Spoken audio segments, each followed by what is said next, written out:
Hello everyone, and welcome to Alchemy with Xerophayze. Today I'm proud to present the first book in the legendary Mars series by Edgar Rice Burroughs. This story holds a very special place in my heart. It's a tale I loved reading as a child, just as my father did when he was younger. To bring this world to life for a new generation, I've used a new software I developed called TTS-Story. This technology uses a series of automated processes to take original manuscripts and transform them into immersive, multi-voice audiobooks. It's been a passion project combining a classic I love with the technology I've built, and I truly hope you enjoy the journey to Barsoom. Let's begin.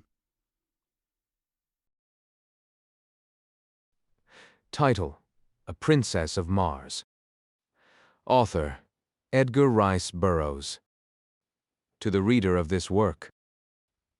In submitting Captain Carter's strange manuscript to you in book form, I believe that a few words relative to this remarkable personality will be of interest. My first recollection of Captain Carter is of the few months he spent at my father's home in Virginia, just prior to the opening of the Civil War. I was then a child of but 5 years, yet I well remember the tall, dark, smooth-faced, athletic man whom I called Uncle Jack.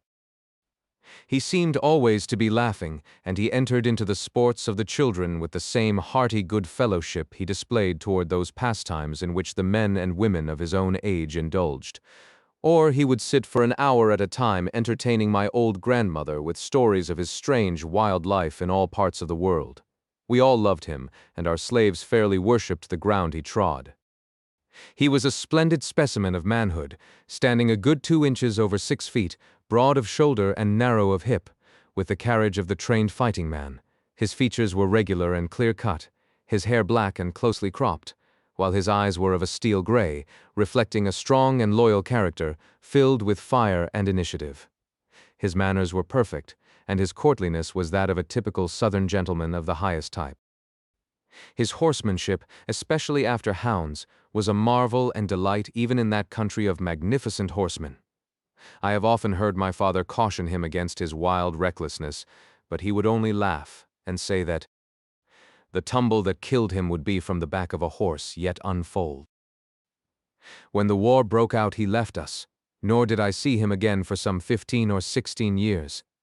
When he returned it was without warning, and I was much surprised to note that he had not aged apparently a moment, nor had he changed in any other outward way.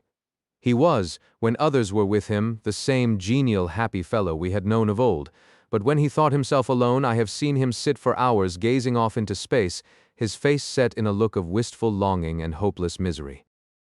And at night he would sit thus looking up into the heavens, at what I did not know until I read his manuscript years afterward.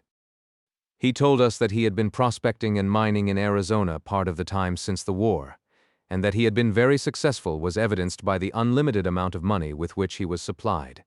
As to the details of his life during these years he was very reticent.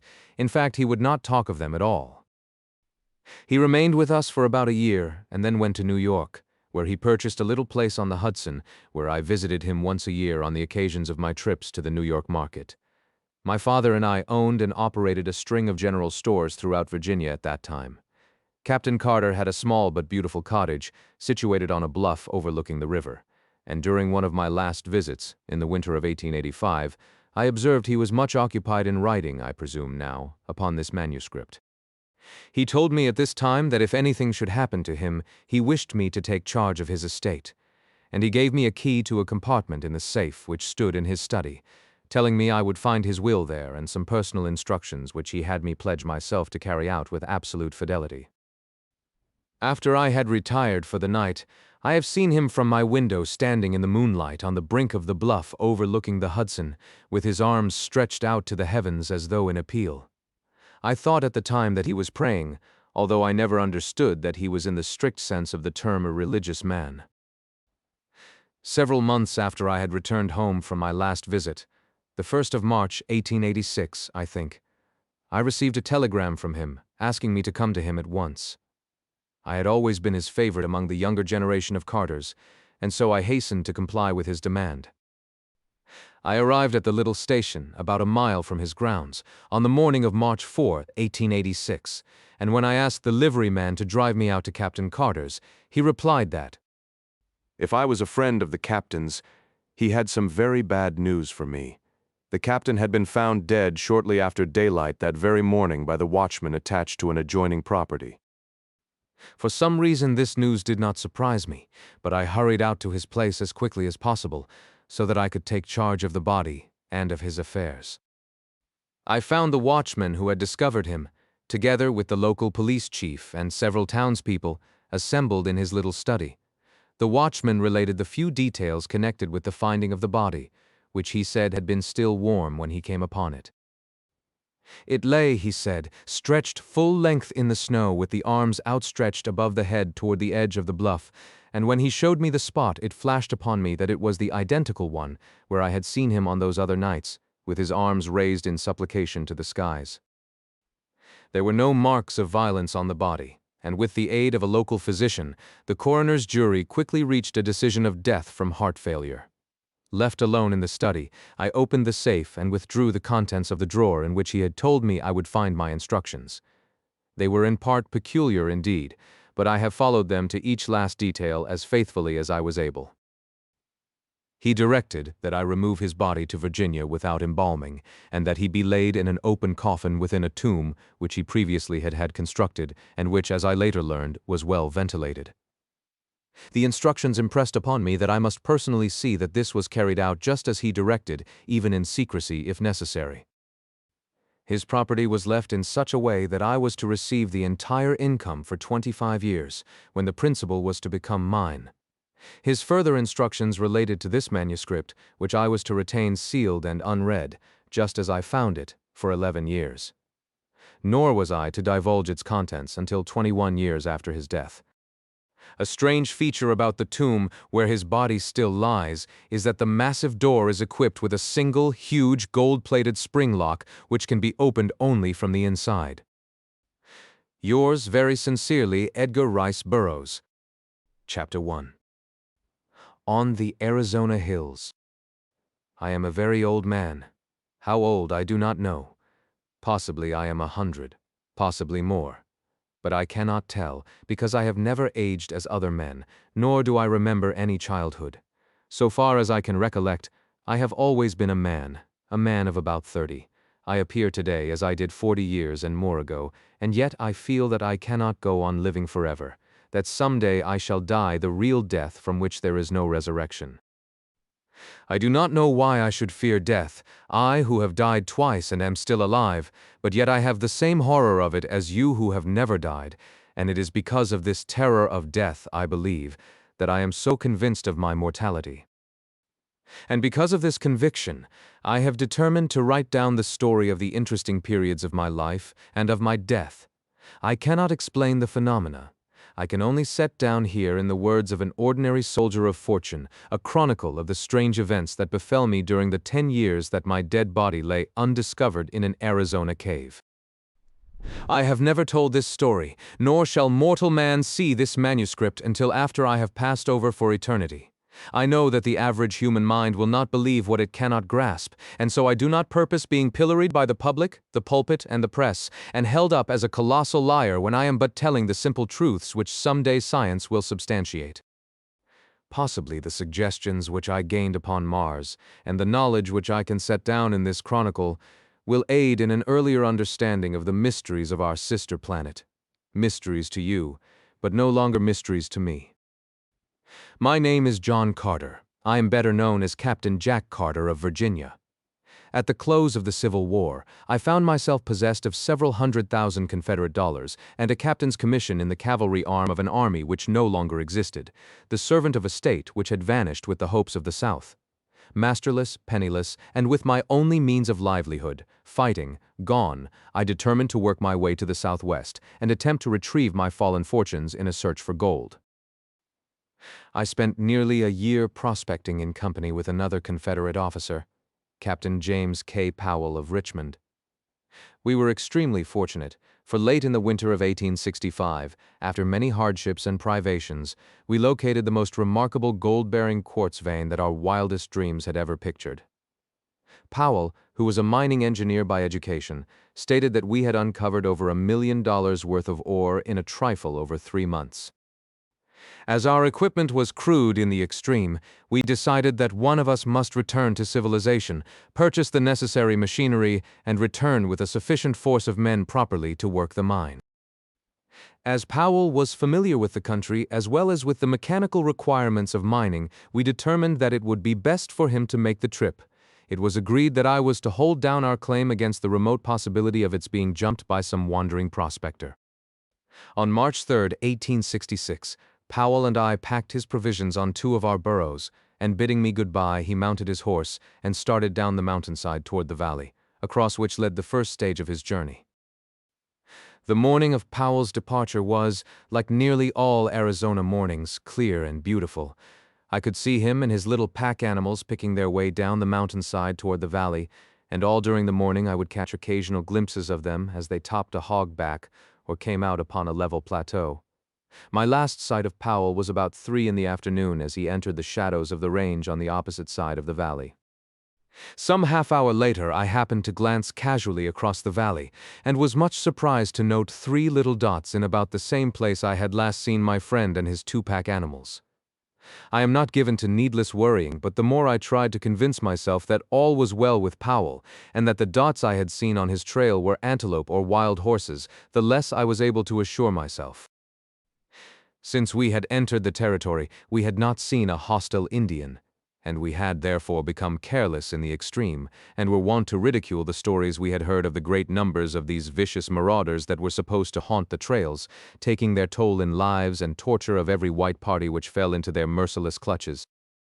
Powell, I knew, was well armed, and further, an experienced Indian fighter. But I too had lived and fought for years among the Sioux in the north, and I knew that his chances were small against a party of cunning, trailing Apaches. Finally, I could endure the suspense no longer, and arming myself with my 2 Colt revolvers and a carbine, I strapped 2 belts of cartridges about me and, catching my saddle horse, started down the trail taken by Powell in the morning. As soon as I reached comparatively level ground, I urged my mount into a canter and continued this, where the going permitted, until, close upon dusk, I discovered the point where other tracks joined those of Powell. They were the tracks of unshod ponies, 3 of them, and the ponies had been galloping. I followed rapidly until, darkness shutting down, I was forced to await the rising of the moon, and given an opportunity to speculate on the question of the wisdom of my chase. Possibly I had conjured up impossible dangers, like some nervous old housewife, and when I should catch up with Powell would get a good laugh for my pains.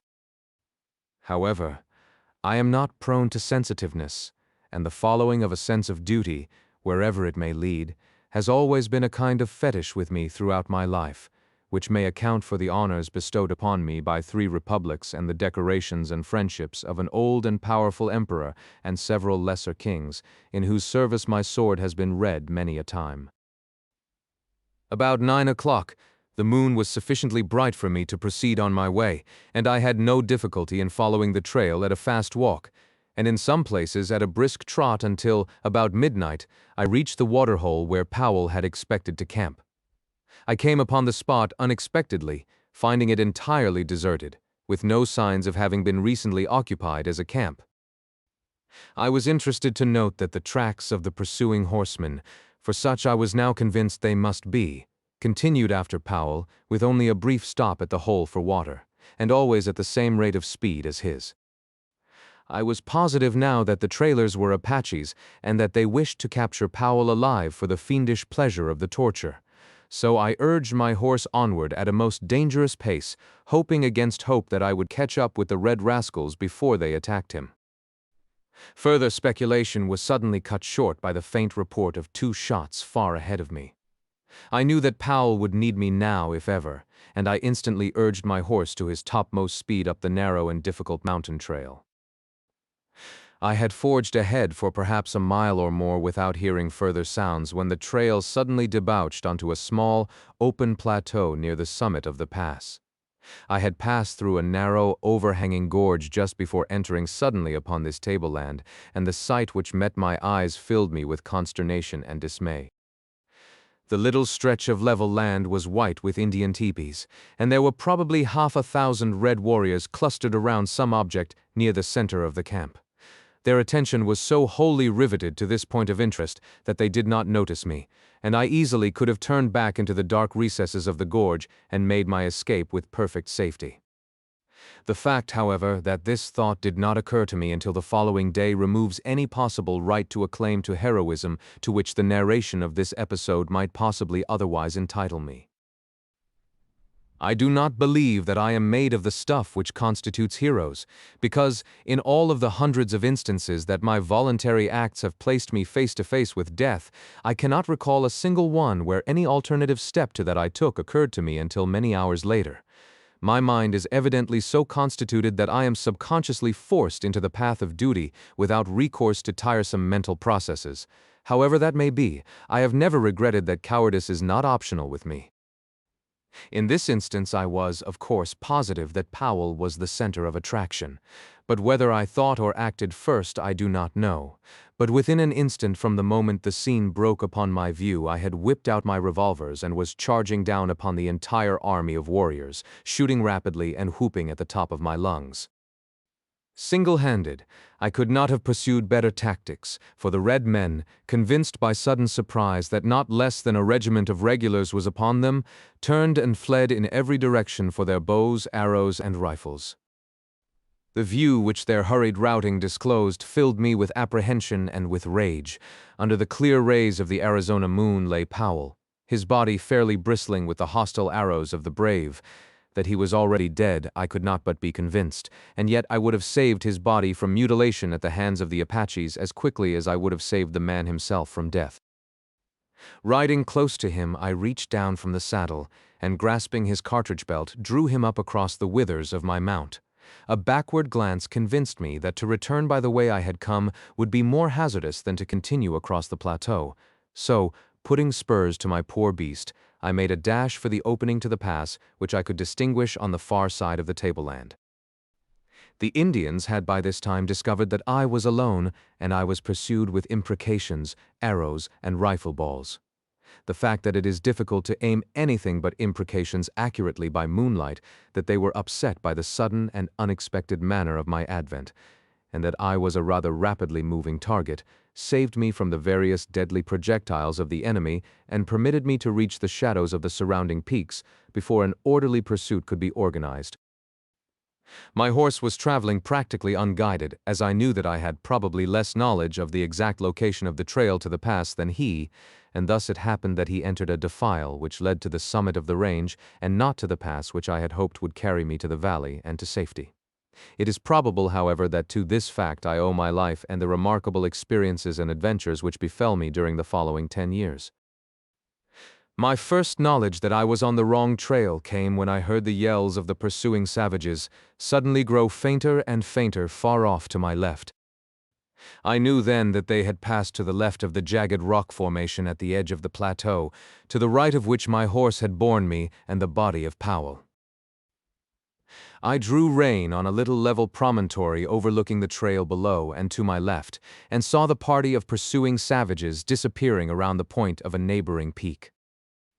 I knew the Indians would soon discover that they were on the wrong trail, and that the search for me would be renewed in the right direction as soon as they located my tracks.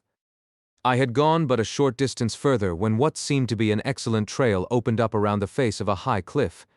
The trail was level and quite broad, and led upward and in the general direction I wished to go. The cliff arose for several hundred feet on my right, and on my left was an equal and nearly perpendicular drop to the bottom of a rocky ravine. I had followed this trail for perhaps 100 yards when a sharp turn to the right brought me to the mouth of a large cave. The opening was about 4 feet in height and 3 to 4 feet wide, and at this opening the trail ended. It was now morning, and with the customary lack of dawn which is a startling characteristic of Arizona, it had become daylight almost without warning. Dismounting, I laid Powell upon the ground, but the most painstaking examination failed to reveal the faintest spark of life. I forced water from my canteen between his dead lips, bathed his face and rubbed his hands, working over him continuously for the better part of an hour in the face of the fact that I knew him to be dead. I was very fond of Powell. He was thoroughly a man in every respect, a polished Southern gentleman, a staunch and true friend, and it was with a feeling of the deepest grief that I finally gave up my crude endeavors at resuscitation. Leaving Powell's body where it lay on the ledge, I crept into the cave to reconnoiter. I found a large chamber, possibly 100 feet in diameter and 30 or 40 feet in height, a smooth and well-worn floor, and many other evidences that the cave had at some remote period been inhabited. The back of the cave was so lost in dense shadow that I could not distinguish whether there were openings into other apartments or not. As I was continuing my examination, I commenced to feel a pleasant drowsiness creeping over me, which I attributed to the fatigue of my long and strenuous ride, and the reaction from the excitement of the fight and the pursuit. I felt comparatively safe in my present location, as I knew that one man could defend the trail to the cave against an army. I soon became so drowsy that I could scarcely resist the strong desire to throw myself on the floor of the cave for a few moments' rest. But I knew that this would never do, as it would mean certain death at the hands of my red friends, who might be upon me at any moment.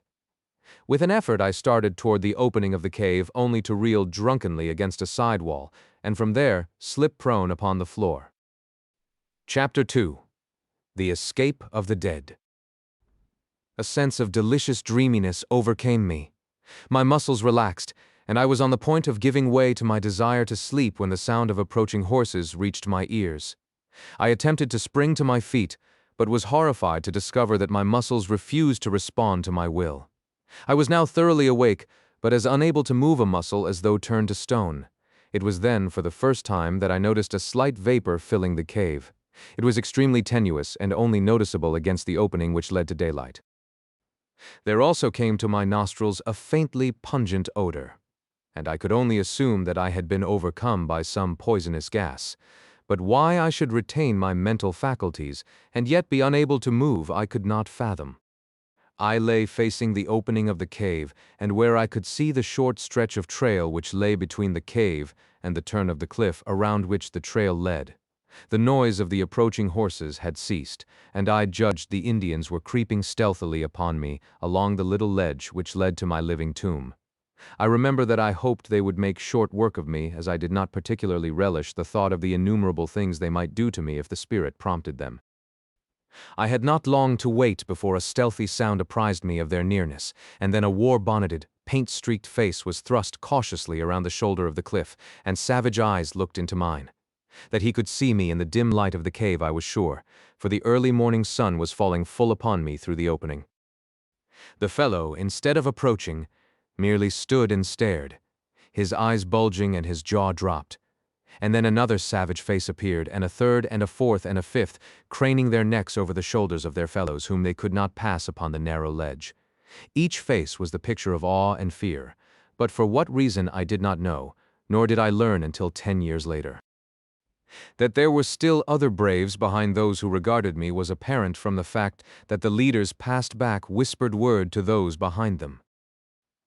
Suddenly a low but distinct moaning sound issued from the recesses of the cave behind me, and, as it reached the ears of the Indians, they turned and fled in terror, panic-stricken.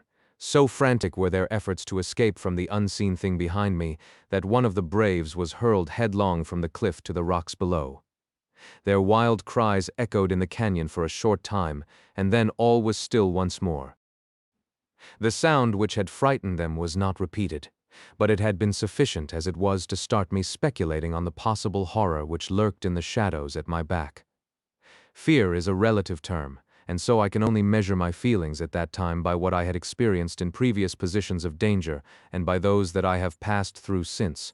But I can say without shame that if the sensations I endured during the next few minutes were fear, then may God help the coward, for cowardice is of a surety its own punishment. To be held paralyzed, with one's back towards some horrible and unknown danger, from the very sound of which the ferocious Apache warriors turn in wild stampede, as a flock of sheep would madly flee from a pack of wolves, seems to me the last word in fearsome predicaments for a man who had ever been used to fighting for his life with all the energy of a powerful physique. Several times I thought I heard faint sounds behind me as of somebody moving cautiously, but eventually even these ceased, and I was left to the contemplation of my position without interruption. I could but vaguely conjecture the cause of my paralysis, and my only hope lay in that it might pass off as suddenly as it had fallen upon me. Late in the afternoon my horse, which had been standing with dragging rein before the cave, started slowly down the trail, evidently in search of food and water, and I was left alone with my mysterious unknown companion and the dead body of my friend, which lay just within my range of vision upon the ledge where I had placed it in the early morning. From then until possibly midnight all was silence, the silence of the dead. Then, suddenly, the awful moan of the morning broke upon my startled ears, and there came again from the black shadows the sound of a moving thing and a faint rustling as of dead leaves. The shock to my already overstrained nervous system was terrible in the extreme, and with a superhuman effort I strove to break my awful bonds. It was an effort of the mind, of the will, of the nerves, not muscular, for I could not move even so much as my little finger, but none the less mighty for all that. And then something gave. There was a momentary feeling of nausea, a sharp click as of the snapping of a steel wire, and I stood with my back against the wall of the cave, facing my unknown foe. And then the moonlight flooded the cave, and there before me lay my own body as it had been lying all these hours, with the eyes staring toward the open ledge and the hands resting limply upon the ground. I looked first at my lifeless clay there upon the floor of the cave, and then down at myself in utter bewilderment, for there I lay clothed, and yet here I stood but naked as at the minute of my birth. The transition had been so sudden and so unexpected that it left me for a moment forgetful of anything else than my strange metamorphosis. My first thought was, is this then death? Have I indeed passed over forever into that other life?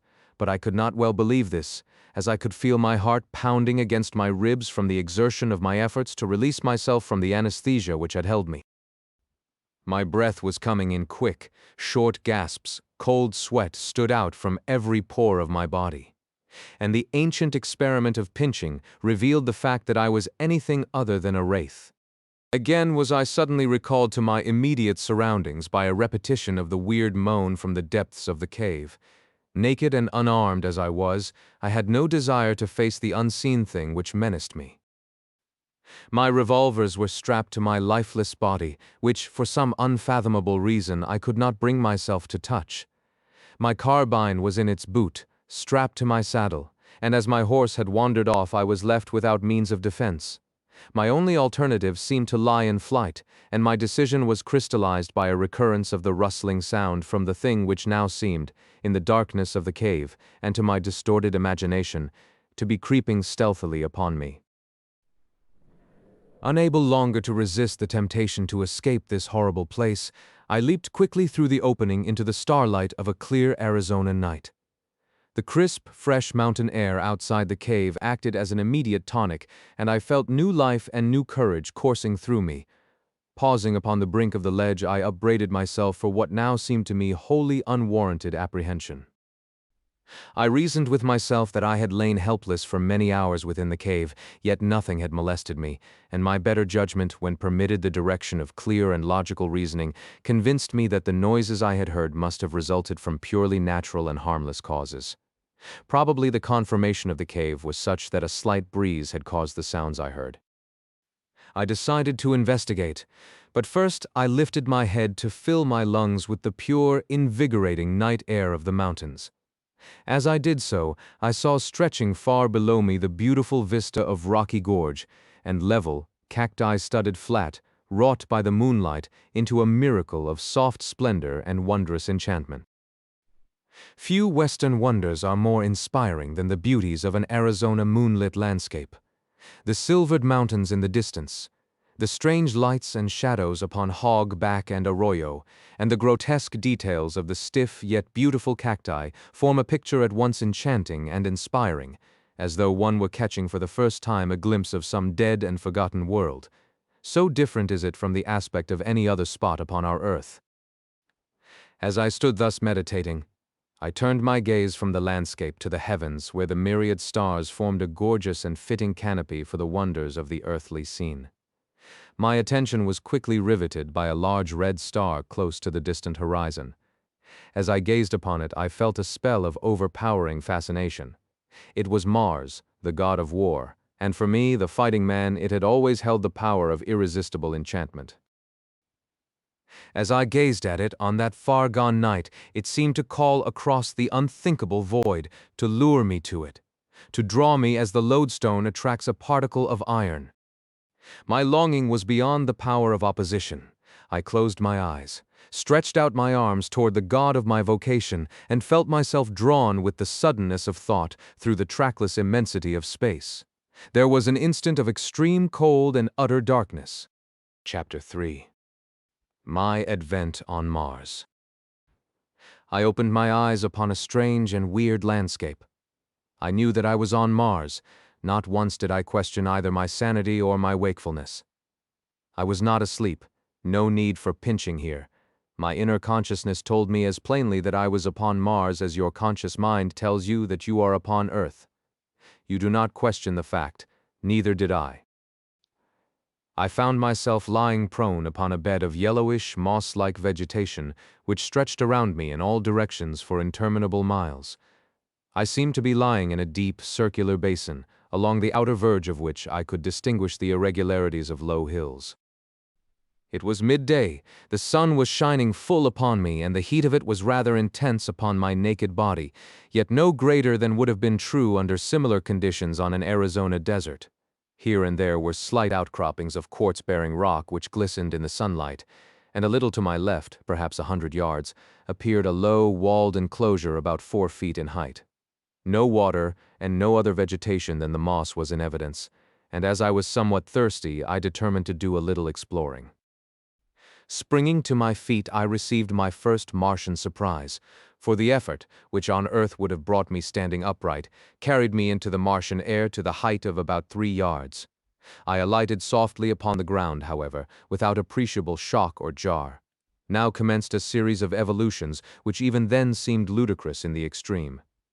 I found that I must learn to walk all over again, as the muscular exertion which carried me easily and safely upon Earth played strange antics with me upon Mars. Instead of progressing in a sane and dignified manner, my attempts to walk resulted in a variety of hops, which took me clear of the ground a couple of feet at each step and landed me sprawling upon my face or back at the end of each second or third hop. My muscles, perfectly attuned and accustomed to the force of gravity on Earth, played the mischief with me in attempting for the first time to cope with the lesser gravitation and lower air pressure on Mars. I was determined, however, to explore the low structure which was the only evidence of habitation in sight, and so I hit upon the unique plan of reverting to first principles in locomotion, creeping. I did fairly well at this, and in a few moments had reached the low, encircling wall of the enclosure. There appeared to be no doors or windows upon the side nearest me, but as the wall was but about 4 feet high, I cautiously gained my feet and peered over the top upon the strangest sight it had ever been given me to see. The roof of the enclosure was of solid glass about 4 or 5 inches in thickness, and beneath this were several hundred large eggs, perfectly round and snowy white. The eggs were nearly uniform in size, being about 2½ feet in diameter. 5 or 6 had already hatched, and the grotesque caricatures which sat blinking in the sunlight were enough to cause me to doubt my sanity. They seemed mostly head, with little scrawny bodies, long necks and 6 legs, or, as I afterward learned, 2 legs and 2 arms, with an intermediary pair of limbs which could be used at will either as arms or legs. Their eyes were set at the extreme sides of their heads a trifle above the center, and protruded in such a manner that they could be directed either forward or back, and also independently of each other, thus permitting this queer animal to look in any direction or in 2 directions at once, without the necessity of turning the head. The ears, which were slightly above the eyes and closer together, were small, cup-shaped antennae, protruding not more than 1 inch on these young specimens. Their noses were but longitudinal slits in the center of their faces, midway between their mouths and ears. There was no hair on their bodies, which were of a very light yellowish-green color. In the adults, as I was to learn quite soon, this color deepens to an olive green and is darker in the male than in the female. Further, the heads of the adults are not so out of proportion to their bodies as in the case of the young. The iris of the eyes is blood red, as in albinos, while the pupil is dark. The eyeball itself is very white, as are the teeth. These latter add a most ferocious appearance to an otherwise fearsome and terrible countenance, as the lower tusks curve upward to sharp points which end about where the eyes of earthly human beings are located. The whiteness of the teeth is not that of ivory, but of the snowiest and most gleaming of china. Against the dark background of their olive skins, their tusks stand out in a most striking manner, making these weapons present a singularly formidable appearance. Most of these details I noted later, for I was given but little time to speculate on the wonders of my new discovery.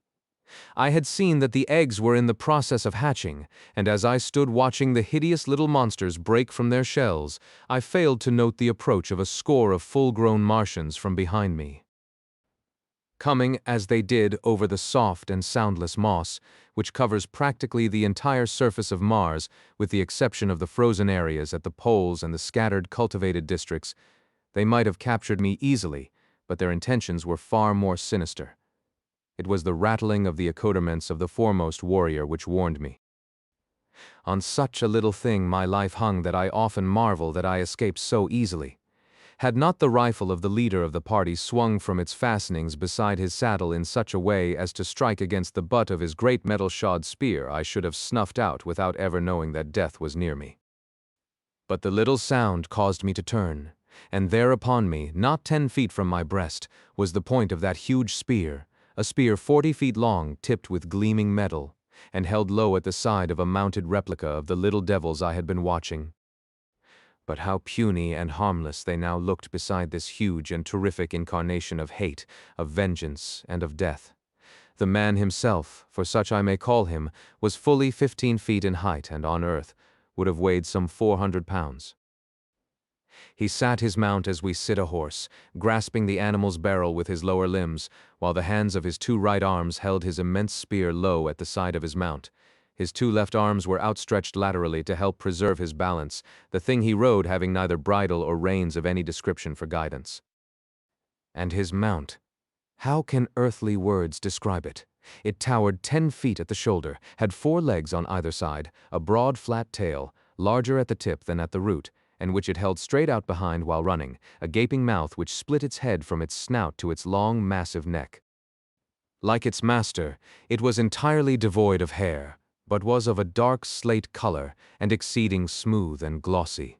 Its belly was white, and its legs shaded from the slate of its shoulders and hips to a vivid yellow at the feet. The feet themselves were heavily padded and nailless, which fact had also contributed to the noiselessness of their approach, and in common with a multiplicity of legs, is a characteristic feature of the fauna of Mars. The highest type of man and 1 other animal, the only mammal existing on Mars, alone have well-formed nails, and there are absolutely no hoofed animals in existence there. Behind this first charging demon trailed 19 others, similar in all respects but, as I learned later, bearing individual characteristics peculiar to themselves, precisely as no 2 of us are identical, although we are all cast in a similar mold. This picture, or rather materialized nightmare, which I have described at length, made but one terrible and swift impression on me as I turned to meet it.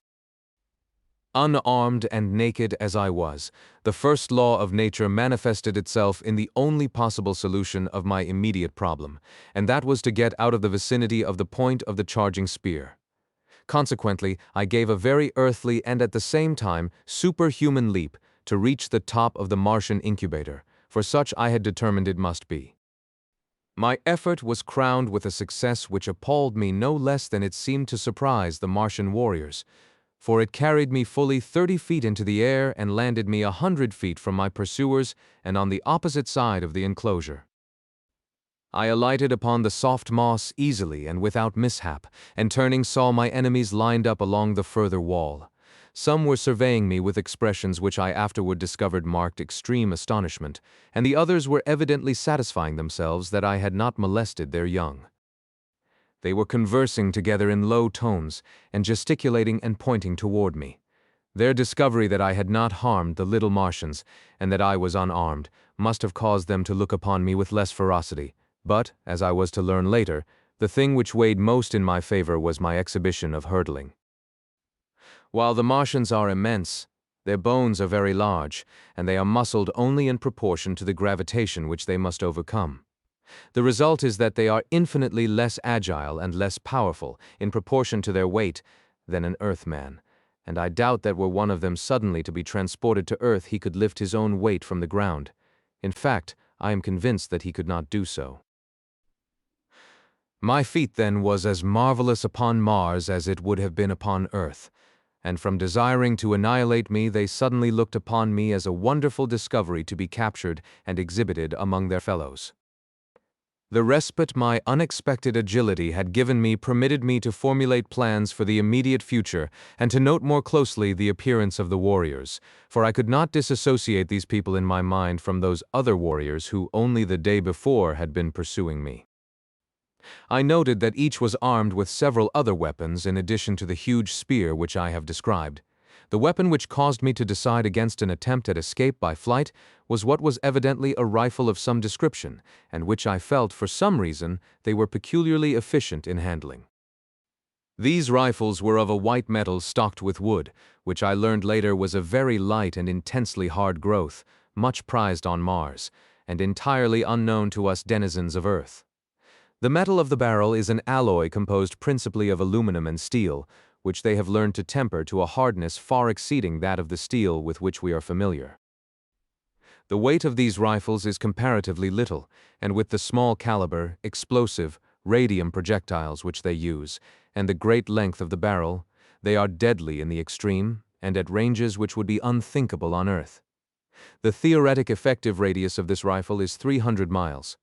But the best they can do in actual service when equipped with their wireless finders and sighters is but a trifle over 200 miles. This is quite far enough to imbue me with great respect for the Martian firearm, and some telepathic force must have warned me against an attempt to escape in broad daylight from under the muzzles of 20 of these death-dealing machines. The Martians, after conversing for a short time, turned and rode away in the direction from which they had come, leaving one of their number alone by the enclosure. When they had covered perhaps 200 yards, they halted, and turning their mounts toward us, sat watching the warrior by the enclosure. He was the one whose spear had so nearly transfixed me, and was evidently the leader of the band, as I had noted that they seemed to have moved to their present position at his direction. When his force had come to a halt, he dismounted, threw down his spear and small arms, and came around the end of the incubator toward me, entirely unarmed, and as naked as I, except for the ornaments strapped upon his head, limbs, and breast. When he was within about 50 feet of me, he unclasped an enormous metal armlet, and holding it toward me in the open palm of his hand, addressed me in a clear, resonant voice, but in a language, it is needless to say, I could not understand. He then stopped as though waiting for my reply, pricking up his antennae-like ears and cocking his strange-looking eyes still further toward me. As the silence became painful, I concluded to hazard a little conversation on my own part, as I had guessed that he was making overtures of peace. The throwing down of his weapons and the withdrawing of his troop before his advance toward me would have signified a peaceful mission anywhere on Earth, so why not, then, on Mars? Placing my hand over my heart, I bowed low to the Martian and explained to him that while I did not understand his language, his actions spoke for the peace and friendship that at the present moment were most dear to my heart. Of course, I might have been a babbling brook for all the intelligence my speech carried to him, but he understood the action with which I immediately followed my words. Stretching my hand toward him, I advanced and took the armlet from his open palm, clasping it about my arm above the elbow, smiled at him and stood waiting. His wide mouth spread into an answering smile, and locking one of his intermediary arms in mine, we turned and walked back toward his mount. At the same time, he motioned his followers to advance. They started toward us on a wild run, but were checked by a signal from him. Evidently, he feared that were I to be really frightened again, I might jump entirely out of the landscape. He exchanged a few words with his men, motioned to me that I would ride behind one of them, and then mounted his own animal. The fellow designated reached down 2 or 3 hands and lifted me up behind him on the glossy back of his mount, where I hung on as best I could by the belts and straps which held the Martian's weapons and ornaments. The entire cavalcade then turned and galloped away toward the range of hills in the distance. Chapter 4. A Prisoner. We had gone perhaps 10 miles when the ground began to rise very rapidly. We were, as I was later to learn, nearing the edge of one of Mars' long-dead seas, in the bottom of which my encounter with the Martians had taken place. In a short time we gained the foot of the mountains, and after traversing a narrow gorge came to an open valley, at the far extremity of which was a low tableland upon which I beheld an enormous city. Toward this we galloped, entering it by what appeared to be a ruined roadway leading out from the city, but only to the edge of the tableland, where it ended abruptly in a flight of broad steps. Upon closer observation I saw as we passed them that the buildings were deserted, and while not greatly decayed had the appearance of not having been tenanted for years, possibly for ages. Toward the center of the city was a large plaza, and upon this and in the buildings immediately surrounding it were camped some 900 or 1,000 creatures of the same breed as my captors, for such I now considered them despite the suave manner in which I had been trapped. With the exception of their ornaments, all were naked. The women varied in appearance but little from the men, except that their tusks were much larger in proportion to their height, in some instances curving nearly to their high-set ears. Their bodies were smaller and lighter in color, and their fingers and toes bore the rudiments of nails, which were entirely lacking among the males. The adult females ranged in height from 10 to 12 feet. The children were light in color, even lighter than the women, and all looked precisely alike to me, except that some were taller than others, older, I presumed. I saw no signs of extreme age among them. Nor is there any appreciable difference in their appearance from the age of maturity, about 40, until, at about the age of 1,000 years, they go voluntarily upon their last strange pilgrimage down the river Is, which leads no living Martian knows whither, and from whose bosom no Martian has ever returned, or would be allowed to live did he return after once embarking upon its cold, dark waters. Only about 1 Martian in 1,000 dies of sickness or disease, and possibly about 20 take the voluntary pilgrimage. The other 979 die violent deaths in duels, in hunting, in aviation, and in war. But perhaps by far the greatest death loss comes during the age of childhood, when vast numbers of the little Martians fall victims to the great white apes of Mars. The average life expectancy of a Martian after the age of maturity is about 300 years. But would be nearer the 1,000 mark were it not for the various means leading to violent death. Owing to the waning resources of the planet, it evidently became necessary to counteract the increasing longevity which their remarkable skill in therapeutics and surgery produced, and so human life has come to be considered but lightly on Mars, as is evidenced by their dangerous sports and the almost continual warfare between the various communities. There are other and natural causes tending toward a diminution of population, but nothing contributes so greatly to this end as the fact that no male or female Martian is ever voluntarily without a weapon of destruction. As we neared the plaza and my presence was discovered, we were immediately surrounded by hundreds of the creatures who seemed anxious to pluck me from my seat behind my guard. A word from the leader of the party stilled their clamor, and we proceeded at a trot across the plaza to the entrance of as magnificent an edifice as mortal eye has rested upon. The building was low, but covered an enormous area. It was constructed of gleaming white marble inlaid with gold and brilliant stones which sparkled and scintillated in the sunlight. The main entrance was some 100 feet in width and projected from the building proper to form a huge canopy above the entrance hall. There was no stairway, but a gentle incline to the first floor of the building opened into an enormous chamber encircled by galleries. On the floor of this chamber, which was dotted with highly carved wooden desks and chairs, were assembled about 40 or 50 male Martians around the steps of a rostrum. On the platform proper squatted an enormous warrior heavily loaded with metal ornaments, gay-colored feathers, and beautifully wrought leather trappings ingeniously set with precious stones.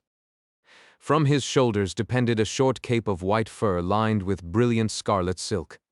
What struck me as most remarkable about this assemblage, and the hall in which they were congregated, was the fact that the creatures were entirely out of proportion to the desks, chairs, and other furnishings, these being of a size adapted to human beings such as I, whereas the great bulks of the Martians could scarcely have squeezed into the chairs, nor was there room beneath the desks for their long legs.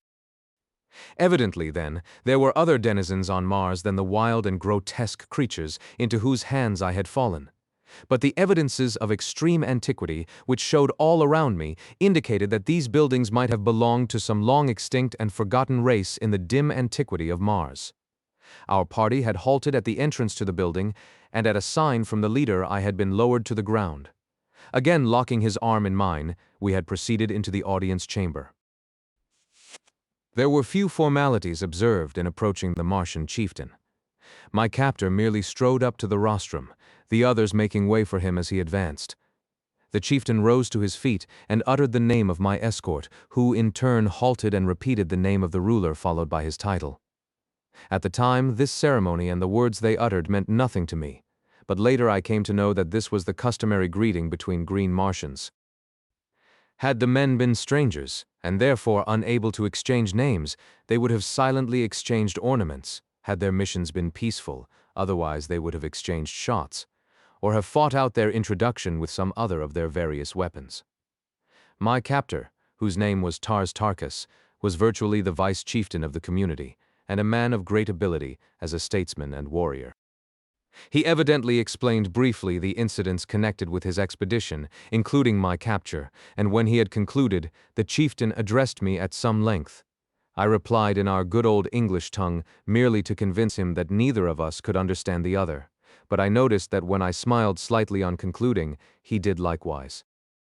This fact, and the similar occurrence during my first talk with Tars Tarkas, convinced me that we had at least something in common, the ability to smile, therefore to laugh, denoting a sense of humor. But I was to learn that the Martian smile is merely perfunctory, and that the Martian laugh is a thing to cause strong men to blanch in horror. The ideas of humor among the green men of Mars are widely at variance with our conceptions of incitants to merriment. The death agonies of a fellow being are, to these strange creatures, provocative of the wildest hilarity, while their chief form of commonest amusement is to inflict death on their prisoners of war in various ingenious and horrible ways. The assembled warriors and chieftains examined me closely, feeling my muscles and the texture of my skin. The principal chieftain then evidently signified a desire to see me perform, and, motioning me to follow, he started with Tars Tarkas for the open plaza. Now, I had made no attempt to walk since my first signal failure, except while tightly grasping Tars Tarkas' arm, and so now I went skipping and flitting about among the desks and chairs like some monstrous grasshopper. After bruising myself severely, much to the amusement of the Martians, I again had recourse to creeping, but this did not suit them, and I was roughly jerked to my feet by a towering fellow who had laughed most heartily at my misfortunes. As he banged me down upon my feet, his face was bent close to mine, and I did the only thing a gentleman might do under the circumstances of brutality, boorishness, and lack of consideration for a stranger's rights. I swung my fist squarely to his jaw, and he went down like a felled ox. As he sunk to the floor, I wheeled around with my back toward the nearest desk, expecting to be overwhelmed by the vengeance of his fellows, but determined to give them as good a battle as the unequal odds would permit before I gave up my life. My fears were groundless, however, as the other Martians, at first struck dumb with wonderment, finally broke into wild peals of laughter and applause.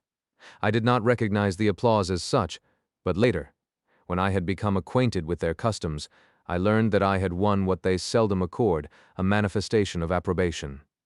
The fellow whom I had struck lay where he had fallen, nor did any of his mates approach him. Tars Tarkas advanced toward me, holding out one of his arms, and we thus proceeded to the plaza without further mishap. I did not, of course, know the reason for which we had come to the open, but I was not long in being enlightened. They first repeated the word "Sak" a number of times, and then Tars Tarkas made several jumps, repeating the same word before each leap. Then turning to me, he said, "Sack." I saw what they were after, and gathering myself together I sacked with such marvelous success that I cleared a good 150 feet, nor did I, this time, lose my equilibrium, but landed squarely upon my feet without falling. I then returned by easy jumps of 25 or 30 feet to the little group of warriors. My exhibition had been witnessed by several hundred lesser Martians, and they immediately broke into demands for a repetition, which the chieftain then ordered me to make.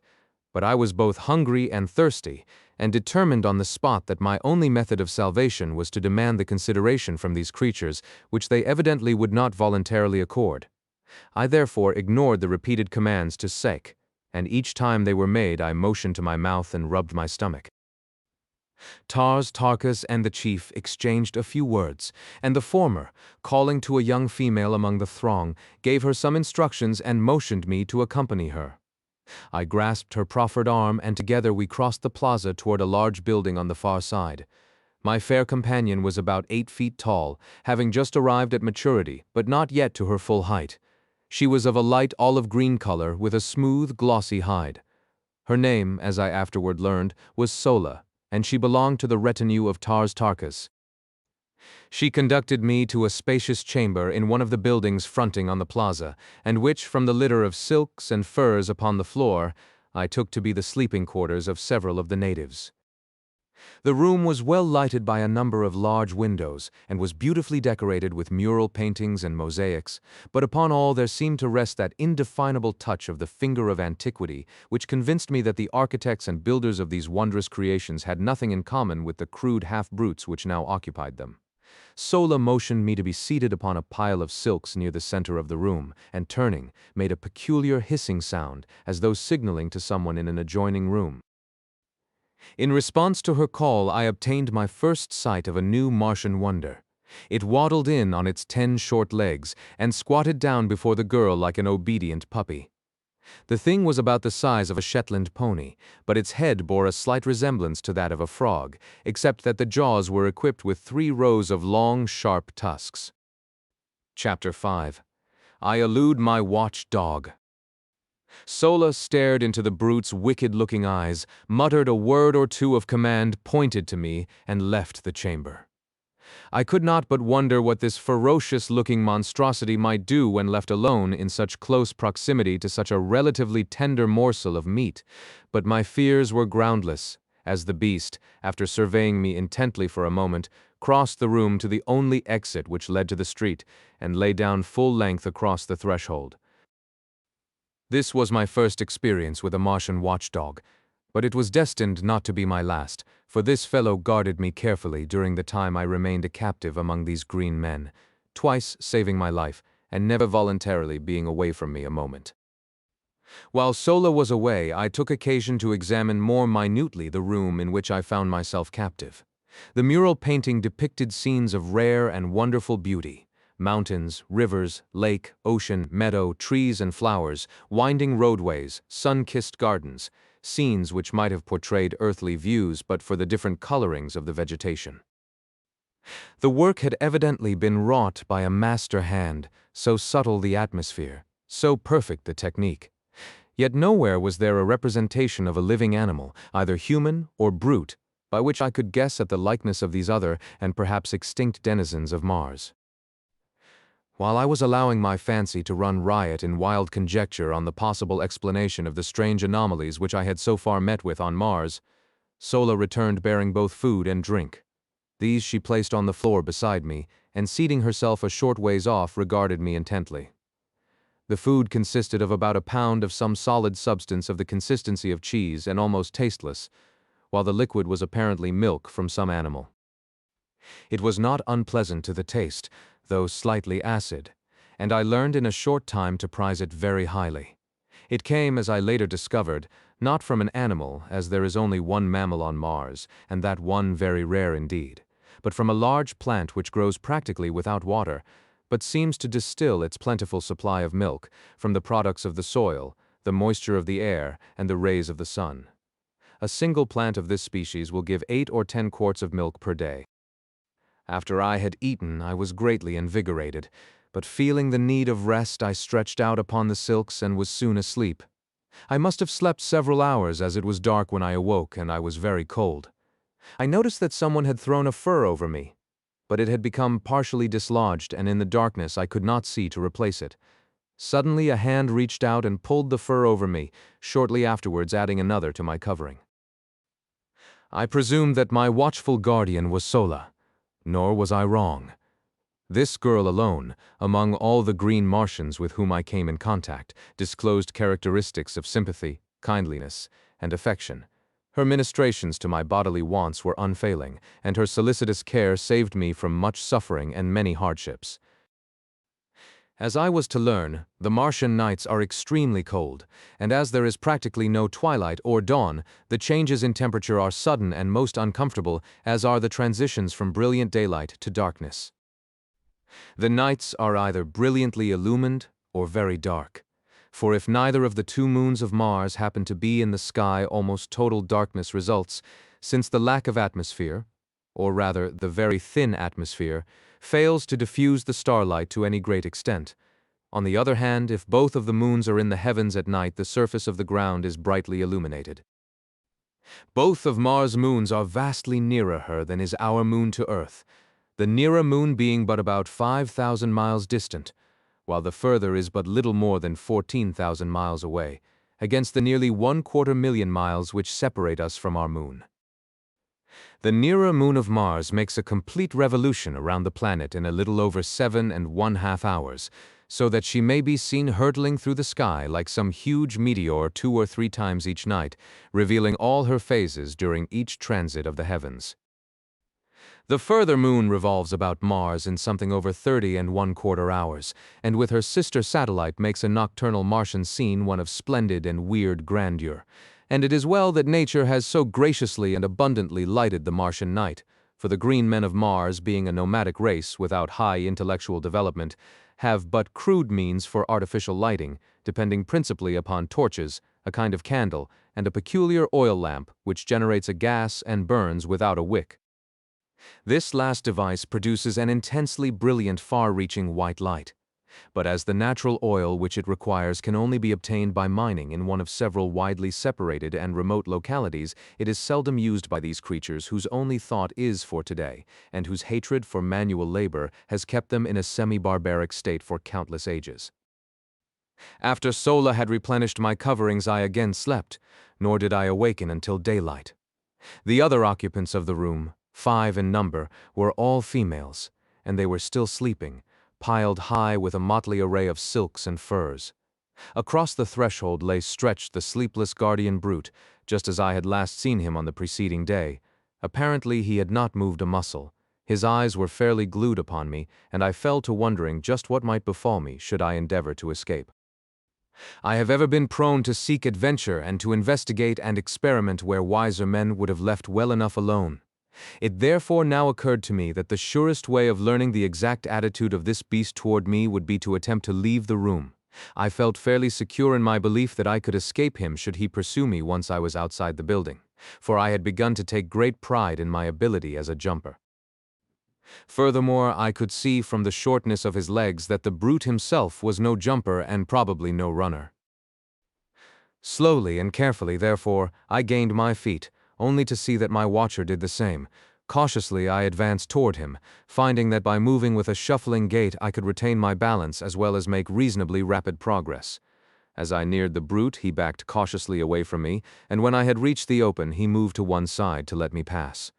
He then fell in behind me and followed about 10 paces in my rear as I made my way along the deserted street. Evidently his mission was to protect me only, I thought, but when we reached the edge of the city, he suddenly sprang before me, uttering strange sounds and baring his ugly and ferocious tusks. Thinking to have some amusement at his expense, I rushed toward him, and when almost upon him, sprang into the air, alighting far beyond him and away from the city. He wheeled instantly and charged me with the most appalling speed I had ever beheld. I had thought his short legs a bar to swiftness, but had he been coursing with greyhounds, the latter would have appeared as though asleep on a doormat.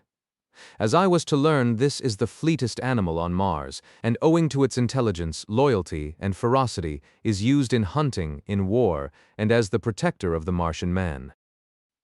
I quickly saw that I would have difficulty in escaping the fangs of the beast on a straightaway course, and so I met his charge by doubling in my tracks and leaping over him as he was almost upon me. This maneuver gave me a considerable advantage, and I was able to reach the city quite a bit ahead of him, and as he came tearing after me, I jumped for a window about 30 feet from the ground in the face of one of the buildings overlooking the valley. Grasping the sill, I pulled myself up to a sitting posture, without looking into the building, and gazed down at the baffled animal beneath me. My exultation was short-lived, however, for scarcely had I gained a secure seat upon the sill than a huge hand grasped me by the neck from behind and dragged me violently into the room. Here I was thrown upon my back, and beheld standing over me a colossal ape-like creature, white and hairless, except for an enormous shock of bristly hair upon its head. Chapter 6. A Fight That Won Friends. The thing, which more nearly resembled our earthly men than it did the Martians I had seen, held me pinioned to the ground with one huge foot, while it jabbered and gesticulated at some answering creature behind me. This other, which was evidently its mate, soon came toward us, bearing a mighty stone cudgel with which it evidently intended to brain me. The creatures were about 10 or 15 feet tall, standing erect, and had, like the green Martians, an intermediary set of arms or legs, midway between their upper and lower limbs. Their eyes were close together and non-protruding. Their ears were high-set, but more laterally located than those of the Martians, while their snouts and teeth were strikingly like those of our African gorilla. Altogether, they were not unlovely when viewed in comparison with the green Martians. The cudgel was swinging in the arc which ended upon my upturned face when a bolt of myriad-legged horror hurled itself through the doorway full upon the breast of my executioner. With a shriek of fear, the ape which held me leaped through the open window, but its mate closed in a terrific death struggle with my preserver, which was nothing less than my faithful watch-thing. I cannot bring myself to call so hideous a creature a dog. As quickly as possible I gained my feet, and backing against the wall I witnessed such a battle as it is vouchsafed few beings to see. The strength, agility, and blind ferocity of these two creatures is approached by nothing known to earthly man. My beast had an advantage in his first hold, having sunk his mighty fangs far into the breast of his adversary, but the great arms and paws of the ape, backed by muscles far transcending those of the Martian men I had seen, had locked the throat of my guardian, and slowly were choking out his life, and bending back his head and neck upon his body, where I momentarily expected the former to fall limp at the end of a broken neck. In accomplishing this, the ape was tearing away the entire front of its breast, which was held in the vice-like grip of the powerful jaws. Back and forth upon the floor they rolled, neither one emitting a sound of fear or pain. Presently I saw the great eyes of my beast bulging completely from their sockets and blood flowing from its nostrils. That he was weakening perceptibly was evident, but so also was the ape, whose struggles were growing momentarily less. Suddenly I came to myself and, with that strange instinct which seems ever to prompt me to my duty, I seized the cudgel, which had fallen to the floor at the commencement of the battle, and swinging it with all the power of my earthly arms, I crashed it full upon the head of the ape, crushing his skull as though it had been an eggshell. Scarcely had the blow descended when I was confronted with a new danger. The ape's mate, recovered from its first shock of terror, had returned to the scene of the encounter by way of the interior of the building. I glimpsed him just before he reached the doorway, and the sight of him, now roaring as he perceived his lifeless fellow stretched upon the floor and frothing at the mouth, in the extremity of his rage, filled me, I must confess, with dire forebodings. I am ever willing to stand and fight when the odds are not too overwhelmingly against me, but in this instance I perceived neither glory nor profit in pitting my relatively puny strength against the iron muscles and brutal ferocity of this enraged denizen of an unknown world. In fact, the only outcome of such an encounter, so far as I might be concerned, seemed sudden death. I was standing near the window, and I knew that once in the street I might gain the plaza and safety before the creature could overtake me. At least there was a chance for safety in flight, against almost certain death should I remain and fight however desperately. It is true I held the cudgel, but what could I do with it against his 4 great arms? Even should I break one of them with my first blow, for I figured that he would attempt to ward off the cudgel, he could reach out and annihilate me with the others, before I could recover for a second attack. In the instant that these thoughts passed through my mind, I had turned to make for the window, but my eyes alighting on the form of my erstwhile guardian threw all thoughts of flight to the 4 winds. He lay gasping upon the floor of the chamber, his great eyes fastened upon me in what seemed a pitiful appeal for protection. I could not withstand that look, nor could I, on second thought, have deserted my rescuer without giving as good an account of myself in his behalf as he had in mine. Without more ado, therefore, I turned to meet the charge of the infuriated bull-ape. He was now too close upon me for the cudgel to prove of any effective assistance, so I merely threw it as heavily as I could at his advancing bulk. It struck him just below the knees, eliciting a howl of pain and rage, and so throwing him off his balance that he lunged full upon me with arms wide stretched to ease his fall. Again, as on the preceding day, I had recourse to earthly tactics, and swinging my right fist full upon the point of his chin, I followed it with a smashing left to the pit of his stomach. The effect was marvelous, for, as I lightly sidestepped, after delivering the second blow, he reeled and fell upon the floor doubled up with pain and gasping for wind. Leaping over his prostrate body, I seized the cudgel and finished the monster before he could regain his feet. As I delivered the blow, a low laugh rang out behind me, and turning, I beheld Tars Tarkas, Sola, and 3 or 4 warriors standing in the doorway of the chamber. As my eyes met theirs, I was, for the second time, the recipient of their zealously guarded applause. My absence had been noted by Sola on her awakening, and she had quickly informed Tars Tarkas, who had set out immediately with a handful of warriors to search for me. As they had approached the limits of the city, they had witnessed the actions of the bull-ape as he bolted into the building, frothing with rage. They had followed immediately behind him, thinking it barely possible that his actions might prove a clue to my whereabouts, and had witnessed my short but decisive battle with him. This encounter, together with my set-to with the Martian warrior on the previous day, and my feats of jumping, placed me upon a high pinnacle in their regard. Evidently devoid of all the finer sentiments of friendship, love, or affection, these people fairly worship physical prowess and bravery, and nothing is too good for the object of their adoration as long as he maintains his position by repeated examples of his skill, strength, and courage. Sola, who had accompanied the searching party of her own volition, was the only one of the Martians whose face had not been twisted in laughter as I battled for my life. She, on the contrary, was sober with apparent solicitude, and as soon as I had finished the monster, rushed to me and carefully examined my body for possible wounds or injuries. Satisfying herself that I had come off unscathed, she smiled quietly, and taking my hand, started toward the door of the chamber. Tars Tarkas and the other warriors had entered and were standing over the now rapidly reviving brute which had saved my life, and whose life I in turn had rescued. They seemed to be deep in argument, and finally one of them addressed me, but remembering my ignorance of his language, turned back to Tars Tarkas, who, with a word and gesture, gave some command to the fellow and turned to follow us from the room. There seemed something menacing in their attitude toward my beast, and I hesitated to leave until I had learned the outcome. It was well I did so, for the warrior drew an evil-looking pistol from its holster and was on the point of putting an end to the creature when I sprang forward and struck up his arm. The bullet, striking the wooden casing of the window, exploded, blowing a hole completely through the wood and masonry. I then knelt down beside the fearsome-looking thing, and raising it to its feet, motioned for it to follow me. The looks of surprise which my actions elicited from the Martians were ludicrous. They could not understand, except in a feeble and childish way, such attributes as gratitude and compassion. The warrior whose gun I had struck up looked inquiringly at Tars Tarkas, but the latter signed that I be left to my own devices, and so we returned to the plaza with my great beast following close at heel, and Sola grasping me tightly by the arm. I had at least 2 friends on Mars, a young woman who watched over me with motherly solicitude, and a dumb brute which, as I later came to know, held in its poor, ugly carcass more love, more loyalty, more gratitude than could have been found in the entire 5 million green Martians who rove the deserted cities and dead sea bottoms of Mars. Chapter 7. Child Raising on Mars.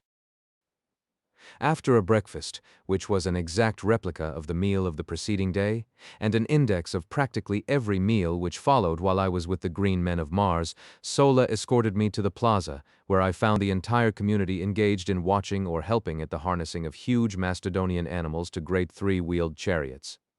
There were about 250 of these vehicles, each drawn by a single animal, any one of which, from their appearance, might easily have drawn the entire wagon train when fully loaded. The chariots themselves were large, commodious, and gorgeously decorated.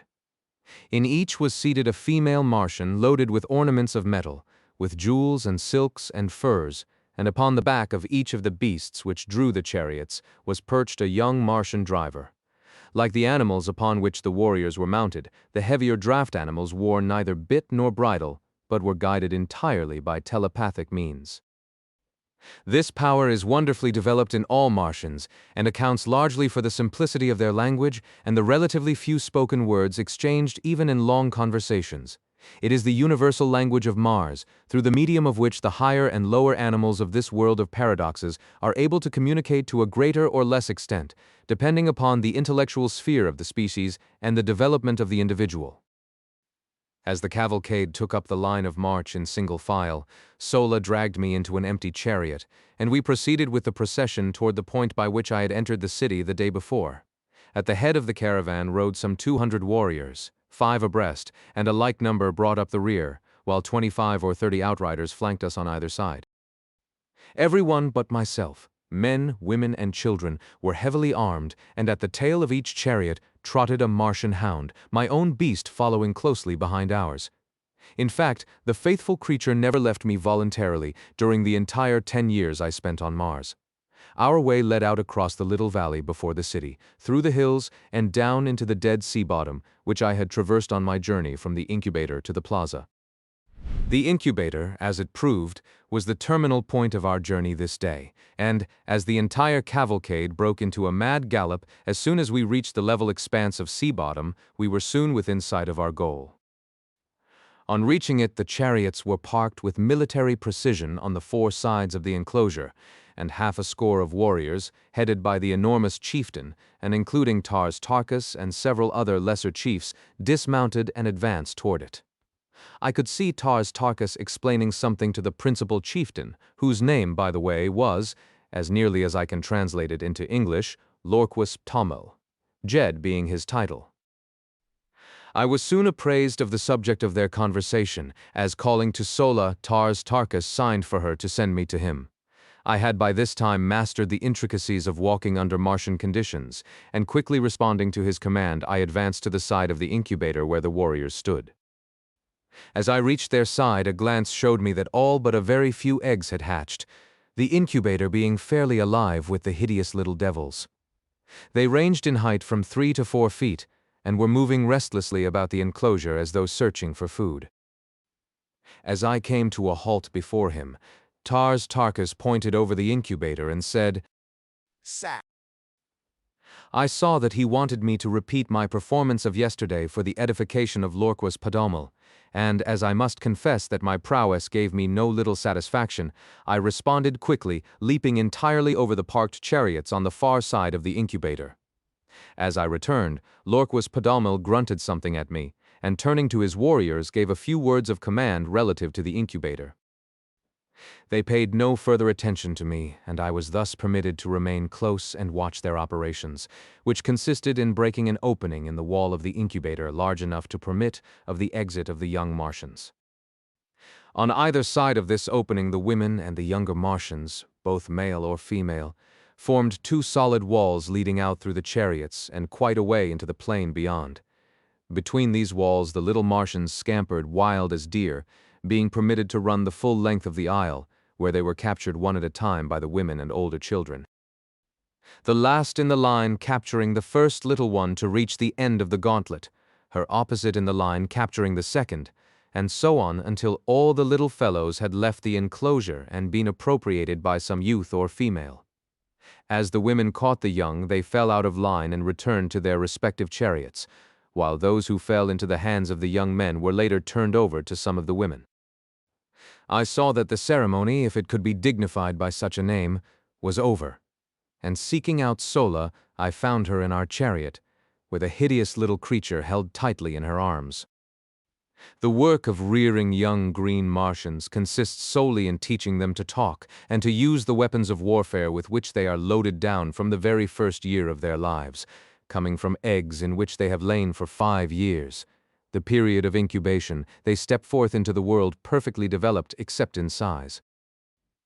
Entirely unknown to their mothers, who, in turn, would have difficulty in pointing out the fathers with any degree of accuracy, they are the common children of the community, and their education devolves upon the females who chance to capture them as they leave the incubator. Their foster mothers may not even have had an egg in the incubator, as was the case with Sola, who had not commenced to lay until less than a year before she became the mother of another woman's offspring. But this counts for little among the Green Martians, as parental and filial love is as unknown to them as it is common among us. I believe this horrible system, which has been carried on for ages, is the direct cause of the loss of all the finer feelings and higher humanitarian instincts among these poor creatures. From birth, they know no father or mother love. They know not the meaning of the word home.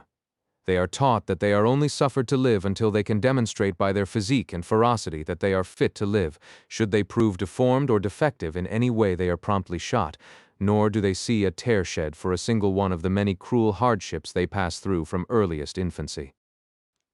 I do not mean that the adult Martians are unnecessarily or intentionally cruel to the young, but theirs is a hard and pitiless struggle for existence upon a dying planet, the natural resources of which have dwindled to a point where the support of each additional life means an added tax upon the community into which it is thrown. By careful selection, they rear only the hardiest specimens of each species, and with almost supernatural foresight, they regulate the birth rate to merely offset the loss by death.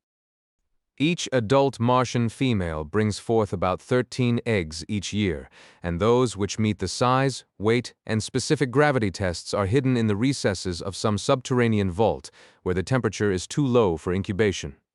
Every year these eggs are carefully examined by a council of 20 chieftains, and all but about 100 of the most perfect are destroyed out of each yearly supply. At the end of 5 years, about 500 almost perfect eggs have been chosen from the thousands brought forth. These are then placed in the almost airtight incubators to be hatched by the sun's rays after a period of another 5 years. The hatching which we had witnessed today was a fairly representative event of its kind, all but about 1% of the eggs hatching in 2 days. If the remaining eggs ever hatched, we knew nothing of the fate of the little Martians. They were not wanted, as their offspring might inherit and transmit the tendency to prolonged incubation, and thus upset the system which has maintained for ages and which permits the adult Martians to figure the proper time for return to the incubators, almost to an hour. The incubators are built in remote fastnesses, where there is little or no likelihood of their being discovered by other tribes. The result of such a catastrophe would mean no children in the community for another 5 years. I was later to witness the results of the discovery of an alien incubator. The community of which the Green Martians, with whom my lot was cast, formed a part, was composed of some 30,000 souls. They roamed an enormous tract of arid and semi-arid land between 40 and 80 degrees south latitude, and bounded on the east and west by 2 large fertile tracts. Their headquarters lay in the southwest corner of this district, near the crossing of 2 of the so-called Martian canals.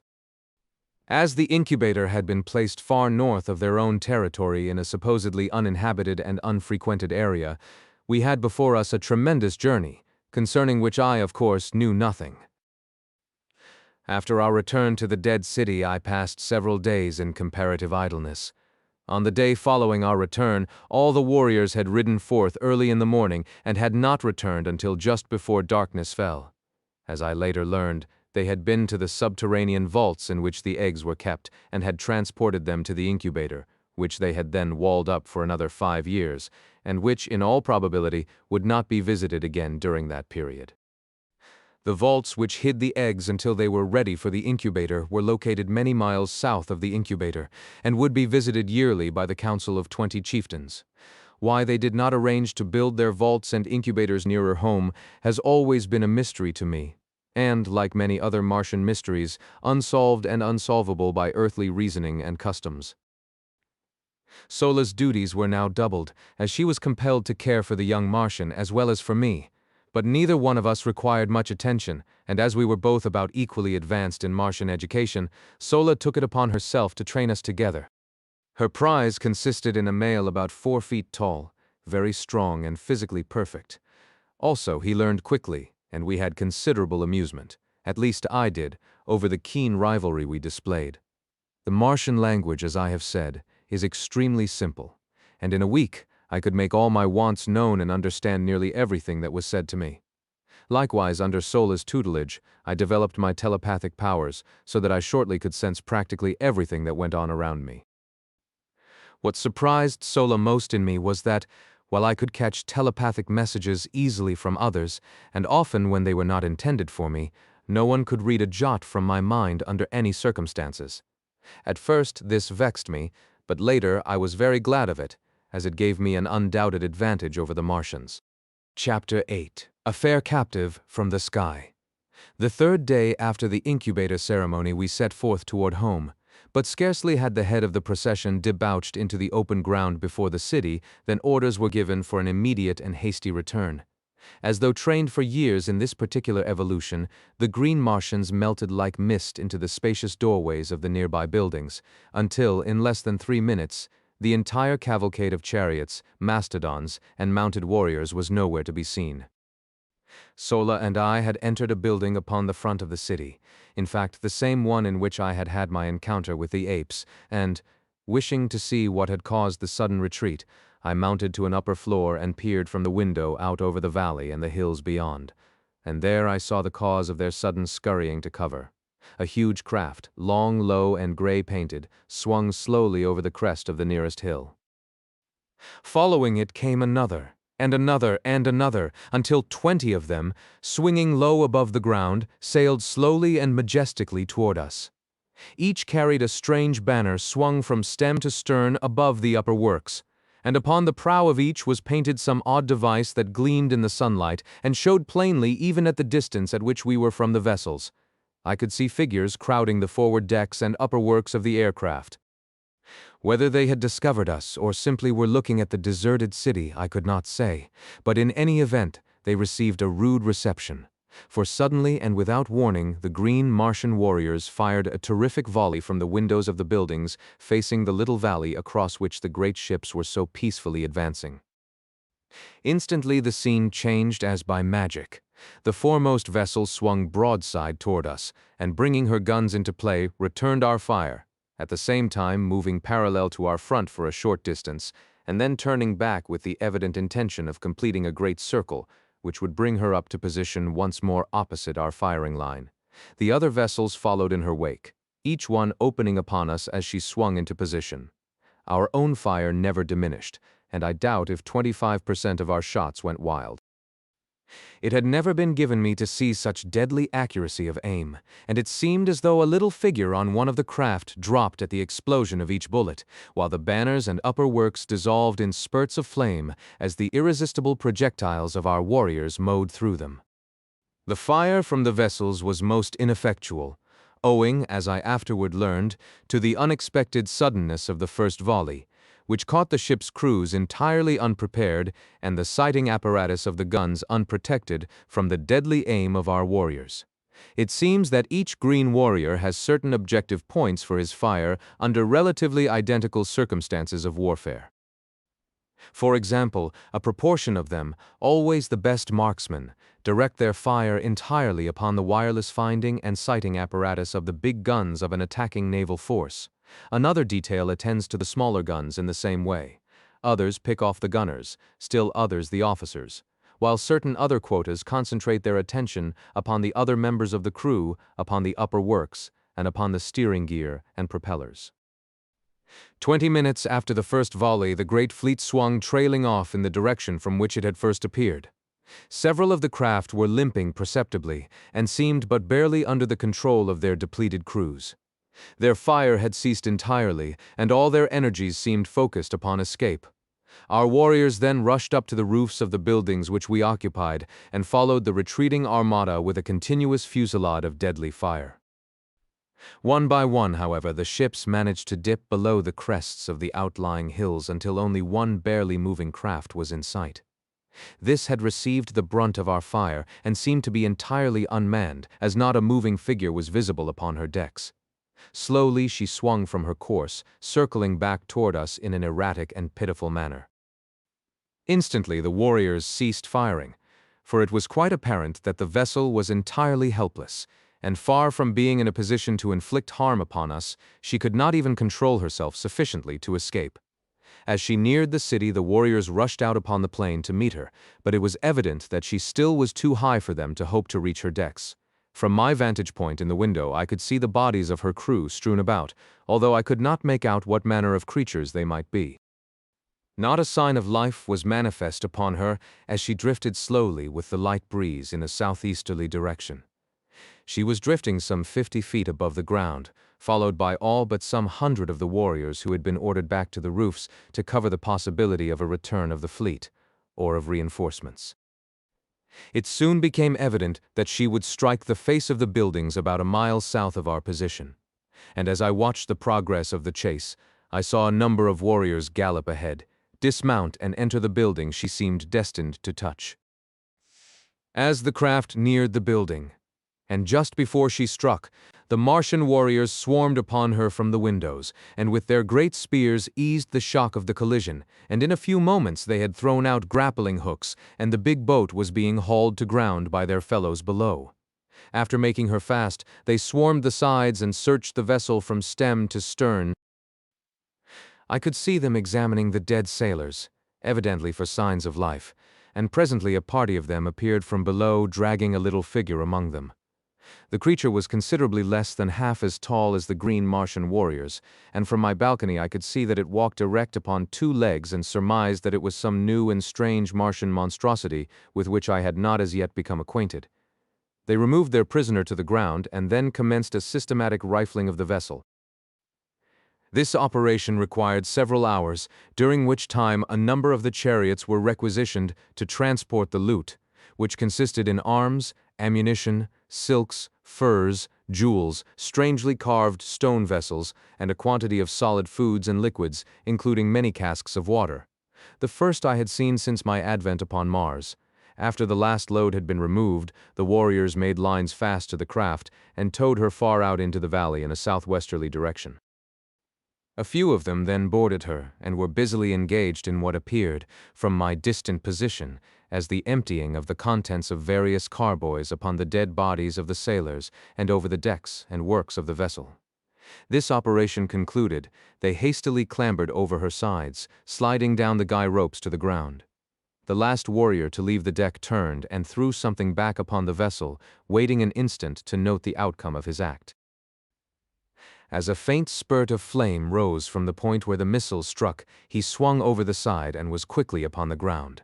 Scarcely had he alighted than the guy ropes were simultaneously released, and the great warship, lightened by the removal of the loot, soared majestically into the air, her decks and upperworks a mass of roaring flames.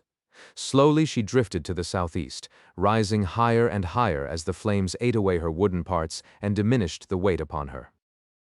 Ascending to the roof of the building, I watched her for hours, until finally she was lost in the dim vistas of the distance. The sight was awe-inspiring in the extreme as one contemplated this mighty floating funeral pyre, drifting unguided and unmanned through the lonely wastes of the Martian heavens, a derelict of death and destruction, typifying the life story of these strange and ferocious creatures into whose unfriendly hands fate had carried it. Much depressed, and to me unaccountably so, I slowly descended to the street. The scene I had witnessed seemed to mark the defeat and annihilation of the forces of a kindred people, rather than the routing by our green warriors of a horde of similar though unfriendly creatures. I could not fathom the seeming hallucination, nor could I free myself from it, but somewhere in the innermost recesses of my soul I felt a strange yearning toward these unknown foemen, and a mighty hope surged through me that the fleet would return and demand a reckoning from the green warriors who had so ruthlessly and wantonly attacked it. Close at my heel, in his now accustomed place, followed Woola, the hound, and as I emerged upon the street, Sola rushed up to me as though I had been the object of some search on her part. The cavalcade was returning to the plaza, the homeward march having been given up for that day, nor, in fact, was it recommenced for more than a week, owing to the fear of a return attack by the aircraft. Lorquas Tommel was too astute an old warrior to be caught upon the open plains with a caravan of chariots and children, and so we remained at the deserted city until the danger seemed past. As Sola and I entered the plaza, a sight met my eyes, which filled my whole being with a great surge of mingled hope, fear, exultation, and depression, and yet most dominant was a subtle sense of relief and happiness. For just as we neared the throng of Martians, I caught a glimpse of the prisoner from the battlecraft, who was being roughly dragged into a nearby building by a couple of green Martian females. And the sight which met my eyes was that of a slender, girlish figure, similar in every detail to the earthly women of my past life. She did not see me at first, but just as she was disappearing through the portal of the building which was to be her prison, she turned, and her eyes met mine. Her face was oval and beautiful in the extreme. Her every feature was finely chiseled and exquisite, her eyes large and lustrous, and her head surmounted by a mass of coal-black, waving hair, caught loosely into a strange yet becoming coiffure.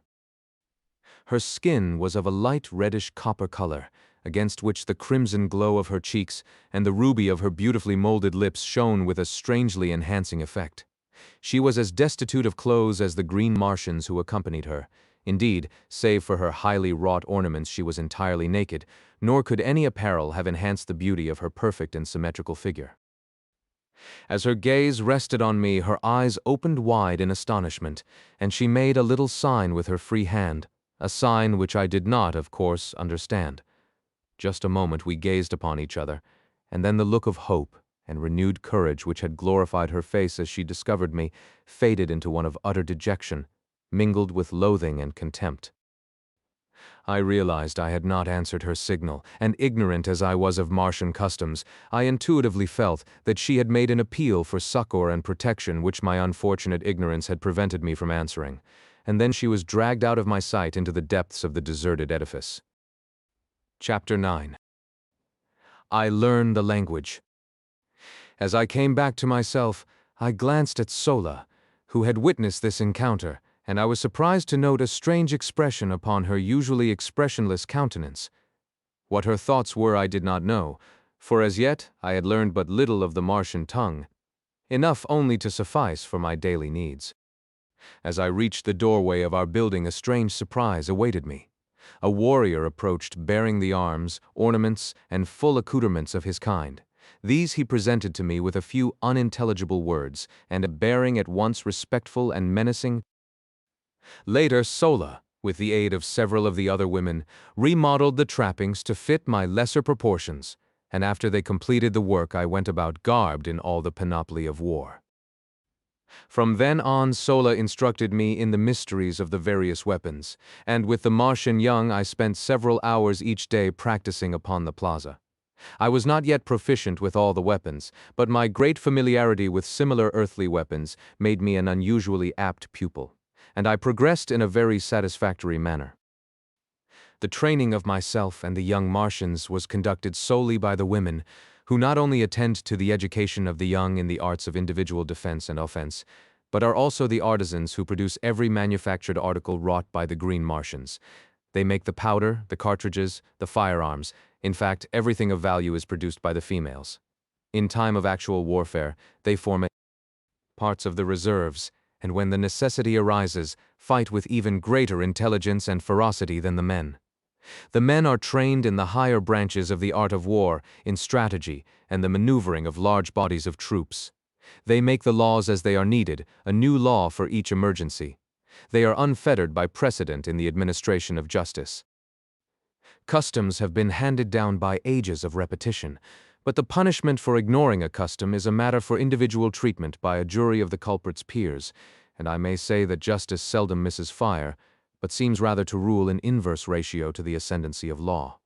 In one respect at least, the Martians are a happy people. They have no lawyers.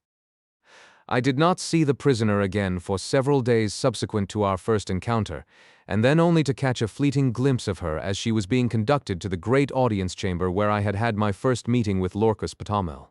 I could not but note the unnecessary harshness and brutality with which her guards treated her, so different from the almost maternal kindliness which Sola manifested toward me, and the respectful attitude of the few green Martians who took the trouble to notice me at all. I had observed on the 2 occasions when I had seen her that the prisoner exchanged words with her guards, and this convinced me that they spoke, or at least could make themselves understood by a common language. With this added incentive, I nearly drove Sola, distracted by my importunities, to hasten on my education, and within a few more days I had mastered the Martian tongue sufficiently well to enable me to carry on a passable conversation and to fully understand practically all that I heard. At this time, our sleeping quarters were occupied by 3 or 4 females and a couple of the recently hatched young, besides Sola and her youthful ward, myself and Woola the hound. After they had retired for the night, it was customary for the adults to carry on a desultory conversation for a short time before lapsing into sleep, and now that I could understand their language, I was always a keen listener, although I never proffered any remarks myself. On the night following the prisoner's visit to the audience chamber, the conversation finally fell upon this subject, and I was all ears on the instant. I had feared to question Sola relative to the beautiful captive, as I could not but recall the strange expression I had noted upon her face after my first encounter with the prisoner. That it denoted jealousy I could not say, and yet, judging all things by mundane standards as I still did, I felt it safer to affect indifference in the matter until I learned more surely Sola's attitude toward the object of my solicitude. Sarkoja, one of the older women who shared our domicile, had been present at the audience as one of the captive's guards, and it was toward her the question turned. When will we enjoy the death throes of the Red One, or does Lorquas Ptamil Jed intend holding her for ransom? Replied Sarkoja. They have decided to carry her with us back to Thark and exhibit her last agonies at the great games before Tal Hajus, Inquired Sola. What will be the manner of her going out? She is very small and very beautiful. I had hoped that they would hold her for ransom. Sarkoja and the other women grunted angrily at this evidence of weakness on the part of Sola. It is sad, Sola, that you were not born 1,000,000 years ago, when all the hollows of the land were filled with water, and the peoples were as soft as the stuff they sailed upon. In our day we have progressed to a point where such sentiments mark weakness and atavism. It will not be well for you to permit Tars Tarkas to learn that you hold such degenerate sentiments, as I doubt that he would care to entrust such as you with the grave responsibilities of maternity. Retorted Sola. I see nothing wrong with my expression of interest in this Red Woman. She has never harmed us, nor would she, should we have fallen into her hands. It is only the men of her kind who war upon us, and I have ever thought that their attitude toward us is but the reflection of ours toward them. They live at peace with all their fellows, except when duty calls upon them to make war, while we are at peace with none, forever warring among our own kind as well as upon the red men, and even in our own communities the individuals fight amongst themselves. Oh, it is one continual, awful period of bloodshed from the time we break the shell until we gladly embrace the bosom of the river of mystery, the dark and ancient Is, which carries us to an unknown, but at least no more frightful and terrible existence. Fortunate indeed is he who meets his end in an early death. Say what you please to Tars Tarkas, he can mete out no worse fate to me than a continuation of the horrible existence we are forced to lead in this life. This wild outbreak on the part of Sola so greatly surprised and shocked the other women that, after a few words of general reprimand, they all lapsed into silence and were soon asleep. One thing the episode had accomplished was to assure me of Sola's friendliness toward the poor girl, and also to convince me that I had been extremely fortunate in falling into her hands rather than those of some of the other females. I knew that she was fond of me, and now that I had discovered that she hated cruelty and barbarity, I was confident that I could depend upon her to aid me and the girl captive to escape, provided, of course, that such a thing was within the range of possibilities. I did not even know that there were any better conditions to escape to, but I was more than willing to take my chances among people fashioned after my own mold, rather than to remain longer among the hideous and bloodthirsty green men of Mars. But where to go and how was as much of a puzzle to me as the age-old search for the spring of eternal life has been to earthly men since the beginning of time. I decided that at the first opportunity I would take Sola into my confidence and openly ask her to aid me, and with this resolution strong upon me I turned among my silks and furs and slept the dreamless and refreshing sleep of Mars. Chapter 10. Champion and Chief. Early the next morning I was astir.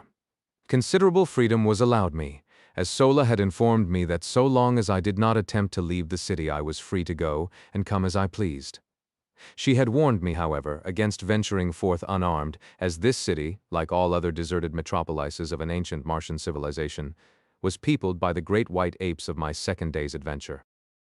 In advising me that I must not leave the boundaries of the city, Sola had explained that Wula would prevent this anyway should I attempt it, and she warned me most urgently not to arouse his fierce nature by ignoring his warnings should I venture too close to the forbidden territory. His nature was such, she said, that he would bring me back into the city dead or alive should I persist in opposing him. Preferably dead. She added. On this morning I had chosen a new street to explore, when suddenly I found myself at the limits of the city. Before me were low hills pierced by narrow and inviting ravines. I longed to explore the country before me, and, like the pioneer stock from which I sprang, to view what the landscape beyond the encircling hills might disclose from the summits which shut out my view. It also occurred to me that this would prove an excellent opportunity to test the qualities of Wula. I was convinced that the brute loved me. I had seen more evidences of affection in him than in any other Martian animal, man or beast, and I was sure that gratitude for the acts that had twice saved his life would more than outweigh his loyalty to the duty imposed upon him by cruel and loveless masters. As I approached the boundary line, Wula ran anxiously before me and thrust his body against my legs. His expression was pleading rather than ferocious, nor did he bare his great tusks or utter his fearful guttural warnings. Denied the friendship and companionship of my kind, I had developed considerable affection for Wula and Sola, for the normal earthly man must have some outlet for his natural affections, and so I decided upon an appeal to a like instinct in this great brute, sure that I would not be disappointed. I had never petted nor fondled him, but now I sat upon the ground and putting my arms around his heavy neck I stroked and coaxed him, talking in my newly acquired Martian tongue as I would have to my hound at home, as I would have talked to any other friend among the lower animals. His response to my manifestation of affection was remarkable to a degree. He stretched his great mouth to its full width, baring the entire expanse of his upper rows of tusks and wrinkling his snout until his great eyes were almost hidden by the folds of flesh. If you have ever seen a collie smile, you may have some idea of Wula's facial distortion. He threw himself upon his back and fairly wallowed at my feet, jumped up and sprang upon me, rolling me upon the ground by his great weight, then wriggling and squirming around me like a playful puppy presenting its back for the petting it craves.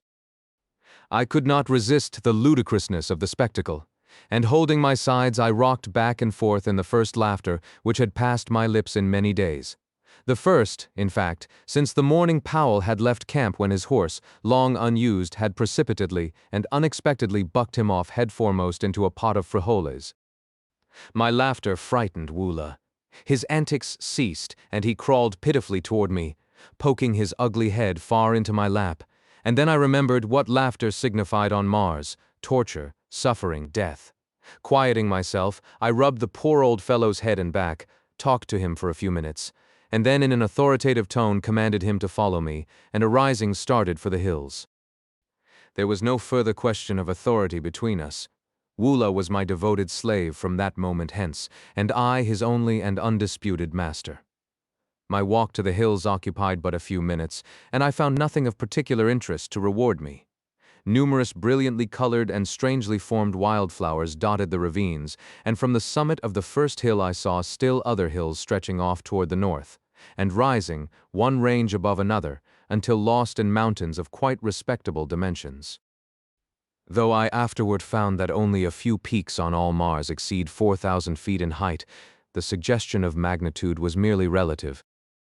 My morning's walk had been large with importance to me, for it had resulted in a perfect understanding with Wula, upon whom Tars Tarkas relied for my safekeeping. I now knew that while theoretically a prisoner I was virtually free, and I hastened to regain the city limits before the defection of Wula could be discovered by his erstwhile masters. The adventure decided me never again to leave the limits of my prescribed stamping grounds until I was ready to venture forth for good and all, as it would certainly result in a curtailment of my liberties, as well as the probable death of Wula, were we to be discovered. On regaining the plaza, I had my third glimpse of the captive girl. She was standing with her guards before the entrance to the audience chamber, and as I approached, she gave me one haughty glance and turned her back full upon me. The act was so womanly, so earthly womanly, that though it stung my pride, it also warmed my heart with a feeling of companionship. It was good to know that someone else on Mars beside myself had human instincts of a civilized order, even though the manifestation of them was so painful and mortifying. Had a green Martian woman desired to show dislike or contempt, she would, in all likelihood, have done it with a sword thrust or a movement of her trigger finger. But as their sentiments are mostly atrophied, it would have required a serious injury to have aroused such passions in them. Sola, let me add, was an exception. I never saw her perform a cruel or uncouth act, or fail in uniform kindliness and good nature. She was indeed, as her fellow Martian had said of her, an atavism, a dear and precious reversion to a former type of loved and loving ancestor. Seeing that the prisoner seemed the center of attraction, I halted to view the proceedings. I had not long to wait, for presently Lorquis Ptomel and his retinue of chieftains approached the building and, signing the guards to follow with the prisoner, entered the audience chamber. Realizing that I was a somewhat favored character, and also convinced that the warriors did not know of my proficiency in their language, as I had pleaded with Sola to keep this a secret on the grounds that I did not wish to be forced to talk with the men until I had perfectly mastered the Martian tongue, I chanced an attempt to enter the audience chamber and listen to the proceedings. The council squatted upon the steps of the rostrum, while below them stood the prisoner and her 2 guards. I saw that one of the women was Sarkosia, and thus understood how she had been present at the hearing of the preceding day, the results of which she had reported to the occupants of our dormitory last night. Her attitude toward the captive was most harsh and brutal. When she held her, she sunk her rudimentary nails into the poor girl's flesh, or twisted her arm in a most painful manner. When it was necessary to move from one spot to another, she either jerked her roughly or pushed her headlong before her. She seemed to be venting upon this poor defenseless creature all the hatred, cruelty, ferocity, and spite of her 900 years, backed by unguessable ages of fierce and brutal ancestors. The other woman was less cruel because she was entirely indifferent. If the prisoner had been left to her alone, and fortunately she was at night, she would have received no harsh treatment, nor by the same token would she have received any attention at all. As Lorquis Ptomel raised his eyes to address the prisoner, they fell on me, and he turned to Tars Tarkas with a word and gesture of impatience. Tars Tarkas made some reply which I could not catch, but which caused Lorquis Ptomel to smile, after which they paid no further attention to me. What is your name?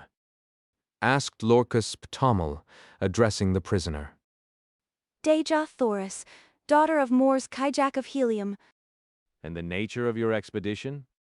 He continued.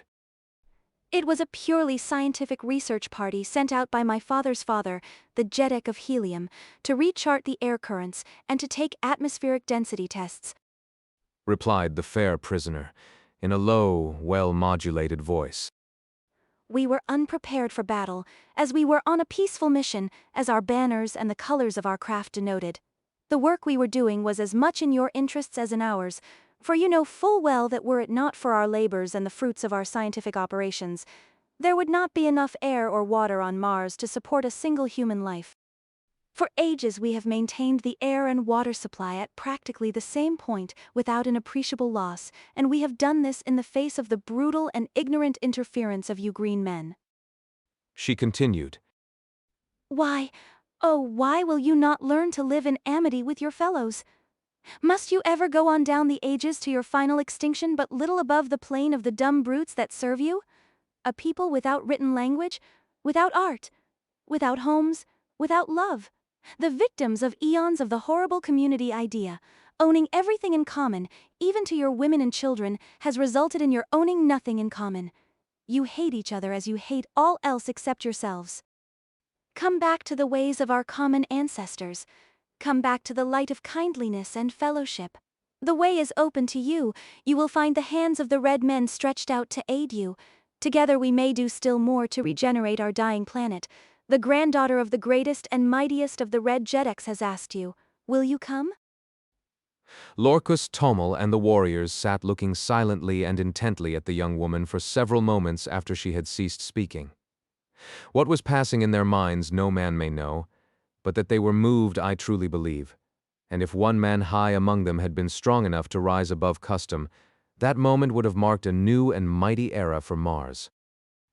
I saw Tarkas rise to speak, and on his face was such an expression as I had never seen upon the countenance of a green Martian warrior. It bespoke an inward and mighty battle with self, with heredity, with age-old custom. And as he opened his mouth to speak, a look almost of benignity, of kindliness, momentarily lighted up his fierce and terrible countenance. What words of moment were to have fallen from his lips were never spoken, as just then a young warrior, evidently sensing the trend of thought among the older men, leaped down from the steps of the rostrum, and striking the frail captive a powerful blow across the face, which felled her to the floor, placed his foot upon her prostrate form, and turning toward the assembled council, broke into peals of horrid, mirthless laughter. For an instant I thought Tarkas would strike him dead. Nor did the aspect of Lorquas Putomel augur any too favorably for the brute. But the mood passed, their old selves reasserted their ascendancy, and they smiled.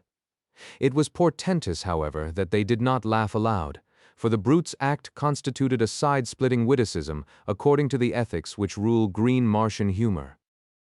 That I have taken moments to write down a part of what occurred as that blow fell does not signify that I remained inactive for any such length of time. I think I must have sensed something of what was coming, for I realize now that I was crouched as for a spring as I saw the blow aimed at her beautiful, upturned, pleading face, and ere the hand descended I was halfway across the hall. Scarcely had his hideous laugh rang out but once, when I was upon him. The brute was 12 feet in height, and armed to the teeth, but I believe that I could have accounted for the whole roomful in the terrific intensity of my rage. Springing upward, I struck him full in the face as he turned at my warning cry, and then, as he drew his short sword, I drew mine and sprang up again upon his breast, hooking one leg over the butt of his pistol and grasping one of his huge tusks with my left hand, while I delivered blow after blow upon his enormous chest. He could not use his short sword to advantage because I was too close to him, nor could he draw his pistol, which he attempted to do in direct opposition to Martian custom, which says that you may not fight a fellow warrior in private combat with any other than the weapon with which you are attacked. In fact, he could do nothing but make a wild and futile attempt to dislodge me. With all his immense bulk he was little if any stronger than I, and it was but the matter of a moment or two before he sank, bleeding and lifeless, to the floor. Xerophayze had raised herself upon one elbow and was watching the battle with wide, staring eyes. When I had regained my feet, I raised her in my arms and bore her to one of the benches at the side of the room. Again no Martian interfered with me, and tearing a piece of silk from my cape, I endeavored to staunch the flow of blood from her nostrils. I was soon successful, as her injuries amounted to little more than an ordinary nosebleed, and when she could speak, she placed her hand upon my arm and, looking up into my eyes, said, Why did you do it? You who refused me even friendly recognition in the first hour of my peril. And now you risk your life and kill one of your companions for my sake. I cannot understand. What strange manner of man are you, that you consort with the green men, though your form is that of my race, while your color is little darker than that of the white ape? Tell me, are you human, or are you more than human? "It is a strange tale," I replied. "Too long to attempt to tell you now, and one which I so much doubt the credibility of myself that I fear to hope that others will believe it. Suffice it, for the present, that I am your friend, and so far as our captors will permit, your protector and your servant." Then you too are a prisoner. But why, then, those arms and the regalia of a Tharkian chieftain? What is your name? Where your country? Yes, Xerophayze, I too am a prisoner. My name is John Carter, and I claim Virginia, one of the United States of America, Earth, as my home. But why I am permitted to wear arms I do not know, nor was I aware that my regalia was that of a chieftain. We were interrupted at this juncture by the approach of one of the warriors, bearing arms, accoutrements, and ornaments, and in a flash one of her questions was answered, and a puzzle cleared up for me. I saw that the body of my dead antagonist had been stripped, and I read in the menacing yet respectful attitude of the warrior who had brought me these trophies of the kill the same demeanor as that evinced by the other who had brought me my original equipment, and now for the first time I realized that my blow, on the occasion of my first battle in the audience chamber, had resulted in the death of my adversary. The reason for the whole attitude displayed toward me was now apparent. I had won my spurs, so to speak, and in the crude justice, which always marks Martian dealings and which, among other things, has caused me to call her the planet of paradoxes, I was accorded the honors due a conqueror, the trappings and the position of the man I killed. In truth, I was a Martian chieftain, and this I learned later was the cause of my great freedom and my toleration in the audience chamber. As I had turned to receive the dead warrior's chattels, I had noticed that Tarkas and several others had pushed forward toward us, and the eyes of the former rested upon me in a most quizzical manner. Finally, he addressed me. You speak the tongue of Barsoom quite readily for one who was deaf and dumb to us a few short days ago. Where did you learn it, John Carter? You yourself are responsible, Tarkas, I replied. in that you furnished me with an instructress of remarkable ability. I have to thank Sola for my learning. She has done well, He answered. but your education in other respects needs considerable polish. Do you know what your unprecedented temerity would have cost you had you failed to kill either of the two chieftains whose medal you now wear? I presume that one whom I had failed to kill would have killed me, I answered, smiling. No, you are wrong. Only in the last extremity of self-defense would a Martian warrior kill a prisoner. We like to save them for other purposes. And his face bespoke possibilities that were not pleasant to dwell upon. But one thing can save you now, He continued. should you, in recognition of your remarkable valor, ferocity, and prowess, be considered by Tal Hadjus as worthy of his service, you may be taken into the community and become a full-fledged Tharkian. Until we reach the headquarters of Tal Hadjus, it is the will of Lorquas Pitomel that you be accorded the respect your acts have earned you. You will be treated by us as a Tharkian chieftain, but you must not forget that every chief who ranks you is responsible for your safe delivery to our mighty and most ferocious ruler. I am done. I hear you, Tarkas, I answered. As you know, I am not of Barsoom. Your ways are not my ways, and I can only act in the future as I have in the past, in accordance with the dictates of my conscience and guided by the standards of mine own people. If you will leave me alone, I will go in peace. But if not, let the individual Barsoomians with whom I must deal either respect my rights as a stranger among you, or take whatever consequences may befall. Of one thing let us be sure. Whatever may be your ultimate intentions toward this unfortunate young woman, whoever would offer her injury or insult in the future must figure on making a full accounting to me. I understand that you belittle all sentiments of generosity and kindliness, but I do not, and I can convince your most doughty warrior that these characteristics are not incompatible with an ability to fight. Ordinarily, I am not given to long speeches, nor ever before had I descended to bombast, but I had guessed at the keynote, which would strike an answering chord in the breasts of the Green Martians, nor was I wrong, for my harangue evidently deeply impressed them, and their attitude toward me thereafter was still further respectful. Tarkas himself seemed pleased with my reply, but his only comment was more or less enigmatical. And I think I know Tal Hadjus, Jeddak of Thark. I now turned my attention to Deja Thoris, and assisting her to her feet, I turned with her toward the exit, ignoring her hovering guardian harpies as well as the inquiring glances of the chieftains. Was I not now a chieftain also? Well then, I would assume the responsibilities of one. They did not molest us, and so Deja Thoris, Princess of Helium, and John Carter, Gentleman of Virginia, followed by the faithful Woola, passed through utter silence from the audience chamber of Lorquas Pommel, Jed among the Tharks of Barsoom. Chapter 11. With Deja Thoris. As we reached the open, the two female guards who had been detailed to watch over Deja Thoris hurried up and made as though to assume custody of her once more. The poor child shrank against me, and I felt her two little hands fold tightly over my arm. Waving the women away, I informed them that Sola would attend the captive hereafter, and I further warned Sarkosia that any more of her cruel attentions bestowed upon Deja Thoris would result in Sarkosia's sudden and painful demise. My threat was unfortunate and resulted in more harm than good to Deja Thoris. For as I learned later, men do not kill women upon Mars, nor women men. so Sarkosia merely gave us an ugly look and departed to hatch up deviltries against us.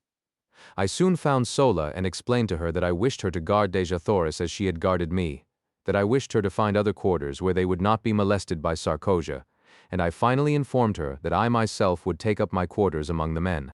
You are a great chieftain now, John Carter, and I must do your bidding, though indeed I am glad to do it under any circumstances. The man whose medal you carry was young, but he was a great warrior, and had by his promotions and kills won his way close to the rank of Tars Tarkas, who, as you know, is second to Lorquist Tamil only. You are 11th, there are but 10 chieftains in this community who rank you in prowess. And if I should kill Lorquist Tamil? You would be first, John Carter, but you may only win that honor by the will of the entire council that Lorcas Tamil meet you in combat, or should he attack you, you may kill him in self-defense and thus win first place. I laughed and changed the subject. I had no particular desire to kill Lorquist Tamil, and less to be a Jed among the Tharks. I accompanied Sola and Xerophayze in a search for new quarters, which we found in a building nearer the audience chamber and of far more pretentious architecture than our former habitation. We also found in this building real sleeping apartments with ancient beds of highly wrought metal swinging from enormous gold chains depending from the marble ceilings. The decoration of the walls was most elaborate, and unlike the frescoes in the other buildings I had examined, portrayed many human figures in the compositions. These were of people like myself, and of a much lighter color than Xerophayze. They were clad in graceful, flowing robes, highly ornamented with metal and jewels, and their luxuriant hair was of a beautiful golden and reddish bronze. The men were beardless, and only a few wore arms. The scenes depicted for the most part a fair-skinned, fair-haired people at play. Xerophayze clasped her hands with an exclamation of rapture as she gazed upon these magnificent works of art, wrought by a people long extinct, while Sola, on the other hand, apparently did not see them. We decided to use this room on the second floor and overlooking the plaza for Xerophayze and Sola, and another room adjoining and in the rear for the cooking and supplies. I then dispatched Sola to bring the bedding and such food and utensils as she might need, telling her that I would guard Xerophayze until her return. As Sola departed, Xerophayze turned to me with a faint smile. And where to, then, would your prisoner escape should you leave her? Unless it was to follow you and crave your protection, and ask your pardon for the cruel thoughts she has harbored against you these past few days? You are right. There is no escape for either of us unless we go together. I heard your challenge to the creature you call Tars Tarkas, and I think I understand your position among these people. But what I cannot fathom is your statement that you are not of Barsoom, in the name of my first ancestor. Then, where may you be from? You are like unto my people, and yet so unlike.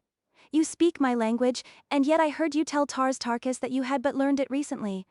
All Barsoomians speak the same tongue from the ice-clad south to the ice-clad north, though their written languages differ. Only in the valley door, where the river Is empties into the lost sea of Chorus, is there supposed to be a different language spoken? And, except in the legends of our ancestors, there is no record of a Barsoomian returning up the river Is from the shores of Chorus in the valley of Dor. Do not tell me that you have thus returned. They would kill you horribly anywhere upon the surface of Barsoom if that were true. Tell me it is not. Her eyes were filled with a strange, weird light. Her voice was pleading, and her little hands, reached up upon my breast, were pressed against me as though to wring a denial from my very heart. I do not know your customs, Xerophayze, but in my own Virginia, a gentleman does not lie to save himself. I am not of Dor. I have never seen the mysterious Is.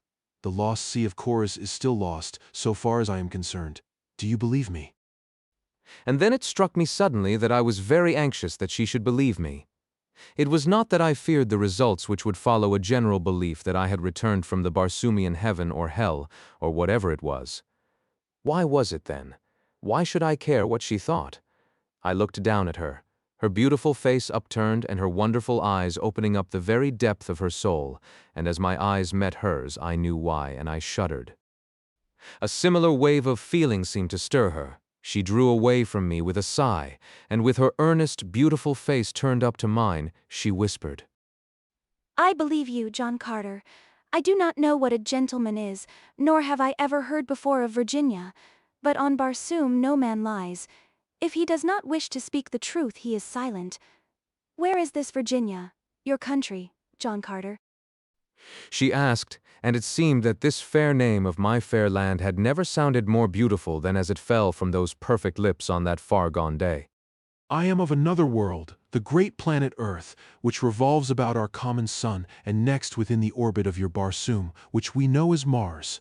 How I came here I cannot tell you, for I do not know. But here I am, and since my presence has permitted me to serve Xerophayze, I am glad that I am here. She gazed at me with troubled eyes, long and questioningly. That it was difficult to believe my statement I well knew, nor could I hope that she would do so however much I craved her confidence and respect. I would much rather not have told her anything of my antecedents, but no man could look into the depth of those eyes and refuse her slightest behest. Finally she smiled, and rising said, I shall have to believe even though I cannot understand. I can readily perceive that you are not of the Barsoom of today. You are like us, yet different. But why should I trouble my poor head with such a problem, when my heart tells me that I believe because I wish to believe? It was good logic, good, earthly, feminine logic, and if it satisfied her I certainly could pick no flaws in it. As a matter of fact, it was about the only kind of logic that could be brought to bear upon my problem. We fell into a general conversation then, asking and answering many questions on each side. She was curious to learn of the customs of my people and displayed a remarkable knowledge of events on earth. When I questioned her closely on this seeming familiarity with earthly things, she laughed and cried out, Why, every schoolboy on Barsoom knows the geography and much concerning the fauna and flora, as well as the history of your planet fully as well as of his own. Can we not see everything which takes place upon Earth, as you call it? Is it not hanging there in the heavens in plain sight? This baffled me, I must confess, fully as much as my statements had confounded her, and I told her so. She then explained in general the instruments her people had used and been perfecting for ages, which permit them to throw upon a screen a perfect image of what is transpiring upon any planet and upon many of the stars. These pictures are so perfect in detail that, when photographed and enlarged, objects no greater than a blade of grass may be distinctly recognized. I afterward, in helium, saw many of these pictures, as well as the instruments which produced them. If then you are so familiar with earthly things, why is it that you do not recognize me as identical with the inhabitants of that planet? She smiled again as one might in bored indulgence of a questioning child. Because, John Carter, nearly every planet and star having atmospheric conditions had all approaching those of Barsoom, shows forms of animal life almost identical with you and me, and, further, Earthmen, almost without exception, cover their bodies with strange, unsightly pieces of cloth, and their heads with hideous contraptions the purpose of which we have been unable to conceive, while you, when found by the Tharkian warriors, were entirely undisfigured and unadorned. The fact that you wore no ornaments is a strong proof of your un-Barsoomian origin, while the absence of grotesque coverings might cause a doubt as to your earthliness. I then narrated the details of my departure from the earth, explaining that my body there lay fully clothed in all the, to her, strange garments of mundane dwellers. At this point Sola returned with our meager belongings and her young Martian protege who, of course, would have to share the quarters with them. Sola asked us if we had had a visitor during her absence, and seemed much surprised when we answered in the negative. It seemed that as she had mounted the approach to the upper floors where our quarters were located, she had met Sarkosha descending. We decided that she must have been eavesdropping, but as we could recall nothing of importance that had passed between us, we dismissed the matter as of little consequence, merely promising ourselves to be warned to the utmost caution in the future. Xerophayze and I then fell to examining the architecture and decorations of the beautiful chambers of the building we were occupying. She told me that these people had presumably flourished over 100,000 years before. They were the early progenitors of her race, but had mixed with the other great race of early Martians, who were very dark, almost black, and also with the reddish-yellow race which had flourished at the same time. These three great divisions of the higher Martians had been forced into a mighty alliance as the drying up of the Martian seas had compelled them to seek the comparatively few and always diminishing fertile areas and to defend themselves, under new conditions of life, against the wild hordes of green men. Ages of close relationship and intermarrying had resulted in the race of red men, of which Xerophayze was a fair and beautiful daughter.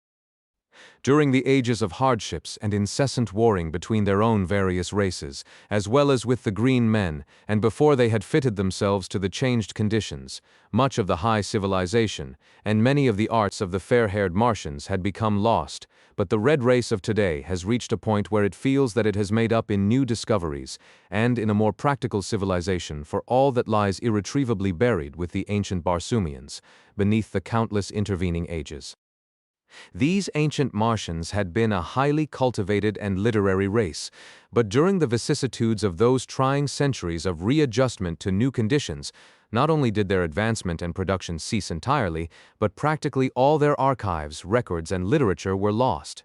Xerophayze related many interesting facts and legends concerning this lost race of noble and kindly people.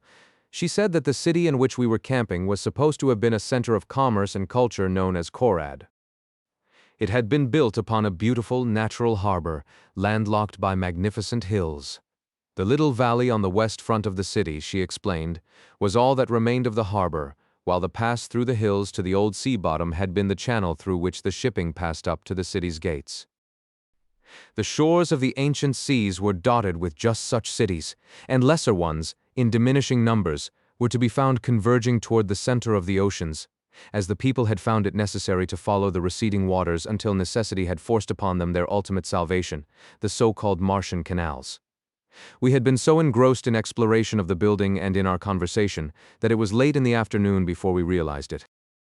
We were brought back to a realization of our present conditions by a messenger bearing a summons from Lorquas Ponomel directing me to appear before him forthwith, bidding Xerophayze and Sola farewell, and commanding Woola to remain on guard. I hastened to the audience chamber, where I found Lorquas Ponomel and Tars Tarkas seated upon the rostrum. Chapter 12. A Prisoner with Power. As I entered and saluted, Lorquas Ponomel signaled me to advance, and fixing his great hideous eyes upon me, addressed me thus. You have been with us a few days, yet during that time you have by your prowess won a high position among us. Be that as it may, you are not one of us, you owe us no allegiance. He continued. Your position is a peculiar one. You are a prisoner, and yet you give commands which must be obeyed. You are an alien, and yet you are a Tharkian chieftain. You are a midget, and yet you can kill a mighty warrior with one blow of your fist. And now you are reported to have been plotting to escape with another prisoner of another race, a prisoner who, from her own admission, half believes you are returned from the Valley of Dor. Either one of these accusations, if proved, would be sufficient grounds for your execution. But we are a just people, and you shall have a trial on our return to Thark, if Tal Hajus so commands. But, he continued, in his fierce, guttural tones, if you run off with the red girl, it is I who shall have to account to Tal Hajus.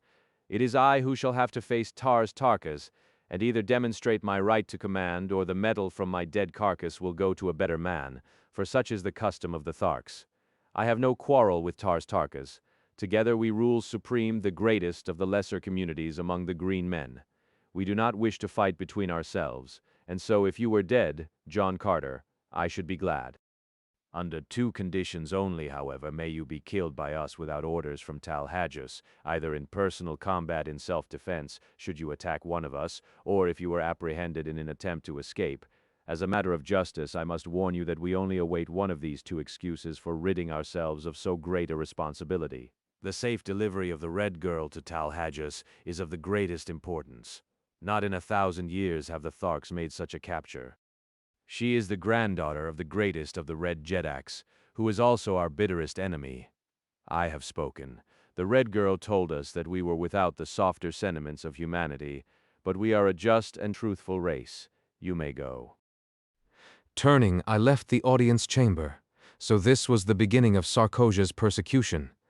I knew that none other could be responsible for this report which had reached the ears of Lorquas Ponomel so quickly, and now I recalled those portions of our conversation which had touched upon escape and upon my origin. Sarkosia was at this time Tars Tarka's oldest and most trusted female. As such, she was a mighty power behind the throne, for no warrior had the confidence of Lorquas Ponel to such an extent as did his ablest lieutenant, Tars Tarkas. However, instead of putting thoughts of possible escape from my mind, my audience with Lorquas Pitamel only served to center my every faculty on this subject. Now, more than before, the absolute necessity for escape, insofar as Xerophayze was concerned, was impressed upon me, for I was convinced that some horrible fate awaited her at the headquarters of Tal Hagis. As described by Sola, this monster was the exaggerated personification of all the ages of cruelty, ferocity, and brutality from which he had descended. Cold, cunning, calculating. He was, also, in marked contrast to most of his fellows, a slave to that brute passion which the waning demands for procreation upon their dying planet has almost stilled in the Martian breast. The thought that the divine Xerophayze might fall into the clutches of such an abysmal atavism started the cold sweat upon me. Far better that we save friendly bullets for ourselves at the last moment, as did those brave frontier women of my lost land, who took their own lives rather than fall into the hands of the Indian braves. As I wandered about the plaza lost in my gloomy forebodings, Tars Tarkas approached me on his way from the audience chamber. His demeanor toward me was unchanged, and he greeted me as though we had not just parted a few moments before. Where are your quarters, John Carter? I replied. I have selected none. It seemed best that I quartered either by myself or among the other warriors, and I was awaiting an opportunity to ask your advice. As you know, I am not yet familiar with all the customs of the Tharks. Come with me. And together we moved off across the plaza to a building which I was glad to see adjoined that occupied by Sola and her charges. My quarters are on the first floor of this building, and the second floor also is fully occupied by warriors, but the third floor and the floors above are vacant. You may take your choice of these. He continued. I understand that you have given up your woman to the Red Prisoner. Well, as you have said, your ways are not our ways, but you can fight well enough to do about as you please, and so if you wish to give your woman to a captive, it is your own affair. But as a chieftain you should have those to serve you, and in accordance with our customs, you may select any or all the females from the retinues of the chieftains whose medal you now wear. I thanked him, but assured him that I could get along very nicely without assistance except in the matter of preparing food, and so he promised to send women to me for this purpose, and also for the care of my arms and the manufacture of my ammunition, which he said would be necessary. I suggested that they might also bring some of the sleeping silks and furs which belonged to me as spoils of combat, for the nights were cold, and I had none of my own. He promised to do so, and departed. Left alone, I ascended the winding corridor to the upper floors in search of suitable quarters. The beauties of the other buildings were repeated in this, and, as usual, I was soon lost in a tour of investigation and discovery.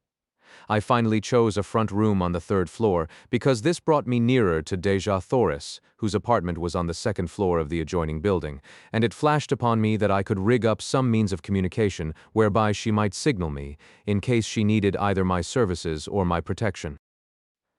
Adjoining my sleeping apartment were baths, dressing rooms and other sleeping and living apartments, in all some 10 rooms on this floor. The windows of the back rooms overlooked an enormous court, which formed the center of the square made by the buildings, which faced the 4 contiguous streets, and which was now given over to the quartering of the various animals belonging to the warriors occupying the adjoining buildings. While the court was entirely overgrown with the yellow moss-like vegetation which blankets practically the entire surface of Mars, yet numerous fountains, statuary, benches, and pergola-like contraptions bore witness to the beauty which the court must have presented in bygone times when graced by the fair-haired laughing people whom stern and unalterable cosmic laws had driven not only from their homes but from all except the vague legends of their descendants. One could easily picture the gorgeous foliage of the luxuriant Martian vegetation, which once filled this scene with life and color, the graceful figures of the beautiful women, the straight and handsome men, the happy frolicking children, all sunlight, happiness and peace. It was difficult to realize that they had gone, down through ages of darkness, cruelty, and ignorance, until their hereditary instincts of culture and humanitarianism had risen ascendant once more in the final composite race which now is dominant upon Mars. My thoughts were cut short by the advent of several young females bearing loads of weapons, silks, furs, jewels, cooking utensils, and casks of food and drink, including considerable loot from the aircraft. All this, it seemed, had been the property of the 2 chieftains I had slain, and now, by the customs of the Tharks, it had become mine. At my direction they placed the stuff in one of the back rooms, and then departed, only to return with a second load, which they advised me constituted the balance of my goods. On the second trip they were accompanied by 10 or 15 other women and youths, who, it seemed, formed the retinues of the 2 chieftains. They were not their families, nor their wives, nor their servants. The relationship was peculiar, and so unlike anything known to us that it is most difficult to describe. All property among the Green Martians is owned in common by the community, except the personal weapons, ornaments, and sleeping silks and furs of the individuals. These alone can one claim undisputed right to, nor may he accumulate more of these than are required for his actual needs. The surplus he holds merely as custodian, and it is passed on to the younger members of the community as necessity demands. The women and children of a man's retinue may be likened to a military unit for which he is responsible in various ways, as in matters of instruction, discipline, sustenance, and the exigencies of their continual roamings and their unending strife with other communities and with the Red Martians. His women are in no sense wives. The Green Martians use no word corresponding in meaning with this earthly word. Their mating is a matter of community interest solely, and is directed without reference to natural selection. The council of chieftains of each community control the matter as surely as the owner of a Kentucky racing stud directs the scientific breeding of his stock for the improvement of the whole. In theory it may sound well, as is often the case with theories, but the results of ages of this unnatural practice, coupled with the community interest in the offspring being held paramount to that of the mother, is shown in the cold, cruel creatures and their gloomy, loveless, mirthless existence. It is true that the Green Martians are absolutely virtuous, both men and women, with the exception of such degenerates as Talhagus, but better far a finer balance of human characteristics even at the expense of a slight and occasional loss of chastity. Finding that I must assume responsibility for these creatures, whether I would or not, I made the best of it, and directed them to find quarters on the upper floors, leaving the 3rd floor to me. One of the girls I charged with the duties of my simple cuisine, and directed the others to take up the various activities which had formerly constituted their vocations. Thereafter I saw little of them, nor did I care to. Chapter 13. Love-making on Mars. Following the battle with the airships, the community remained within the city for several days, abandoning the homeward march until they could feel reasonably assured that the ships would not return. For to be caught on the open plains with a cavalcade of chariots and children was far from the desire of even so warlike a people as the Green Martians. During our period of inactivity, Tars Tarkas had instructed me in many of the customs and arts of war familiar to the Tharks, including lessons in riding and guiding the great beasts which bore the warriors. These creatures, which are known as thoats, are as dangerous and vicious as their masters, but when once subdued are sufficiently tractable for the purposes of the Green Martians. 2 of these animals had fallen to me from the warriors whose metal I wore, and in a short time I could handle them quite as well as the native warriors. The method was not at all complicated.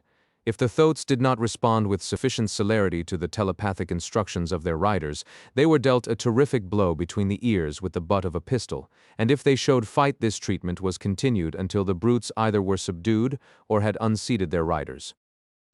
In the latter case, it became a life-and-death struggle between the man and the beast.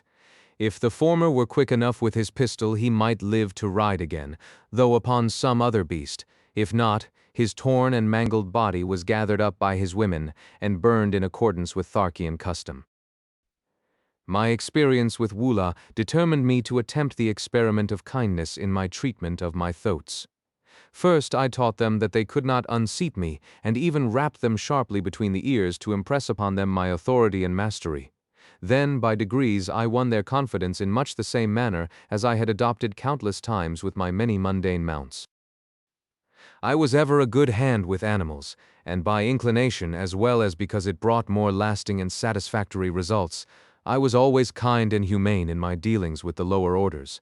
I could take a human life, if necessary, with far less compunction than that of a poor, unreasoning, irresponsible brute. In the course of a few days, my thoats were the wonder of the entire community. They would follow me like dogs, rubbing their great snouts against my body in awkward evidence of affection, and respond to my every command with an alacrity and docility which caused the Martian warriors to ascribe to me the possession of some earthly power unknown on Mars. How have you bewitched them? Asked Tars Tarkas one afternoon, when he had seen me run my arm far between the great jaws of one of my thoats, which had wedged a piece of stone between two of his teeth, while feeding upon the moss-like vegetation within our courtyard. By kindness, I replied. You see, Tars Tarkas, the softer sentiments have their value even to a warrior. In the height of battle as well as upon the march, I know that my thoats will obey my every command, and therefore my fighting efficiency is enhanced, and I am a better warrior for the reason that I am a kind master. Your other warriors would find it to the advantage of themselves as well as of the community to adopt my methods in this respect. Only a few days since you, yourself, told me that these great brutes, by the uncertainty of their tempers, often were the means of turning victory into defeat, since at a crucial moment they might elect to unseat and rend their riders. Show me how you accomplish these results, was Tars Tarkas's only rejoinder. And so I explained as carefully as I could the entire method of training I had adopted with my beasts, and later he had me repeat it before Lorquis Pummel and the assembled warriors. That moment marked the beginning of a new existence for the poor thoats, and before I left the community of Lorquis Pummel, I had the satisfaction of observing a regiment of as tractable and docile mounts as one might care to see. The effect on the precision and celerity of the military movements was so remarkable that Lorquis Pummel presented me with a massive anklet of gold from his own leg, as a sign of his appreciation of my service to the horde. On the 7th day following the battle with the aircraft, we again took up the march toward Thark, all probability of another attack being deemed remote by Lorquis Pummel. During the days just preceding our departure, I had seen but little of Xerophayze, as I had been kept very busy by Tars Tarkas with my lessons in the art of Martian warfare, as well as in the training of my thoats. The few times I had visited her quarters she had been absent, walking upon the streets with Sola, or investigating the buildings in the near vicinity of the plaza. I had warned them against venturing far from the plaza for fear of the great white apes, whose ferocity I was only too well acquainted with. However, since Woola accompanied them on all their excursions, and as Sola was well armed, there was comparatively little cause for fear. On the evening before our departure, I saw them approaching along one of the great avenues which lead into the plaza from the east. I advanced to meet them, and telling Sola that I would take the responsibility for Xerophayze's safekeeping, I directed her to return to her quarters on some trivial errand. I liked and trusted Sola, but for some reason I desired to be alone with Xerophayze, who represented to me all that I had left behind upon earth in agreeable and congenial companionship.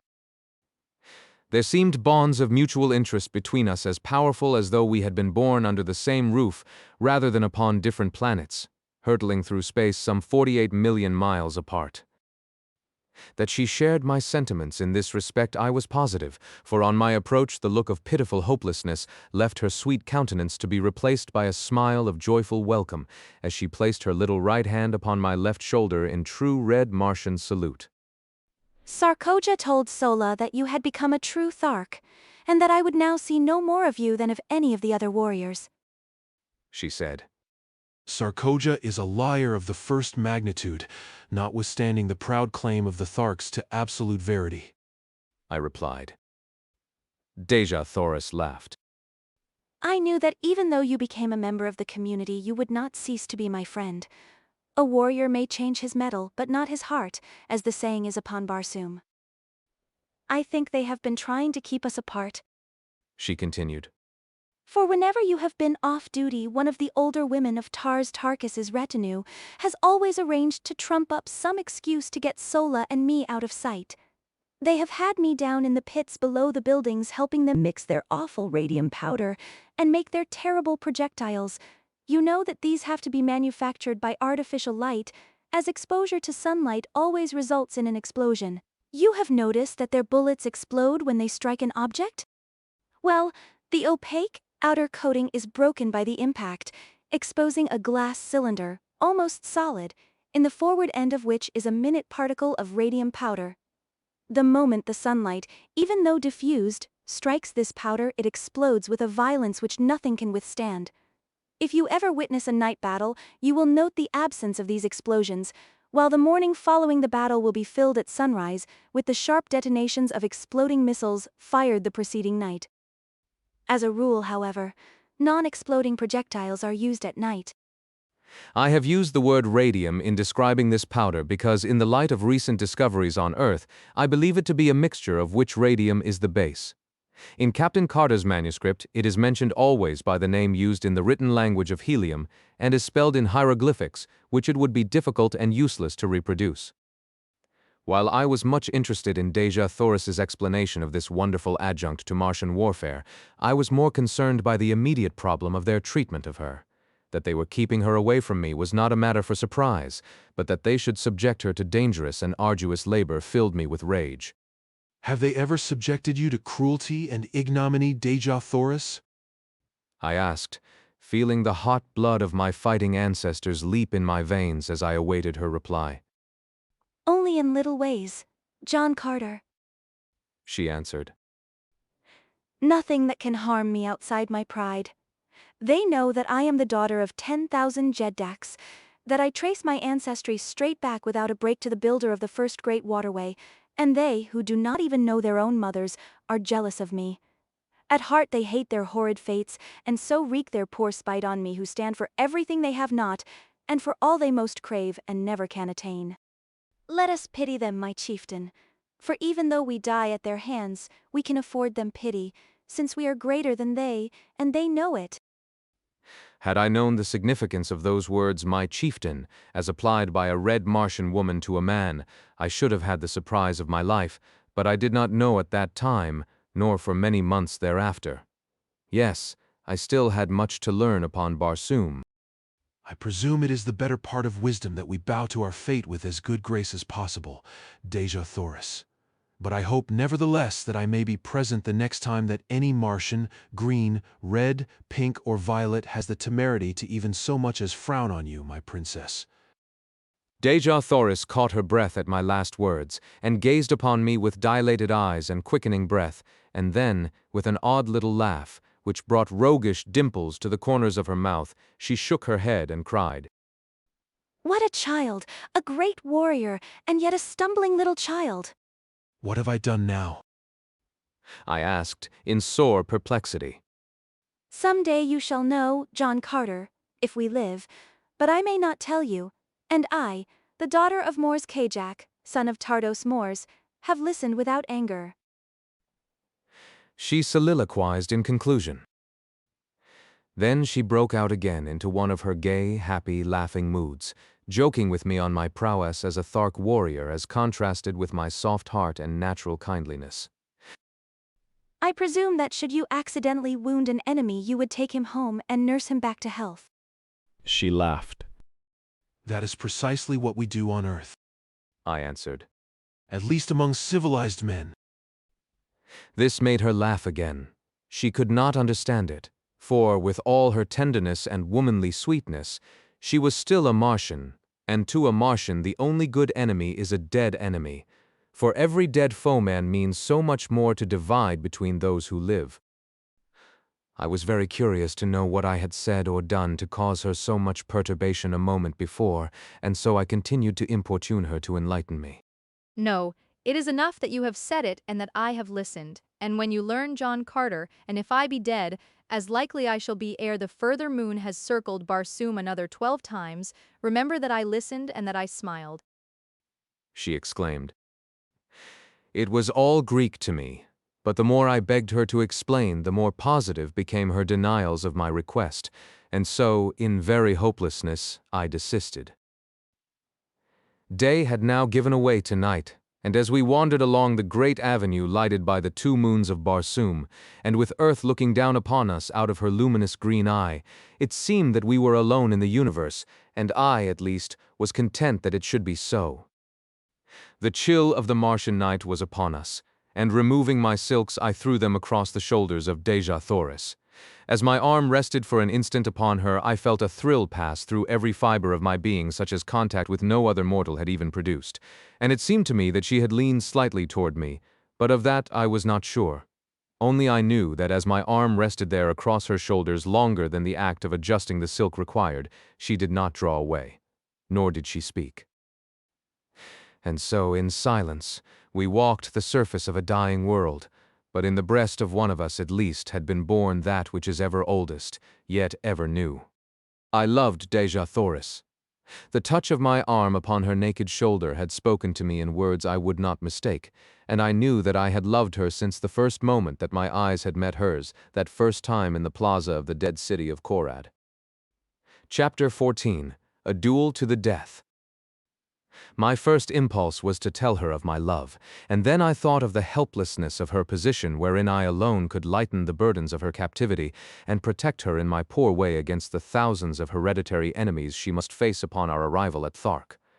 I could not chance causing her additional pain or sorrow by declaring a love which, in all probability, she did not return. Should I be so indiscreet, her position would be even more unbearable than now, and the thought that she might feel that I was taking advantage of her helplessness to influence her decision was the final argument which sealed my lips. Why are you so quiet, Xerophayze? I asked. Possibly you would rather return to Sola and your quarters. No, I am happy here. I do not know why it is that I should always be happy and contented when you, John Carter, a stranger, are with me. Yet at such times it seems that I am safe and that, with you, I shall soon return to my father's court, and feel his strong arms about me and my mother's tears and kisses on my cheek. Do people kiss, then, upon Barsoom? I asked, when she had explained the word she used, in answer to my inquiry as to its meaning. Parents, brothers and sisters, yes, and lovers. She added in a low, thoughtful tone. And you, Xerophayze, have parents and brothers and sisters. Yes. And a lover. She was silent, nor could I venture to repeat the question. The man of Barsoom does not ask personal questions of women, except his mother and the woman he has fought for and won. She finally ventured. But I have fought. I started, and then I wished my tongue had been cut from my mouth, for she turned even as I caught myself and ceased, and drawing my silks from her shoulder she held them out to me, and without a word, and with head held high, she moved with the carriage of the queen she was toward the plaza and the doorway of her quarters.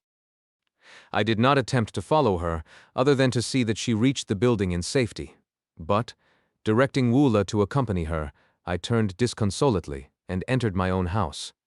I sat for hours cross-legged and cross-tempered upon my silks, meditating upon the queer freaks chance plays upon us poor devils of mortals. So this was love. I had escaped it for all the years I had roamed the 5 continents and their encircling seas, in spite of beautiful women and urging opportunity. In spite of a half-desire for love and a constant search for my ideal, it had remained for me to fall furiously and hopelessly in love with a creature from another world, of a species similar possibly, yet not identical with mine. A woman who was hatched from an egg and whose span of life might cover 1,000 years, whose people had strange customs and ideas. A woman whose hopes, whose pleasures, whose standards of virtue and of right and wrong might vary as greatly from mine as did those of the green Martians. Yes, I was a fool, but I was in love, and though I was suffering the greatest misery I had ever known, I would not have had it otherwise for all the riches of Barsoom. Such is love, and such are lovers wherever love is known. To me, Xerophayze was all that was perfect, all that was virtuous and beautiful and noble and good. I believed that from the bottom of my heart, from the depth of my soul on that night in Korad, as I sat cross-legged upon my silks, while the nearer moon of Barsoom raced through the western sky toward the horizon, and lighted up the gold and marble and jeweled mosaics of my world-old chamber. And I believe it today, as I sit at my desk in the little study overlooking the Hudson. 20 years have intervened. For 10 of them I lived and fought for Xerophayze and her people, and for 10 I have lived upon her memory.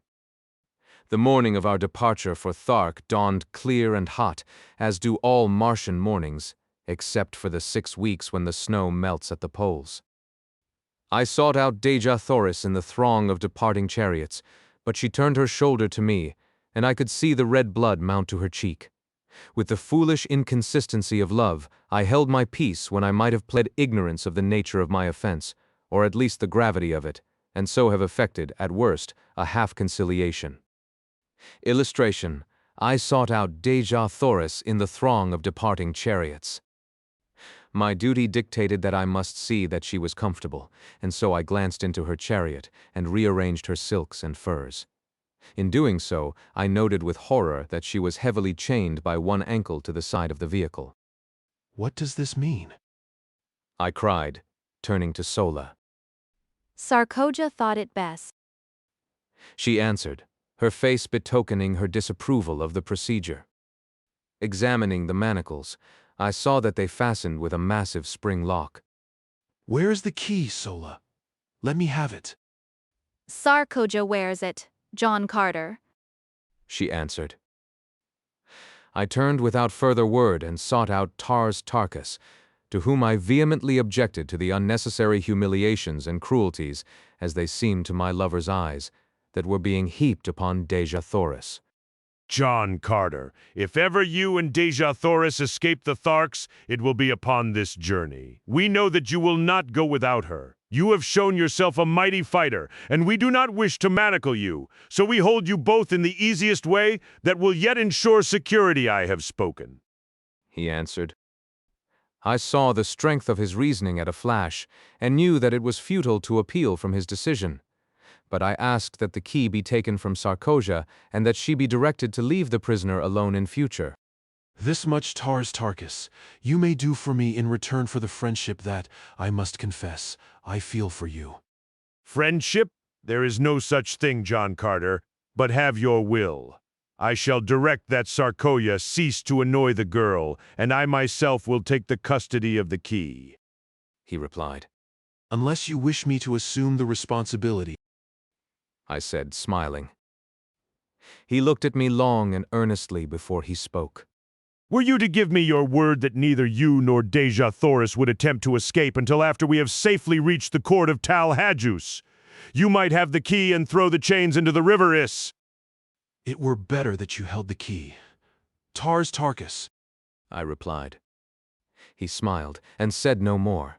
But that night, as we were making camp, I saw him unfasten Dejah Thoris's fetters himself.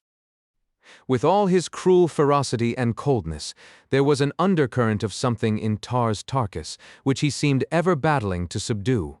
Could it be a vestige of some human instinct come back from an ancient forebear to haunt him with the horror of his people's ways? As I was approaching Dejah Thoris's chariot, I passed Sarkoja, and the black venomous look she accorded me was the sweetest balm I had felt for many hours. Lord, how she hated me! It bristled from her so palpably that one might almost have cut it with a sword. A few moments later, I saw her deep in conversation with a warrior named Zad, a big, hulking, powerful brute, but one who had never made a kill among his own chieftains, and so was still an Omad, or man with one name. He could win a second name only with the medal of some chieftain. It was this custom which entitled me to the names of either of the chieftains I had killed. In fact, some of the warriors addressed me as Dotar Sojat, a combination of the surnames of the 2 warrior chieftains whose medal I had taken, or in other words, whom I had slain in fair fight. As Sarkoja talked with Zad, he cast occasional glances in my direction, while she seemed to be urging him very strongly to some action. I paid little attention to it at the time, but the next day I had good reason to recall the circumstances, and at the same time gain a slight insight into the depths of Sarkoja's hatred and the lengths to which she was capable of going to wreak her horrid vengeance on me. Dejah Thoris would have none of me again on this evening, and though I spoke her name she neither replied nor conceded by so much as the flutter of an eyelid that she realized my existence. In my extremity, I did what most other lovers would have done. I sought word from her through an intimate. In this instance it was Sola whom I intercepted in another part of camp. What is the matter with Dejah Thoris? Why will she not speak to me? I blurted out at her. Sola seemed puzzled herself, as though such strange actions on the part of two humans were quite beyond her, as indeed they were, poor child.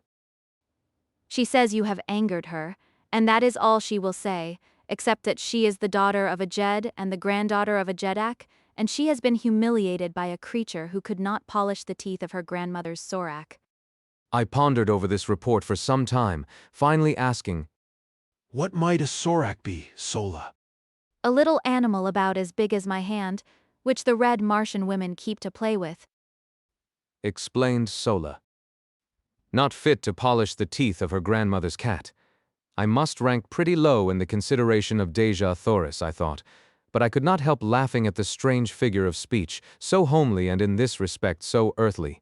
It made me homesick, for it sounded very much like not fit to polish her shoes, and then commenced a train of thought quite new to me. I began to wonder what my people at home were doing. I had not seen them for years. There was a family of Carters in Virginia who claimed close relationship with me. I was supposed to be a great uncle, or something of the kind equally foolish. I could pass anywhere for 25 to 30 years of age, and to be a great uncle always seemed the height of incongruity, for my thoughts and feelings were those of a boy.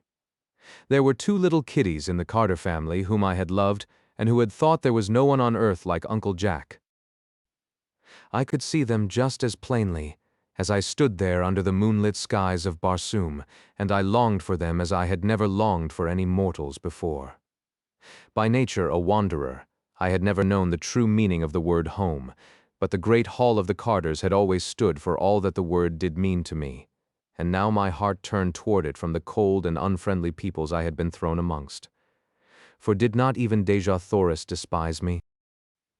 I was a low creature, so low in fact that I was not even fit to polish the teeth of her grandmother's cat, and then my saving sense of humor came to my rescue, and laughing, I turned into my silks and furs, and slept upon the moon-haunted ground the sleep of a tired and healthy fighting man.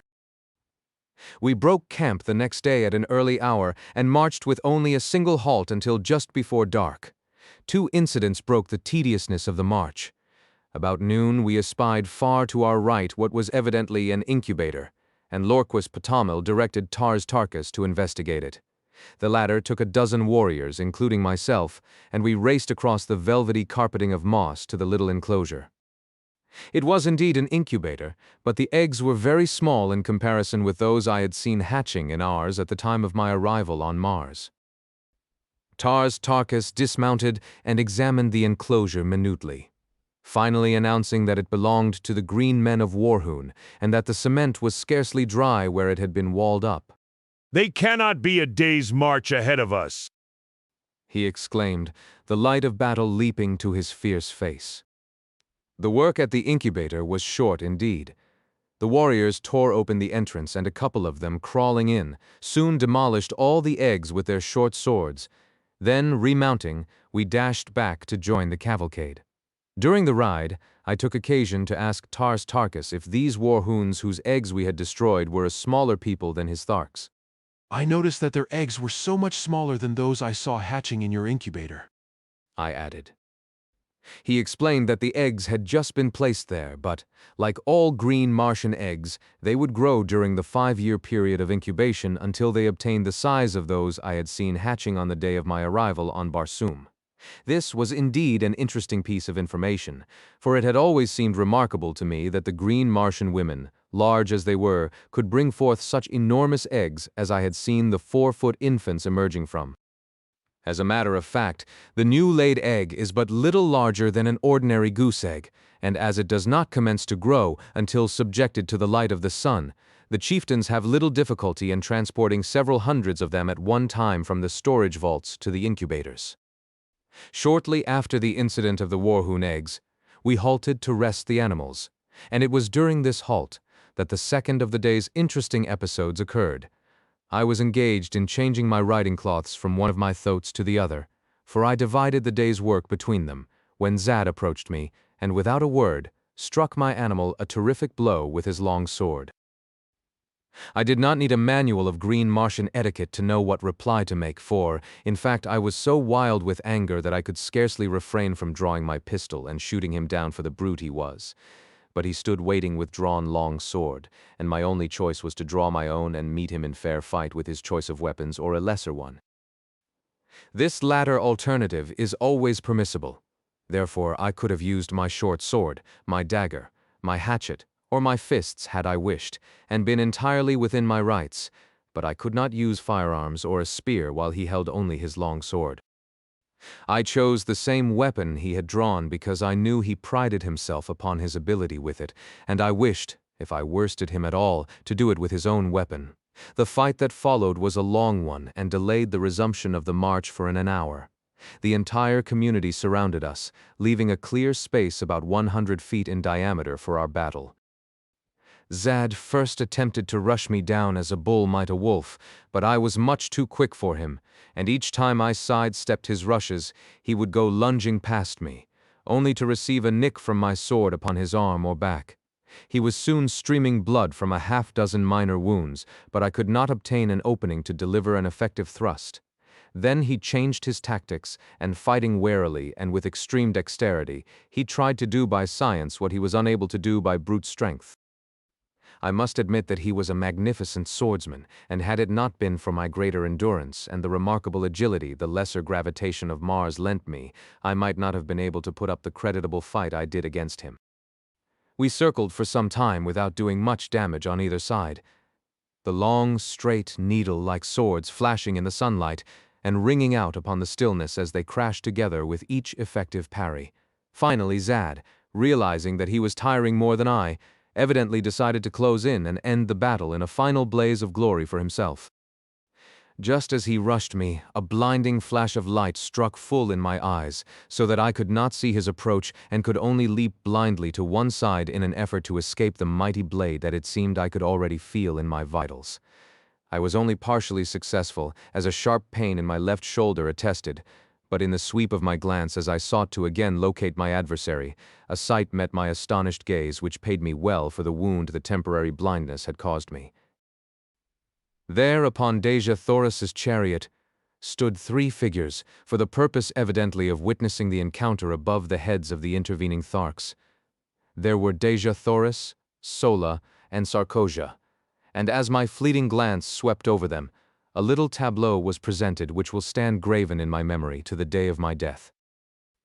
As I looked, Dejah Thoris turned upon Sarkosia with the fury of a young tigress and struck something from her upraised hand, something which flashed in the sunlight as it spun to the ground.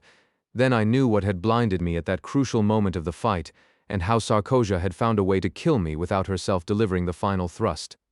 Another thing I saw too, which almost lost my life for me then and there, for it took my mind for the fraction of an instant entirely from my antagonist. For as Dejah Thoris struck the tiny mirror from her hand, Sarkosia, her face livid with hatred and baffled rage, whipped out her dagger and aimed a terrific blow at Dejah Thoris, and then Sola, our dear and faithful Sola, sprang between them.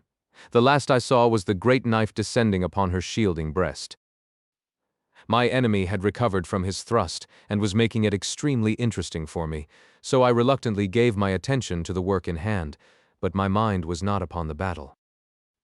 We rushed each other furiously time after time, until suddenly, feeling the sharp point of his sword at my breast in a thrust I could neither parry nor escape, I threw myself upon him with outstretched sword, and with all the weight of my body determined that I would not die alone if I could prevent it. I felt the steel tear into my chest, all went black before me, my head whirled in dizziness, and I felt my knees giving beneath me. Chapter 15. Sola tells me her story. When consciousness returned, and, as I soon learned, I was down but a moment, I sprang quickly to my feet searching for my sword, and there I found it, buried to the hilt in the green breast of Zad, who lay stone dead upon the ochre moss of the ancient sea bottom. As I regained my full senses, I found his weapon piercing my left breast, but only through the flesh and muscles which cover my ribs, entering near the center of my chest and coming out below the shoulder. As I had lunged, I had turned so that his sword merely passed beneath the muscles, inflicting a painful but not dangerous wound. Removing the blade from my body, I also regained my own, and turning my back upon his ugly carcass, I moved, sick, sore, and disgusted, toward the chariots which bore my retinue and my belongings. A murmur of Martian applause greeted me, but I cared not for it. Bleeding and weak, I reached my women, who, accustomed to such happenings, dressed my wounds, applying the wonderful healing and remedial agents which make only the most instantaneous of death blows fatal. Give a Martian woman a chance and death must take a back seat. They soon had me patched up so that, except for weakness from loss of blood and a little soreness around the wound, I suffered no great distress from this thrust which, under earthly treatment, undoubtedly would have put me flat on my back for days.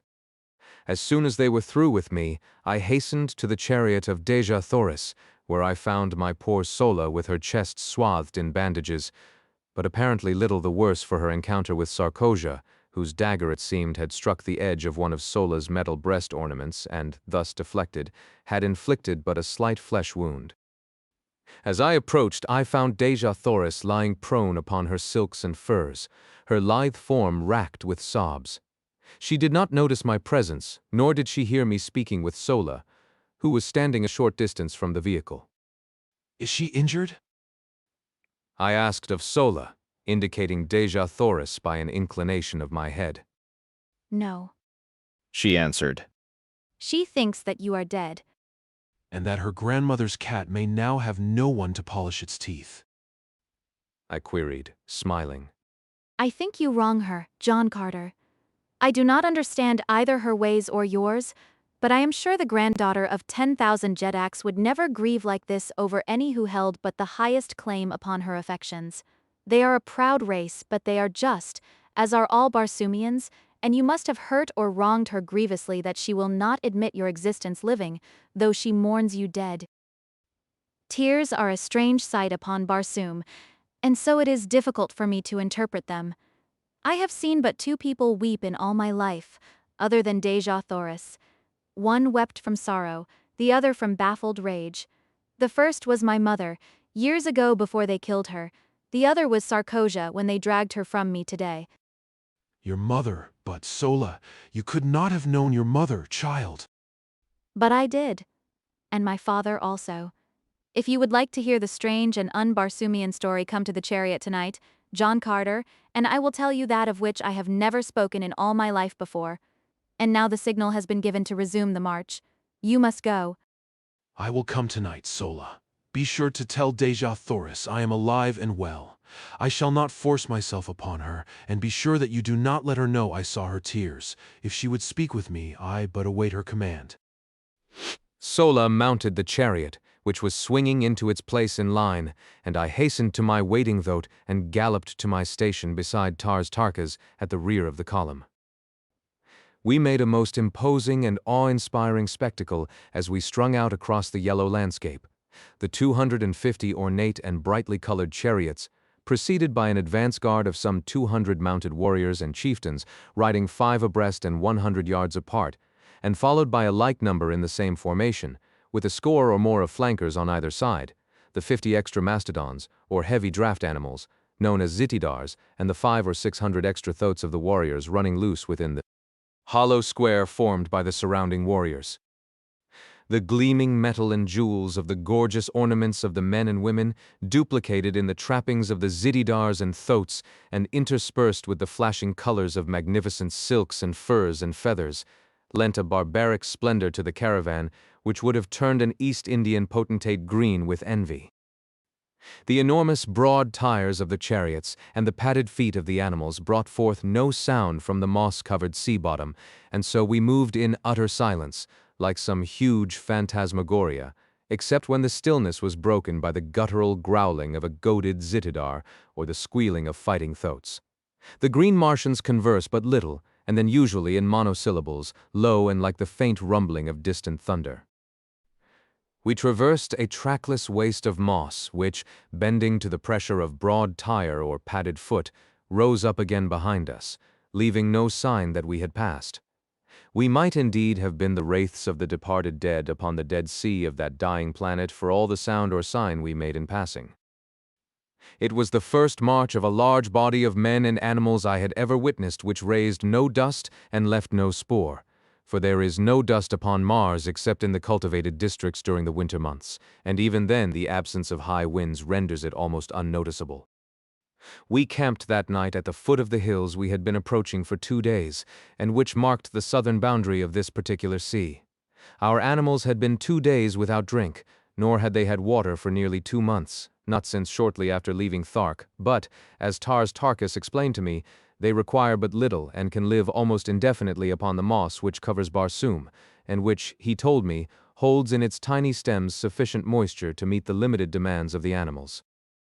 After partaking of my evening meal of cheese-like food and vegetable milk, I sought out Sola, whom I found working by the light of a torch upon some of Tars Tarkas's trappings. She looked up at my approach, her face lighting with pleasure and with welcome. I am glad you came. Xerophayze sleeps, and I am lonely. Mine own people do not care for me, John Carter. I am too unlike them. It is a sad fate, since I must live my life amongst them, and I often wish that I were a true green Martian woman, without love and without hope, but I have known love and so I am lost. I promised to tell you my story, or rather the story of my parents. From what I have learned of you and the ways of your people, I am sure that the tale will not seem strange to you, but among green Martians it has no parallel within the memory of the oldest living Thark, nor do our legends hold many similar tales. My mother was rather small. In fact, too small to be allowed the responsibilities of maternity, as our chieftains breed principally for size. She was also less cold and cruel than most green Martian women, and caring little for their society, she often roamed the deserted avenues of Thark alone, or went and sat among the wild flowers that deck the nearby hills, thinking thoughts and wishing wishes which I believe I alone among Tharkian women today may understand, for am I not the child of my mother? And there among the hills she met a young warrior whose duty it was to guard the feeding Zitidars and Thoats, and see that they roamed not beyond the hills. They spoke at first only of such things as interest a community of Tharks, but gradually, as they came to meet more often, and, as was now quite evident to both, no longer by chance, they talked about themselves, their likes, their ambitions, and their hopes. She trusted him and told him of the awful repugnance she felt for the cruelties of their kind, for the hideous, loveless lives they must ever lead, and then she waited for the storm of denunciation to break from his cold, hard lips, but instead he took her in his arms and kissed her. They kept their love a secret for 6 long years. She, my mother, was of the retinue of the great Tal Haggis, while her lover was a simple warrior, wearing only his own metal. Had their defection from the traditions of the Tharks been discovered, both would have paid the penalty in the great arena before Tal Haggis and the assembled hordes. The egg from which I came was hidden beneath a great glass vessel upon the highest and most inaccessible of the partially ruined towers of ancient Thark. Once each year my mother visited it for the 5 long years it lay there in the process of incubation. She dared not come oftener, for in the mighty guilt of her conscience she feared that her every move was watched. During this period my father gained great distinction as a warrior and had taken the medal from several chieftains. His love for my mother had never diminished, and his own ambition in life was to reach a point where he might wrest the medal from Tal Haggis himself, and thus, as ruler of the Tharks, be free to claim her as his own, as well as, by the might of his power, protect the child which otherwise would be quickly dispatched should the truth become known. It was a wild dream, that of wresting the medal from Tal Haggis in 5 short years, but his advance was rapid, and he soon stood high in the councils of Thark.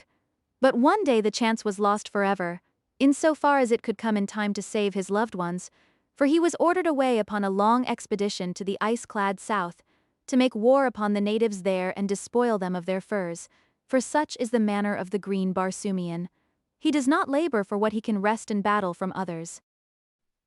He was gone for 4 years, and when he returned all had been over for 3, for about a year after his departure, and shortly before the time for the return of an expedition which had gone forth to fetch the fruits of a community incubator, the egg had hatched.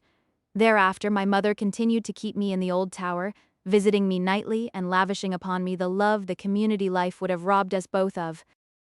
She hoped, upon the return of the expedition from the incubator, to mix me with the other young assigned to the quarters of Tal Haggis, and thus escape the fate which would surely follow discovery of her sin against the ancient traditions of the green men. She taught me rapidly the language and customs of my kind, and one night she told me the story I have told to you up to this point, impressing upon me the necessity for absolute secrecy and the great caution I must exercise after she had placed me with the other young Tharks, to permit no one to guess that I was further advanced in education than they, nor by any sign to divulge in the presence of others my affection for her, or my knowledge of my parentage. And then drawing me close to her, she whispered in my ear the name of my father.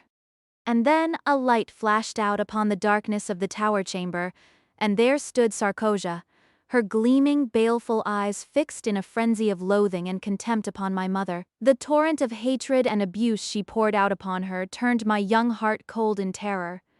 That she had heard the entire story was apparent, and that she had suspected something wrong from my mother's long nightly absences from her quarters accounted for her presence there on that fateful night.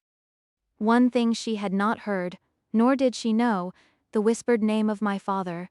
This was apparent from her repeated demands upon my mother to disclose the name of her partner in sin, but no amount of abuse or threats could wring this from her, and to save me from needless torture she lied, for she told Sarkosia that she alone knew, nor would she ever tell her child.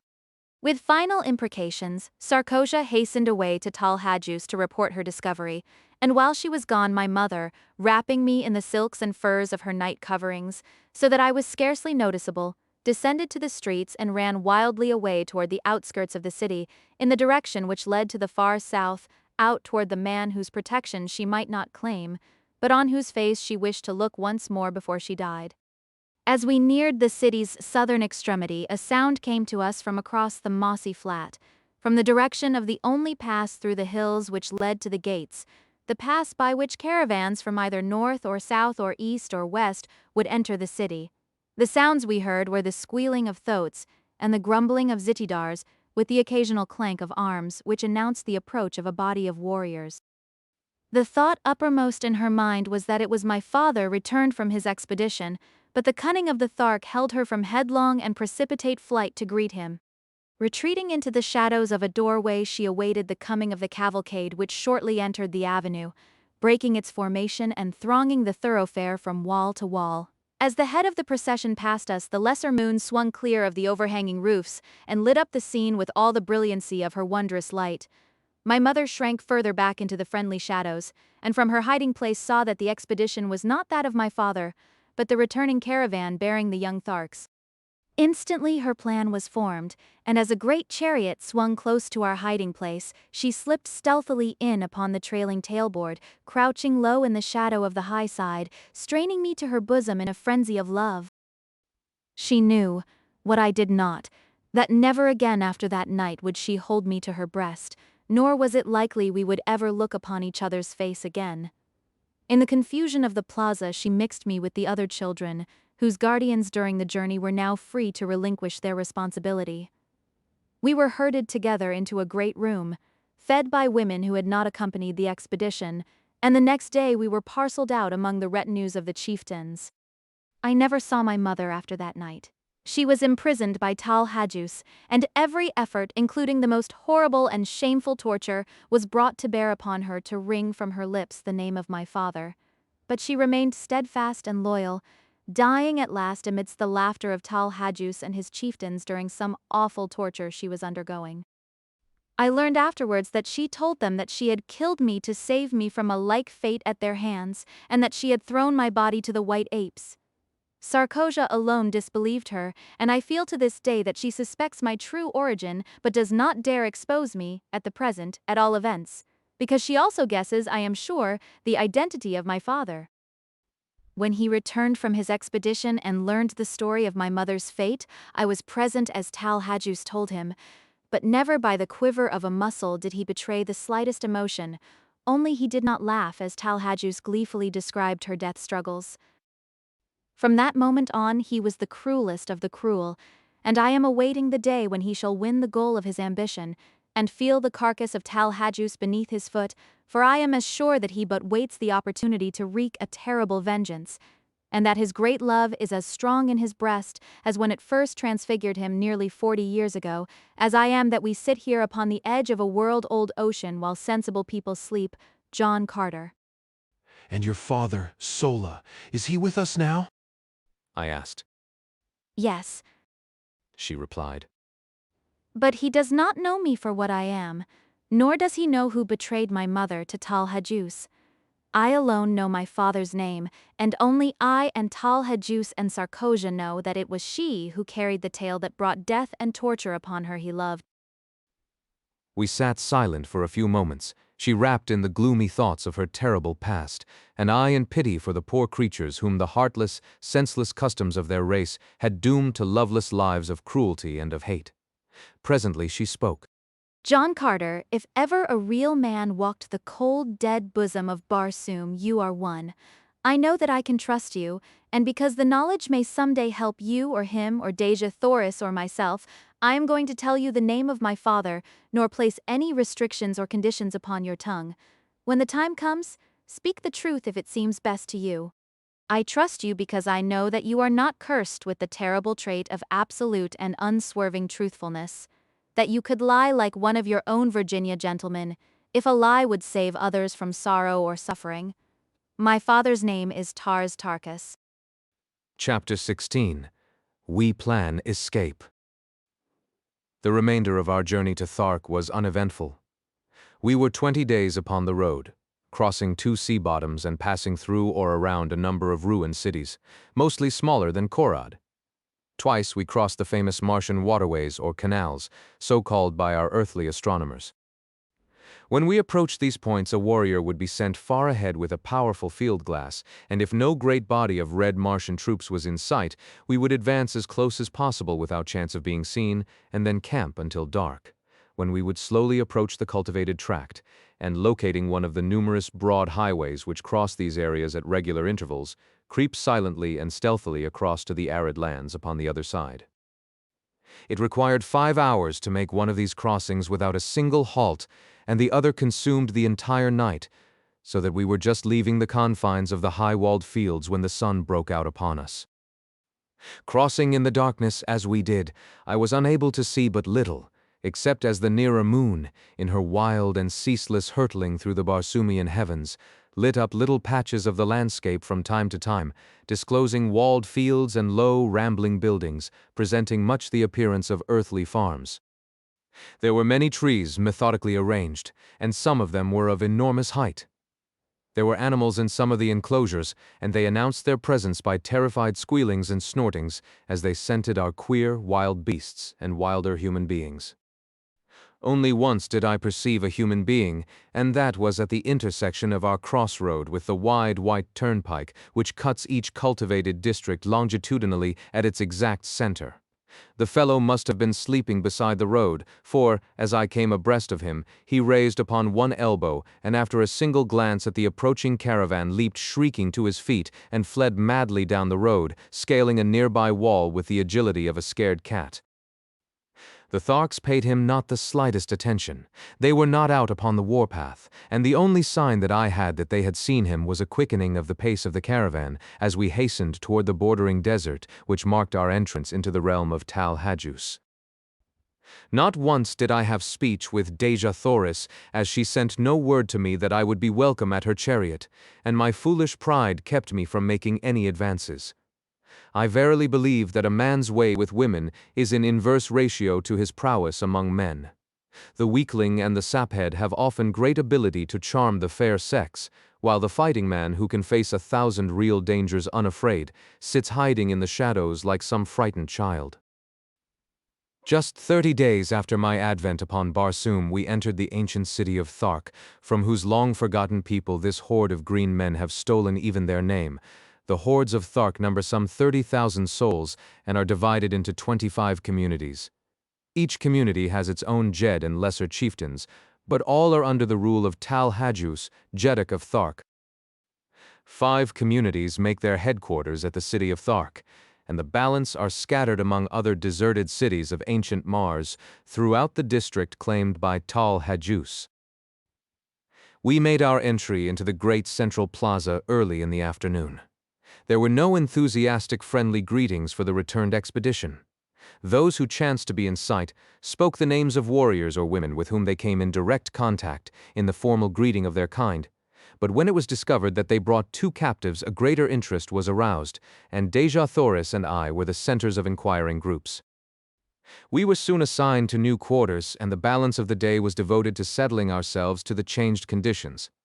My home now was upon an avenue leading into the plaza from the south, the main artery down which we had marched from the gates of the city. I was at the far end of the square and had an entire building to myself. The same grandeur of architecture which was so noticeable a characteristic of Korad was in evidence here, only if that were possible on a larger and richer scale. My quarters would have been suitable for housing the greatest of earthly emperors, but to these queer creatures nothing about a building appealed to them but its size and the enormity of its chambers. The larger the building, the more desirable, and so Tal Haggis occupied what must have been an enormous public building, the largest in the city, but entirely unfitted for residence purposes. The next largest was reserved for Lorquist Podomel, the next for the Jed of a lesser rank, and so on to the bottom of the list of 5 Jeds. The warriors occupied the buildings with the chieftains to whose retinues they belonged, or, if they preferred, sought shelter among any of the thousands of untenanted buildings in their own quarter of town, each community being assigned a certain section of the city. The selection of building had to be made in accordance with these divisions, except in so far as the Jeds were concerned, they all occupying edifices which fronted upon the plaza. When I had finally put my house in order, or rather seen that it had been done, it was nearing sunset, and I hastened out with the intention of locating Sola and her charges, as I had determined upon having speech with Xerophayze and trying to impress on her the necessity of our at least patching up a truce until I could find some way of aiding her to escape. I searched in vain until the upper rim of the great red sun was just disappearing behind the horizon, and then I spied the ugly head of Woola peering from a second-story window on the opposite side of the very street where I was quartered, but nearer the plaza. Without waiting for a further invitation, I bolted up the winding runway which led to the second floor, and entering a great chamber at the front of the building was greeted by the frenzied Woola, who threw his great carcass upon me, nearly hurling me to the floor. The poor old fellow was so glad to see me that I thought he would devour me, his head split from ear to ear, showing his 3 rows of tusks in his hobgoblin smile. Quieting him with a word of command and a caress, I looked hurriedly through the approaching gloom for a sign of Xerophayze, and then, not seeing her, I called her name. There was an answering murmur from the far corner of the apartment, and with a couple of quick strides I was standing beside her, where she crouched among the furs and silks upon an ancient carved wooden seat. As I waited, she rose to her full height, and looking me straight in the eye, said, What would Dotar Sojat, Thark, of Xerophayze his captive? Xerophayze, I do not know how I have angered you. It was furthest from my desire to hurt or offend you, whom I had hoped to protect and comfort. Have none of me if it is your will, but that you must aid me in effecting your escape, if such a thing be possible, is not my request, but my command. When you are safe once more at your father's court, you may do with me as you please, but from now on until that day I am your master, and you must obey and aid me. She looked at me long and earnestly, and I thought that she was softening toward me. I understand your words, Dotar Sojat. She replied. But you I do not understand. You are a queer mixture of child and man, of brute and noble. I only wish that I might read your heart. Look down at your feet, Xerophayze. It lies there now where it has lain since that other night at Korad, and where it will ever lie, beating alone for you until death stills it forever. She took a little step toward me, her beautiful hands outstretched in a strange, groping gesture. What do you mean, John Carter? She whispered. What are you saying to me? I am saying what I had promised myself that I would not say to you, at least until you were no longer a captive among the green men. What from your attitude toward me for the past 20 days I had thought never to say to you. I am saying, Xerophayze, that I am yours, body and soul, to serve you, to fight for you, and to die for you. Only one thing I ask of you in return, and that is that you make no sign, either of condemnation or of approbation of my words until you are safe among your own people, and that whatever sentiments you harbor toward me, they be not influenced or colored by gratitude. Whatever I may do to serve you will be prompted solely from selfish motives, since it gives me more pleasure to serve you than not. I will respect your wishes, John Carter, because I understand the motives which prompt them, and I accept your service no more willingly than I bow to your authority. Your word shall be my law. I have twice wronged you in my thoughts, and again I ask your forgiveness. Further conversation of a personal nature was prevented by the entrance of Sola, who was much agitated and wholly unlike her usual calm and possessed self. That horrible Sarcoicha has been before Tal Haggis, She cried. and from what I heard upon the plaza, there is little hope for either of you. What do they say? Inquired Deja Thoris. That you will be thrown to the wild callets, the dogs, in the great arena as soon as the hordes have assembled for the yearly games. Sola, I said. you are a Thark, but you hate and loathe the customs of your people as much as we do. Will you not accompany us in one supreme effort to escape? I am sure that Deja Thoris can offer you a home and protection among her people, and your fate can be no worse among them than it must ever be here. Yes. Cried Deja Thoris. Come with us, Sola. You will be better off among the red men of Helium than you are here, and I can promise you not only a home with us, but the love and affection your nature craves, and which must always be denied you by the customs of your own race. Come with us, Sola. We might go without you, but your fate would be terrible if they thought you had connived to aid us. I know that even that fear would not tempt you to interfere in our escape, but we want you with us. We want you to come to a land of sunshine and happiness, amongst a people who know the meaning of love, of sympathy, and of gratitude. Say that you will, Sola. Tell me that you will. The great waterway which leads to Helium is but 50 miles to the south. Murmured Sola, half to herself. A swift thoat might make it in 3 hours, and then to Helium it is 500 miles, most of the way through thinly settled districts. They would know and they would follow us. We might hide among the great trees for a time, but the chances are small indeed for escape. They would follow us to the very gates of Helium, and they would take toll of life at every step. You do not know them. Is there no other way we might reach Helium? I asked. Can you not draw me a rough map of the country we must traverse, Deja Thoris? Yes. She replied, and taking a great diamond from her hair, she drew upon the marble floor the first map of Barsoomian territory I had ever seen. It was crisscrossed in every direction with long straight lines, sometimes running parallel and sometimes converging towards some great circle. The lines, she said, were waterways, the circles, cities, and one far to the northwest of us she pointed out as Helium. There were other cities closer, but she said she feared to enter many of them as they were not all friendly toward Helium. She drew upon the marble floor the first map of Barsoomian territory I had ever seen. Finally, after studying the map carefully in the moonlight which now flooded the room, I pointed out a waterway far to the north of us which also seemed to lead to Helium. Does not this pierce your grandfather's territory? I asked. Yes, She answered. but it is 200 miles north of us. It is one of the waterways we crossed on the trip to Thark. They would never suspect that we would try for that distant waterway, I answered. and that is why I think that it is the best route for our escape. Sola agreed with me, and it was decided that we should leave Thark this same night, just as quickly, in fact, as I could find and saddle my thoats. Sola was to ride one and Deja Thoris and I the other, each of us carrying sufficient food and drink to last us for 2 days, since the animals could not be urged too rapidly for so long a distance.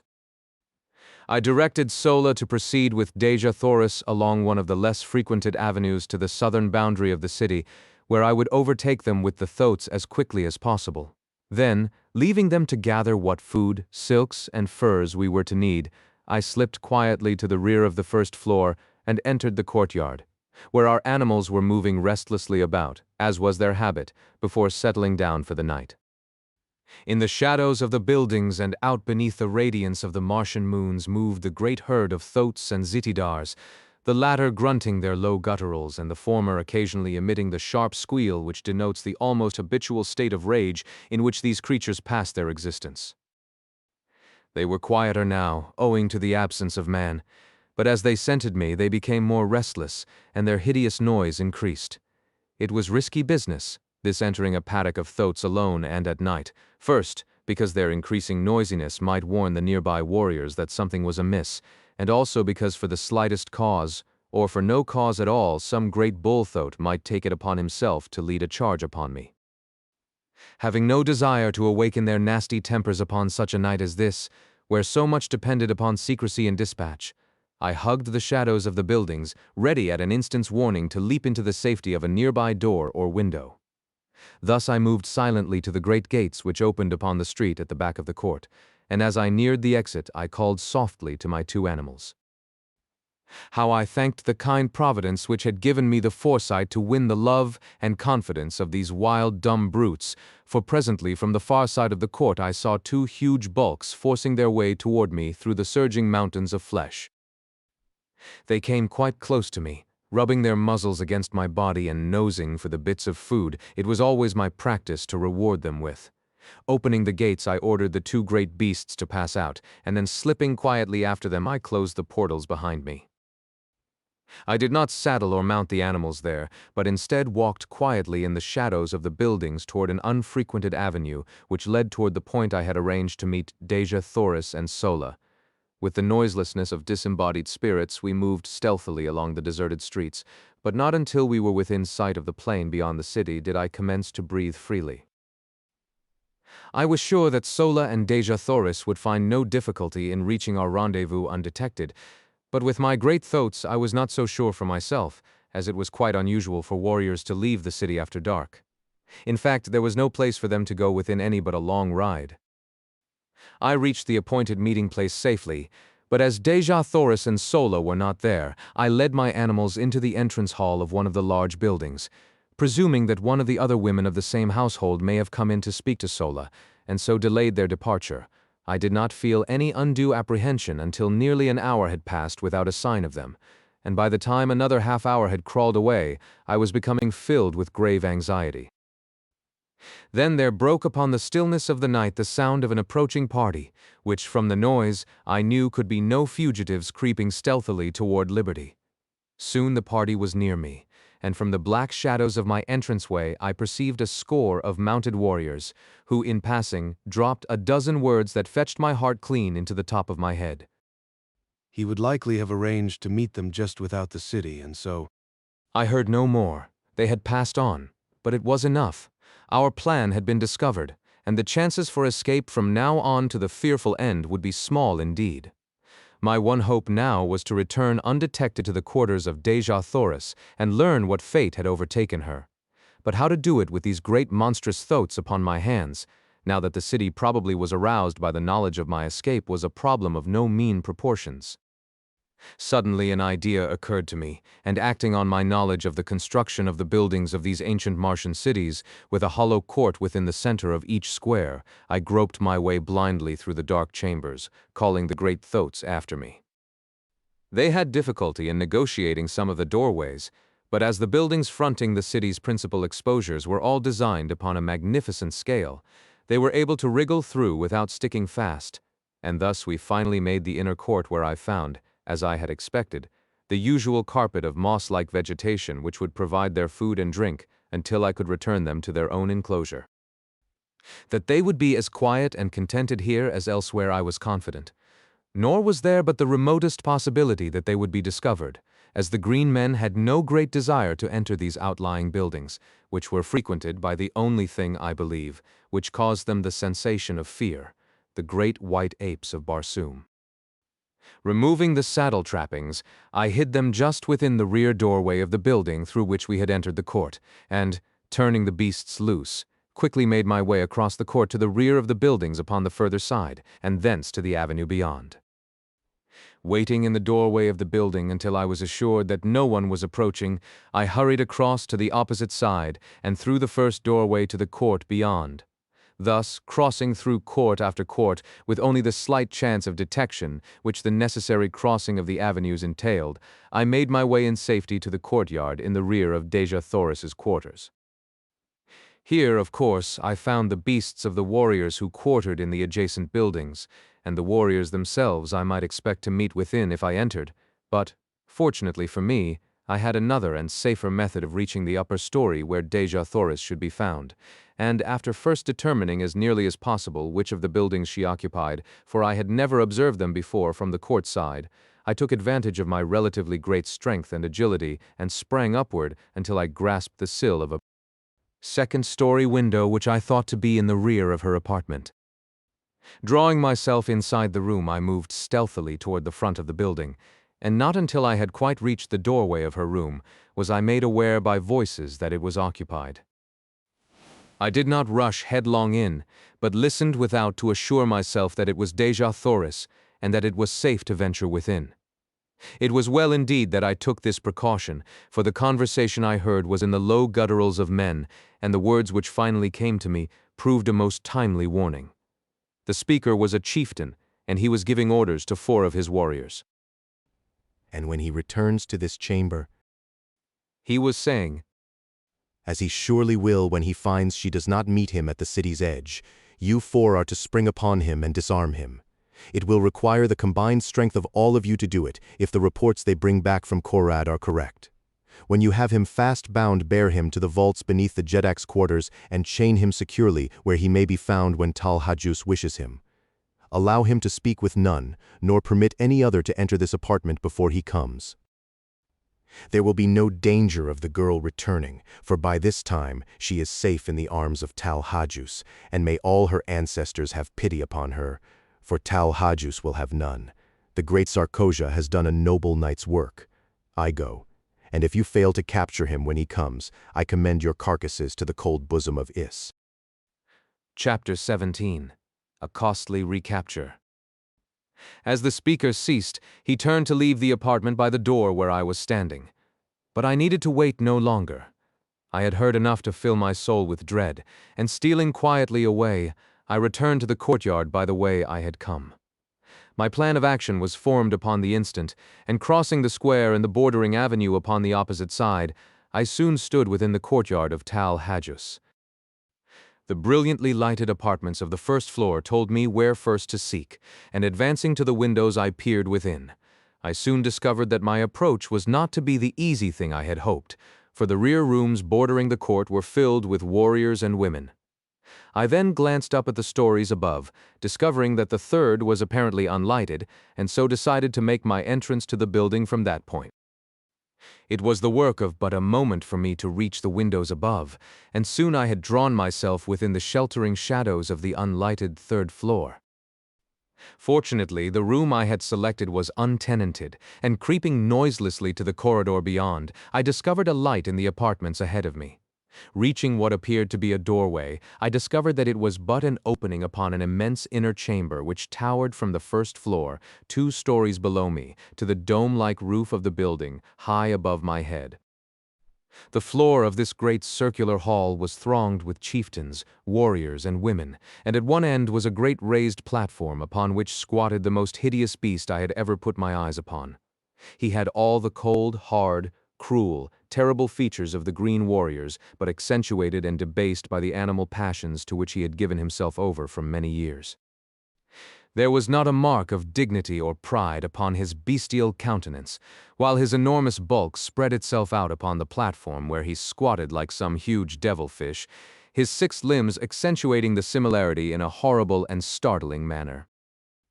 But the sight that froze me with apprehension was that of Xerophayze and Sola standing there before him, and the fiendish leer of him as he let his great protruding eyes gloat upon the lines of her beautiful figure.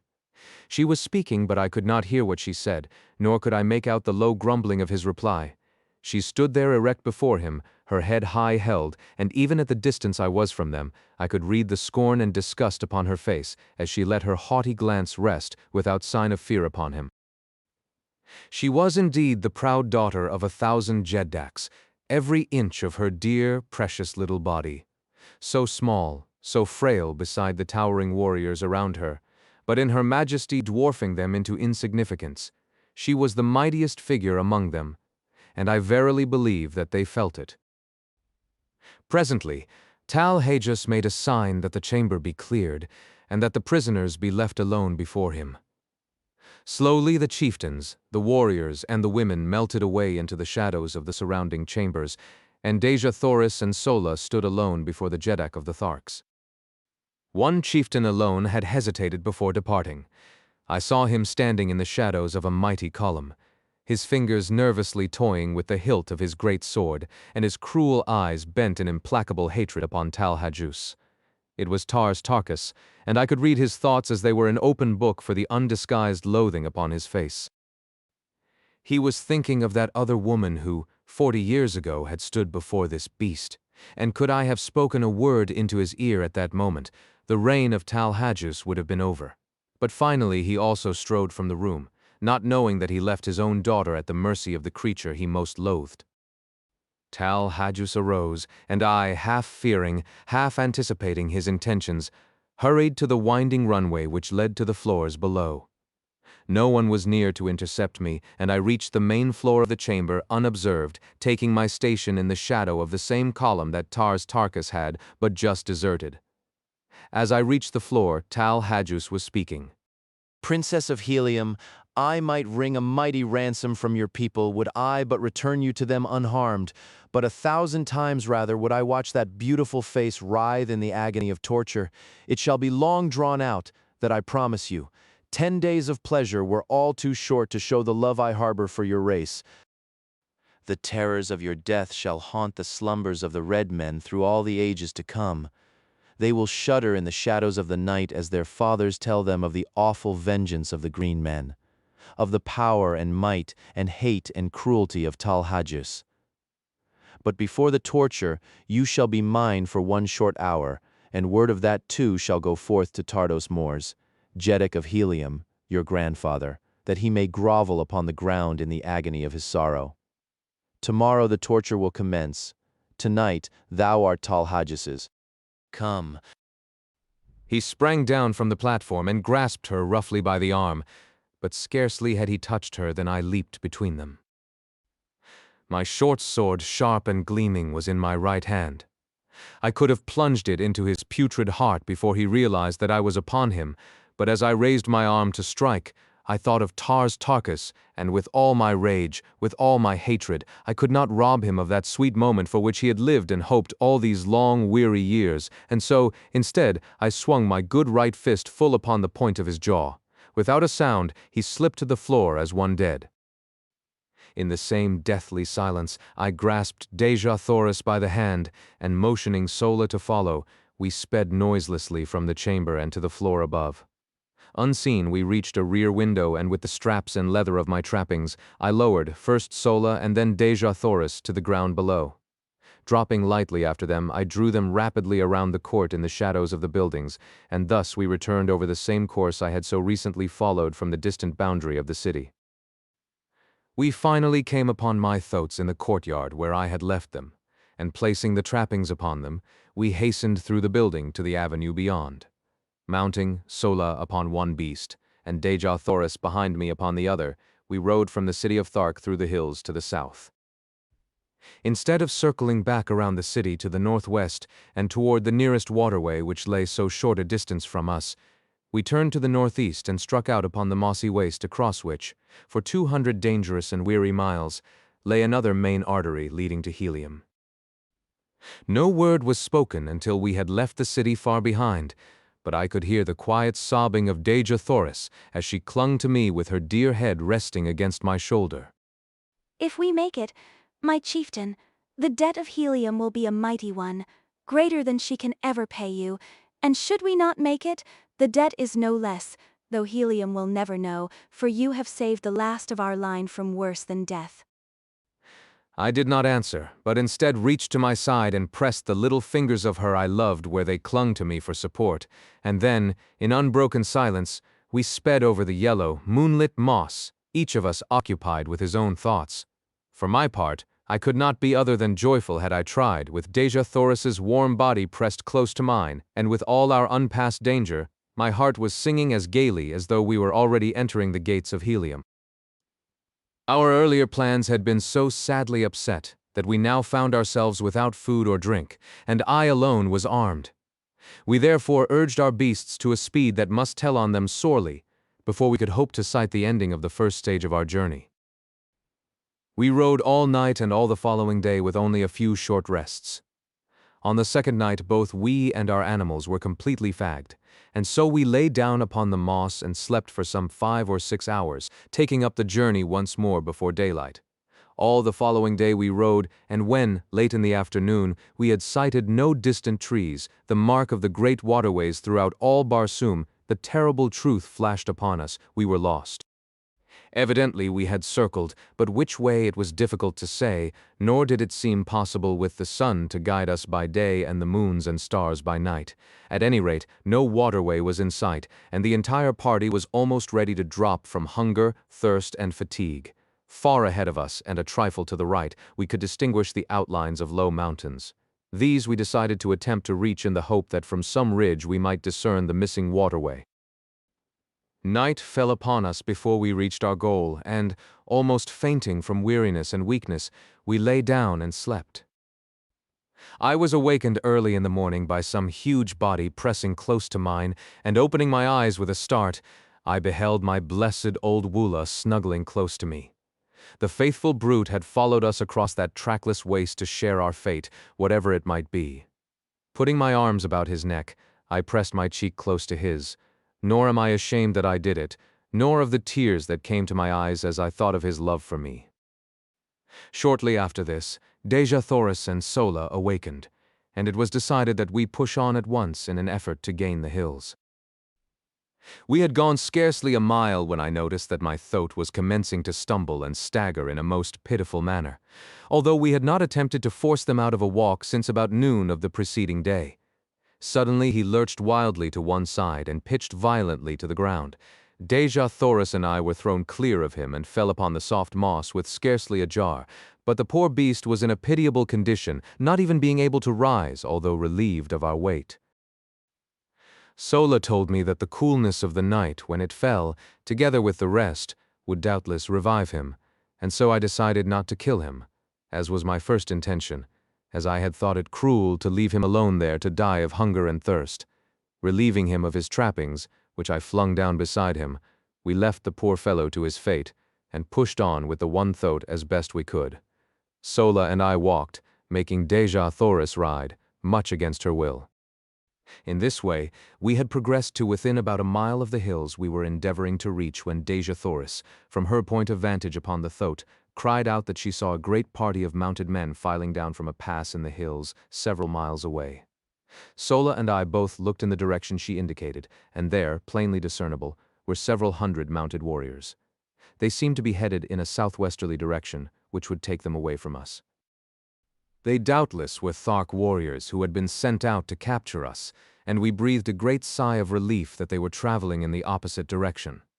Quickly lifting Xerophayze from the thoat, I commanded the animal to lie down, and we three did the same, presenting as small an object as possible for fear of attracting the attention of the warriors toward us.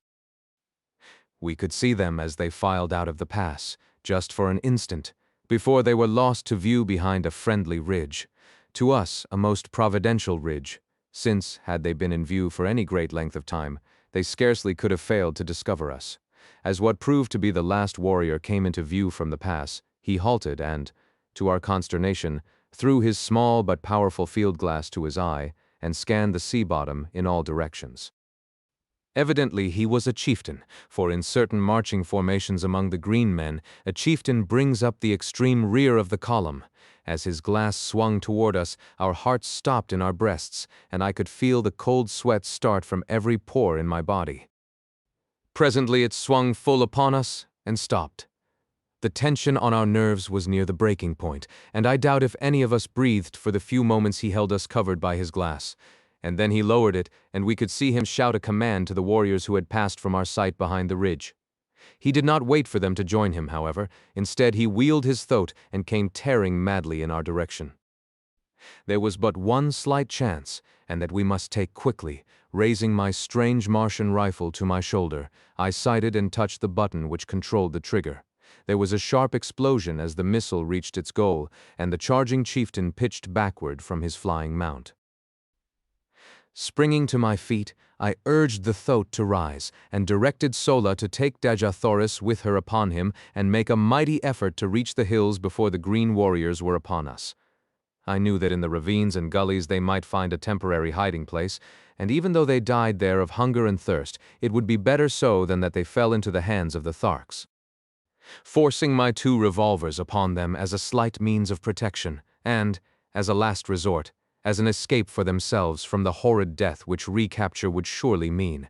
I lifted Xerophayze in my arms and placed her upon the thoat behind Sola, who had already mounted at my command. Goodbye, my princess. We may meet in Helium yet. I have escaped from worse plights than this. And I tried to smile as I lied. What? Are you not coming with us? How may I, Xerophayze? Someone must hold these fellows off for a while, and I can better escape them alone than could the 3 of us together. She sprang quickly from the thoat and, throwing her dear arms about my neck, turned to Sola, saying with quiet dignity, Fly, Sola Xerophayze remains to die with the man she loves. "Those words are engraved upon my heart. Ah, gladly would I give up my life 1,000 times, could I only hear them once again, but I could not then give even a second to the rapture of her sweet embrace, and pressing my lips to hers for the first time, I picked her up bodily and tossed her to her seat behind Sola again, commanding the latter in peremptory tones to hold her there by force, and then, slapping the thoat upon the flank, I saw them borne away, Xerophayze struggling to the last to free herself from Sola's grasp. Turning, I beheld the green warriors mounting the ridge and looking for their chieftain. In a moment they saw him, and then me, but scarcely had they discovered me than I commenced firing, lying flat upon my belly in the moss.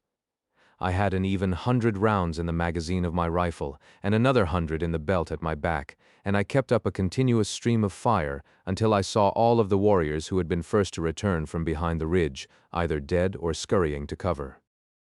My respite was short-lived, however, for soon the entire party, numbering some 1,000 men, came charging into view, racing madly toward me.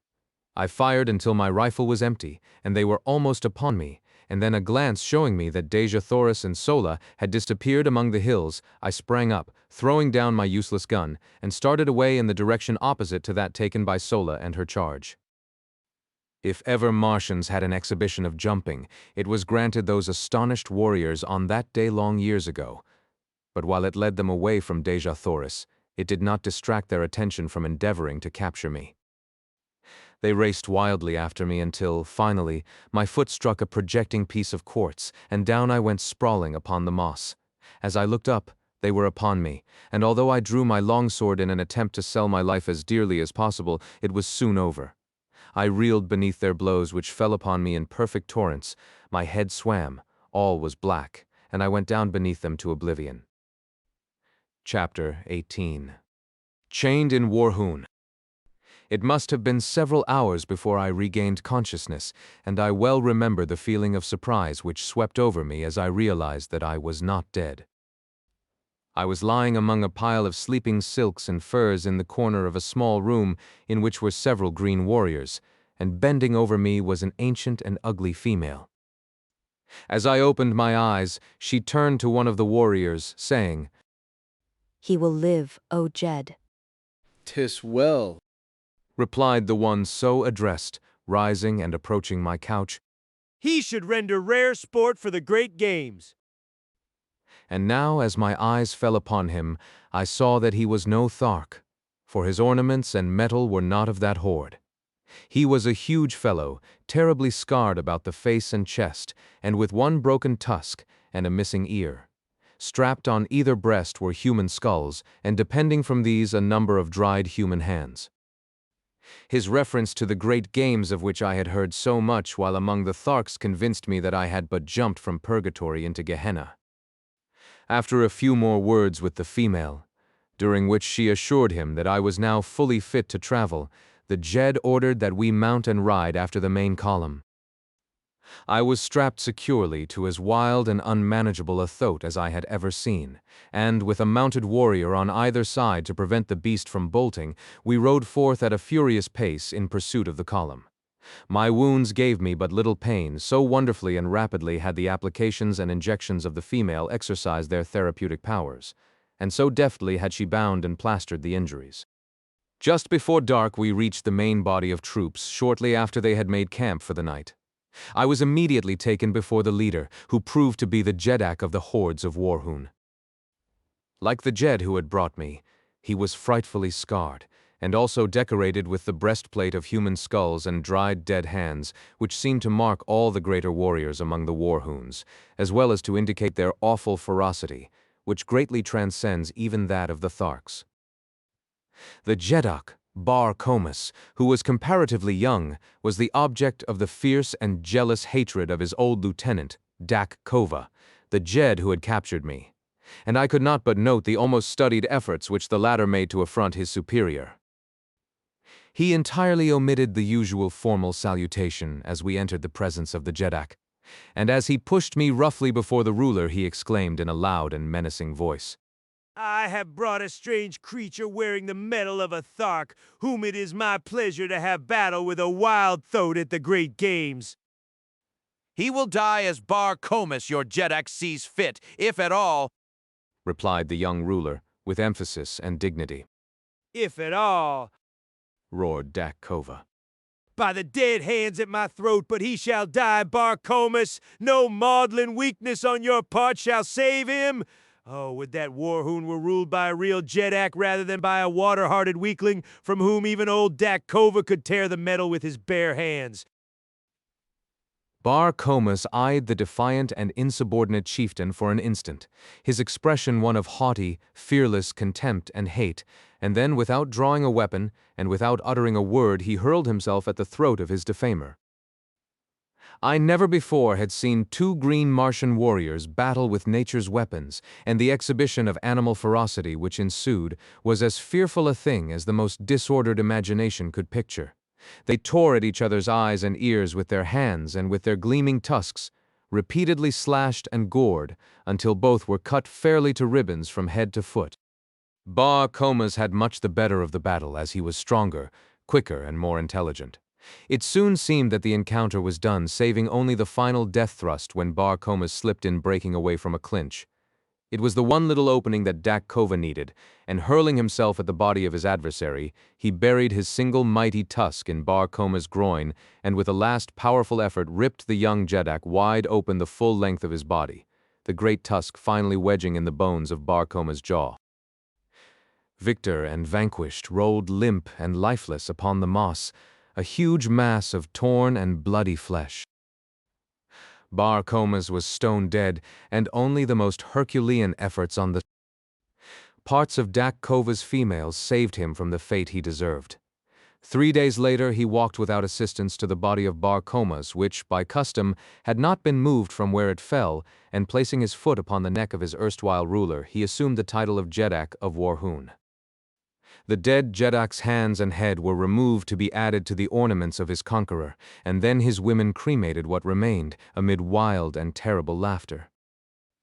The injuries to Dak Kova had delayed the march so greatly that it was decided to give up the expedition, which was a raid upon a small Thark community in retaliation for the destruction of the incubator, until after the Great Games and the entire body of warriors, 10,000 in number, turned back toward Warhoon.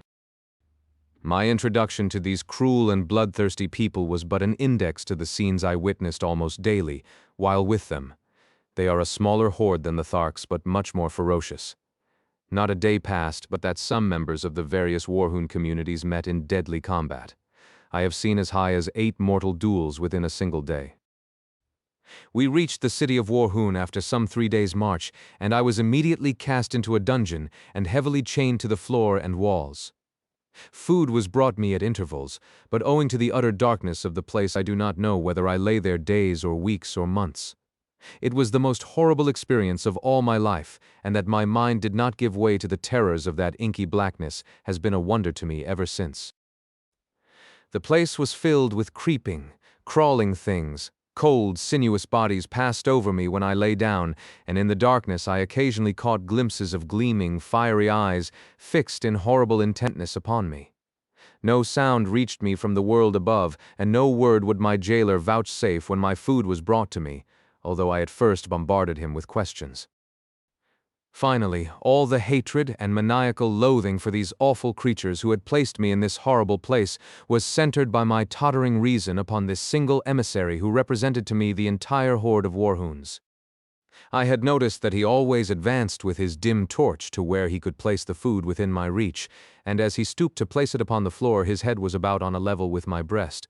So, with the cunning of a madman, I backed into the far corner of my cell when next I heard him approaching and gathering a little slack of the great chain, which held me in my hand. I waited his coming, crouching like some beast of prey. As he stooped to place my food upon the ground, I swung the chain above my head and crashed the links with all my strength upon his skull. Without a sound he slipped to the floor, stone dead. Laughing and chattering like the idiot I was fast becoming, I fell upon his prostrate form, my fingers feeling for his dead throat. Presently they came in contact with a small chain at the end of which dangled a number of keys. The touch of my fingers on these keys brought back my reason with the suddenness of thought. No longer was I a gibbering idiot, but a sane, reasoning man with the means of escape within my very hands. As I was groping to remove the chain from about my victim's neck, I glanced up into the darkness to see 6 pairs of gleaming eyes fixed, unwinking upon me. Slowly they approached, and slowly I shrank back from the awful horror of them. Back into my corner I crouched, holding my hands palms out, before me, and stealthily on came the awful eyes until they reached the dead body at my feet. Then slowly they retreated, but this time with a strange grating sound, and finally they disappeared in some black and distant recess of my dungeon. Chapter 19. Battling in the Arena. Slowly I regained my composure and finally essayed again to attempt to remove the keys from the dead body of my former jailer. But as I reached out into the darkness to locate it, I found to my horror that it was gone. Then the truth flashed on me. The owners of those gleaming eyes had dragged my prize away from me to be devoured in their neighboring lair, as they had been waiting for days, for weeks, for months, through all this awful eternity of my imprisonment, to drag my dead carcass to their feast. For 2 days no food was brought me, but then a new messenger appeared and my incarceration went on as before, but not again did I allow my reason to be submerged by the horror of my position. Shortly after this episode, another prisoner was brought in and chained near me. By the dim torchlight I saw that he was a red Martian, and I could scarcely await the departure of his guards to address him. As their retreating footsteps died away in the distance, I called out softly the Martian word of greeting, Kaor. "Who are you who speaks out of the darkness?" He answered. John Carter, a friend of the Red Men of Helium. "I am of Helium," he said. "but I do not recall your name." And then I told him my story as I have written it here, omitting only any reference to my love for Xerophayze. He was much excited by the news of Helium's princess and seemed quite positive that she and Sola could easily have reached a point of safety from where they left me. He said that he knew the place well because the defile through which the Warhoon warriors had passed when they discovered us was the only one ever used by them when marching to the south. Xerophayze and Sola entered the hills not 5 miles from a great waterway and are now probably quite safe, he assured me.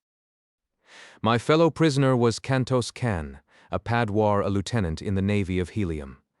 He had been a member of the ill-fated expedition which had fallen into the hands of the Tharks at the time of Xerophayze's capture, and he briefly related the events which followed the defeat of the battleships.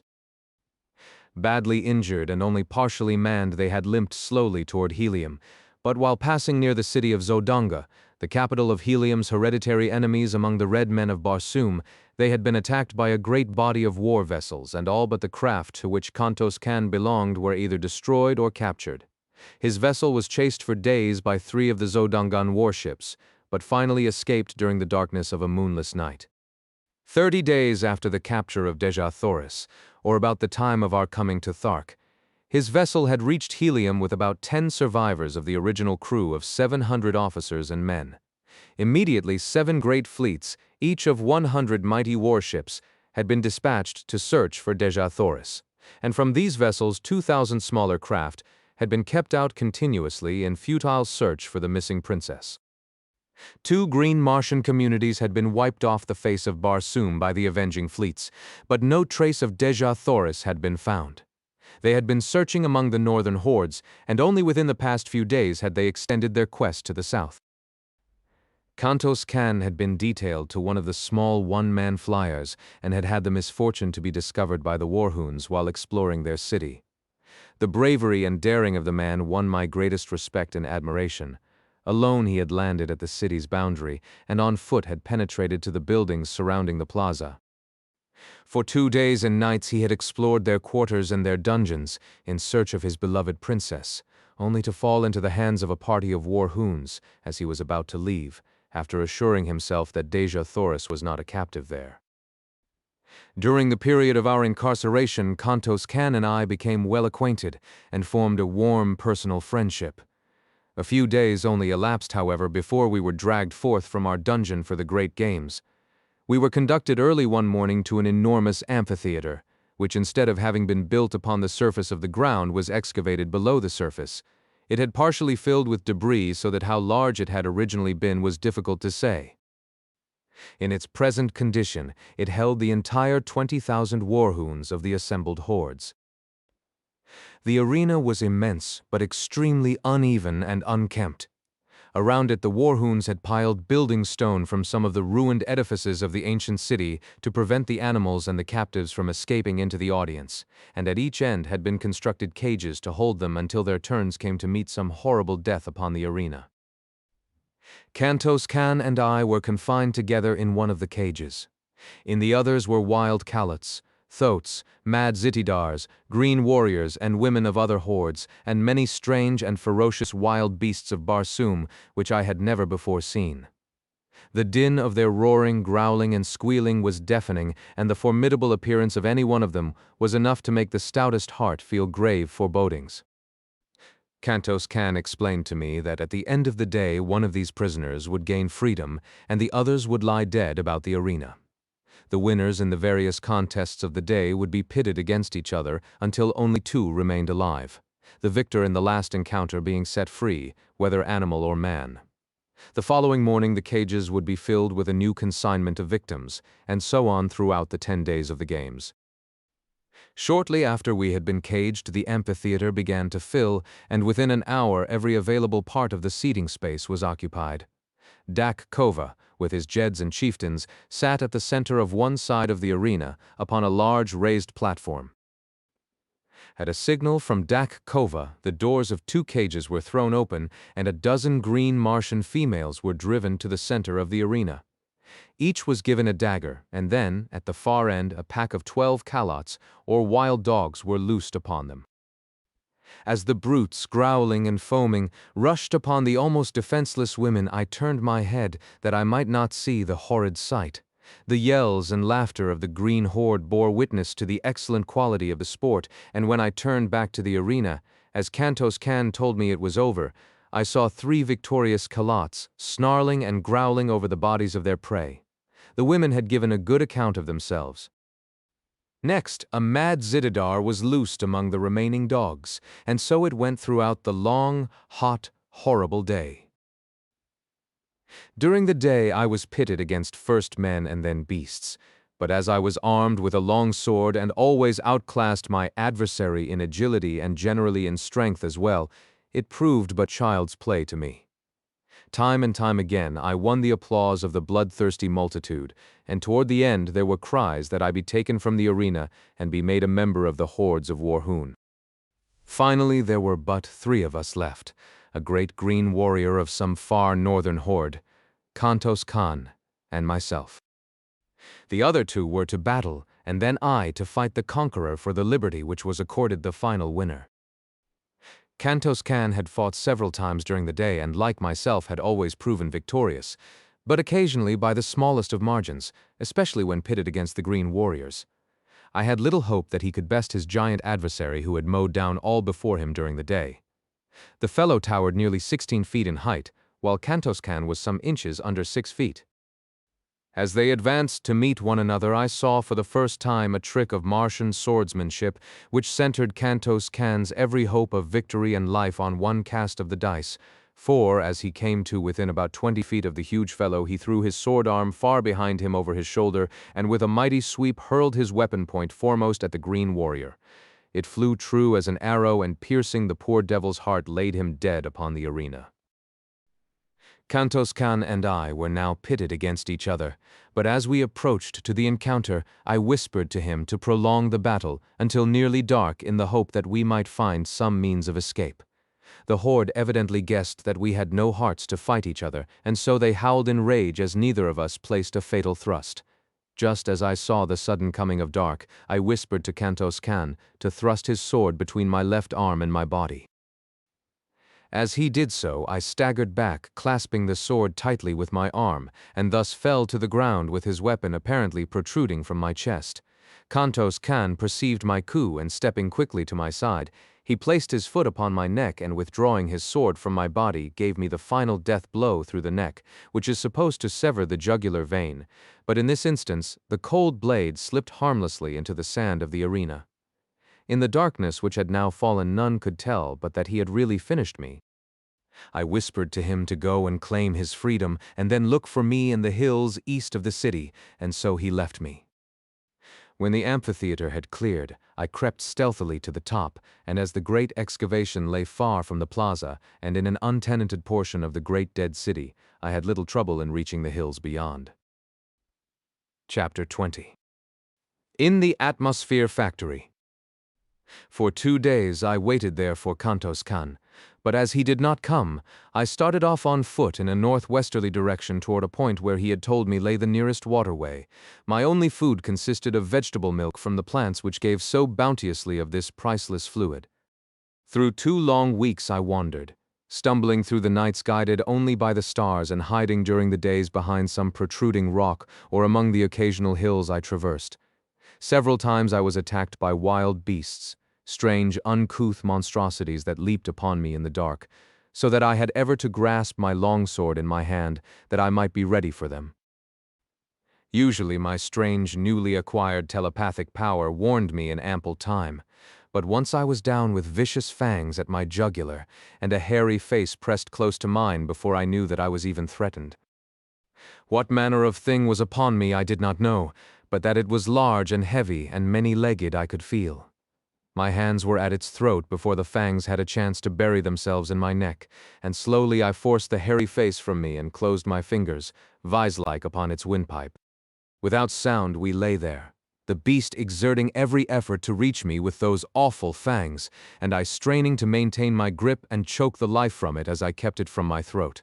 Slowly my arms gave to the unequal struggle, and inch by inch the burning eyes and gleaming tusks of my antagonist crept toward me, until, as the hairy face touched mine again, I realized that all was over, and then a living mass of destruction sprang from the surrounding darkness, full upon the creature that held me pinioned to the ground. The two rolled growling upon the moss, tearing and rending one another in a frightful manner. But it was soon over, and my preserver stood with lowered head above the throat of the dead thing which would have killed me. The nearer moon, hurtling suddenly above the horizon and lighting up the Barsoomian scene, showed me that my preserver was Woola, but from whence he had come, or how found me, I was at a loss to know. That I was glad of his companionship it is needless to say, but my pleasure at seeing him was tempered by anxiety as to the reason of his leaving Xerophayze. Only her death, I felt sure, could account for his absence from her. So faithful I knew him to be to my commands.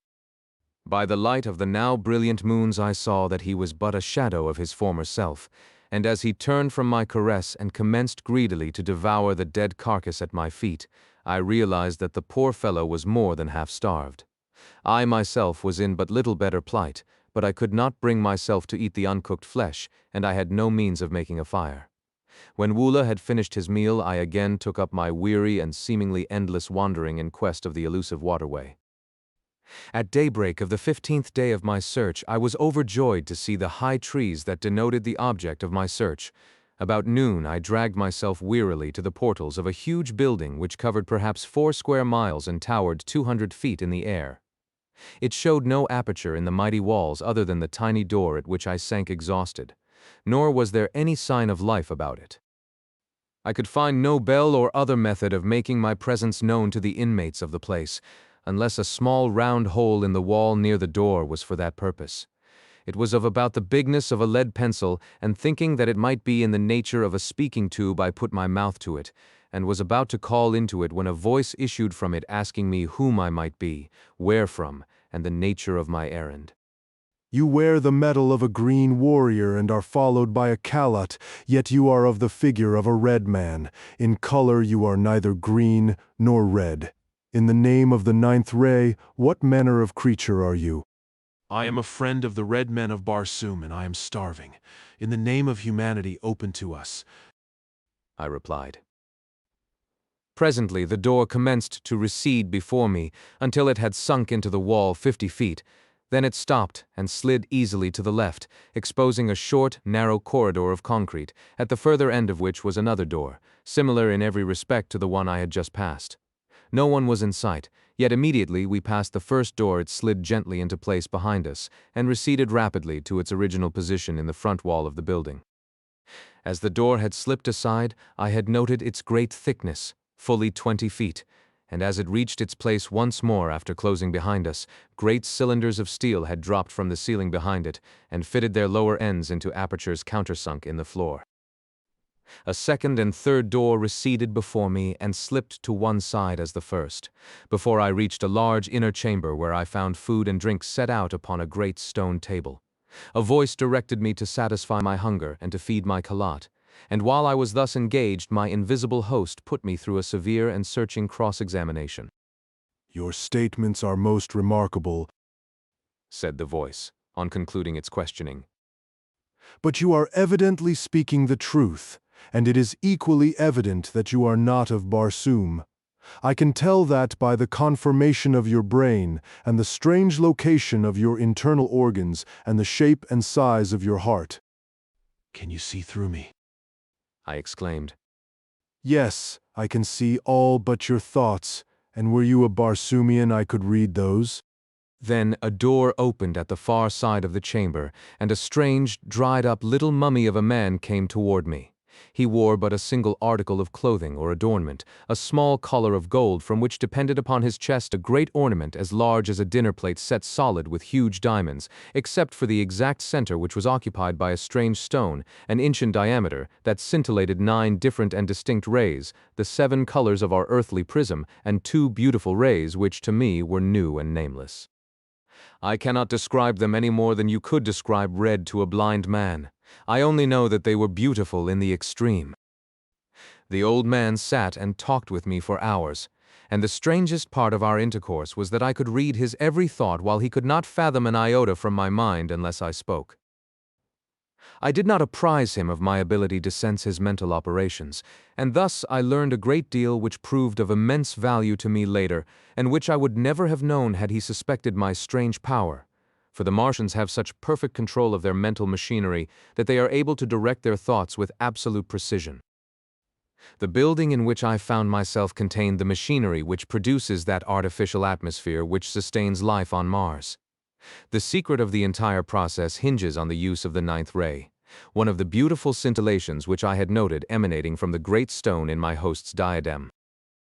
This ray is separated from the other rays of the sun by means of finely adjusted instruments placed upon the roof of the huge building, 3/4 of which is used for reservoirs in which the ninth ray is stored.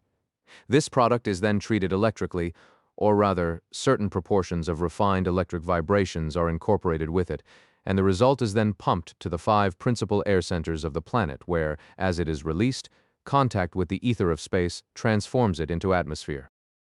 There is always sufficient reserve of the ninth ray stored in the great building to maintain the present Martian atmosphere for 1,000 years, and the only fear, as my new friend told me, was that some accident might befall the pumping apparatus.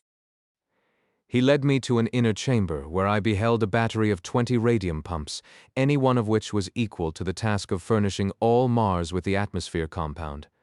For 800 years, he told me, he had watched these pumps, which are used alternately a day each at a stretch, or a little over 24½ Earth hours. He has one assistant who divides the watch with him. Half a Martian year, about 344 of our days. Each of these men spend alone in this huge, isolated plant. Every red Martian is taught during earliest childhood the principles of the manufacture of atmosphere, but only 2 at one time ever hold the secret of ingress to the great building which, built as it is with walls 150 feet thick, is absolutely unassailable, even the roof being guarded from assault by aircraft by a glass covering 5 feet thick. The only fear they entertain of attack is from the green Martians or some demented red man, as all Barsoomians realize that the very existence of every form of life of Mars is dependent upon the uninterrupted working of this plant.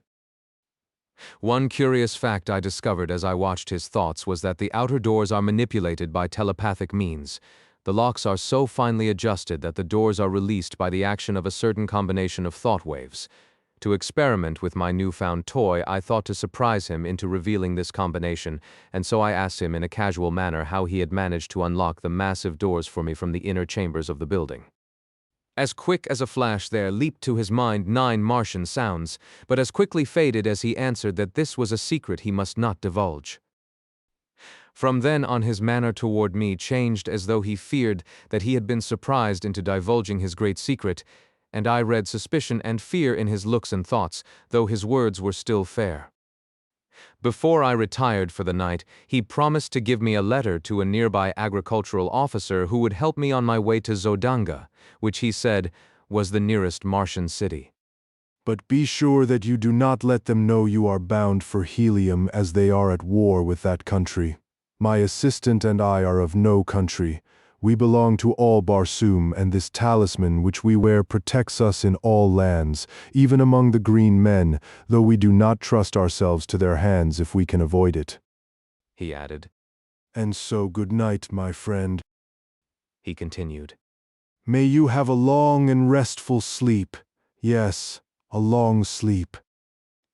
And though he smiled pleasantly, I saw in his thoughts the wish that he had never admitted me, and then a picture of him standing over me in the night, and the swift thrust of a long dagger and the half-formed words, I am sorry, but it is for the best good of Barsoom. As he closed the door of my chamber behind him, his thoughts were cut off from me, as was the sight of him, which seemed strange to me in my little knowledge of thought transference. What was I to do? How could I escape through these mighty walls? Easily could I kill him now that I was warned, but once he was dead I could no more escape, and with the stopping of the machinery of the great plant I should die with all the other inhabitants of the planet, all, even Xerophayze, were she not already dead. For the others I did not give the snap of my finger, but the thought of Xerophayze drove from my mind all desire to kill my mistaken host. Cautiously, I opened the door of my apartment, and, followed by Wula, sought the inner of the great doors. A wild scheme had come to me. I would attempt to force the great locks by the 9 thought waves I had read in my host's mind. Creeping stealthily through corridor after corridor and down winding runways which turned hither and thither, I finally reached the great hall in which I had broken my long fast that morning. Nowhere had I seen my host, nor did I know where he kept himself by night. I was on the point of stepping boldly out into the room when a slight noise behind me warned me back into the shadows of a recess in the corridor. Dragging Wula after me, I crouched low in the darkness. Presently, the old man passed close by me, and as he entered the dimly lighted chamber which I had been about to pass through, I saw that he held a long, thin dagger in his hand, and that he was sharpening it upon a stone. In his mind was the decision to inspect the radium pumps, which would take about 30 minutes, and then return to my bedchamber and finish me. As he passed through the great hall and disappeared down the runway which led to the pump room, I stole stealthily from my hiding place and crossed to the great door, the inner of the 3 which stood between me and liberty. Concentrating my mind upon the massive lock, I hurled the 9 thought waves against it. In breathless expectancy I waited, when finally the great door moved softly toward me and slid quietly to one side. One after the other the remaining mighty portals opened at my command, and Wula and I stepped forth into the darkness. Free, but little better off than we had been before. Other than that, we had full stomachs. Hastening away from the shadows of the formidable pile, I made for the first crossroad, intending to strike the central turnpike as quickly as possible. This I reached about morning, and entering the first enclosure I came to, I searched for some evidences of a habitation. There were low, rambling buildings of concrete barred with heavy, impassable doors, and no amount of hammering and hallooing brought any response. Weary and exhausted from sleeplessness, I threw myself upon the ground, commanding Woola to stand guard. Some time later, I was awakened by his frightful growlings and opened my eyes to see 3 red Martians standing a short distance from us and covering me with their rifles. I am unarmed and no enemy. I have been a prisoner among the green men and am on my way to Zodanga. All I ask is food and rest for myself and my kalot and the proper directions for reaching my destination. They lowered their rifles and advanced pleasantly toward me, placing their right hands upon my left shoulder, after the manner of their custom of salute, and asking me many questions about myself and my wanderings. They then took me to the house of one of them, which was only a short distance away. The buildings I had been hammering at in the early morning were occupied only by stock and farm produce, the house proper standing among a grove of enormous trees, and, like all red Martian homes, had been raised at night some 40 or 50 feet from the ground, on a large round metal shaft, which slid up or down within a sleeve sunk in the ground, and was operated by a tiny radium engine in the entrance hall of the building. Instead of bothering with bolts and bars for their dwellings, the red Martians simply run them up out of harm's way during the night. They also have private means for lowering or raising them from the ground without if they wish to go away and leave them. These brothers, with their wives and children, occupied 3 similar houses on this farm. They did no work themselves, being government officers in charge. The labor was performed by convicts, prisoners of war, delinquent debtors, and confirmed bachelors who were too poor to pay the high celibate tax which all red Martian governments impose. They were the personification of cordiality and hospitality, and I spent several days with them, resting and recuperating from my long and arduous experiences. When they had heard my story, I omitted all reference to Xerophayze and the old man of the atmosphere plant. They advised me to color my body to more nearly resemble their own race, and then attempt to find employment in Zodanga, either in the army or the navy. The chances are small that your tale will be believed until after you have proven your trustworthiness and won friends among the higher nobles of the court.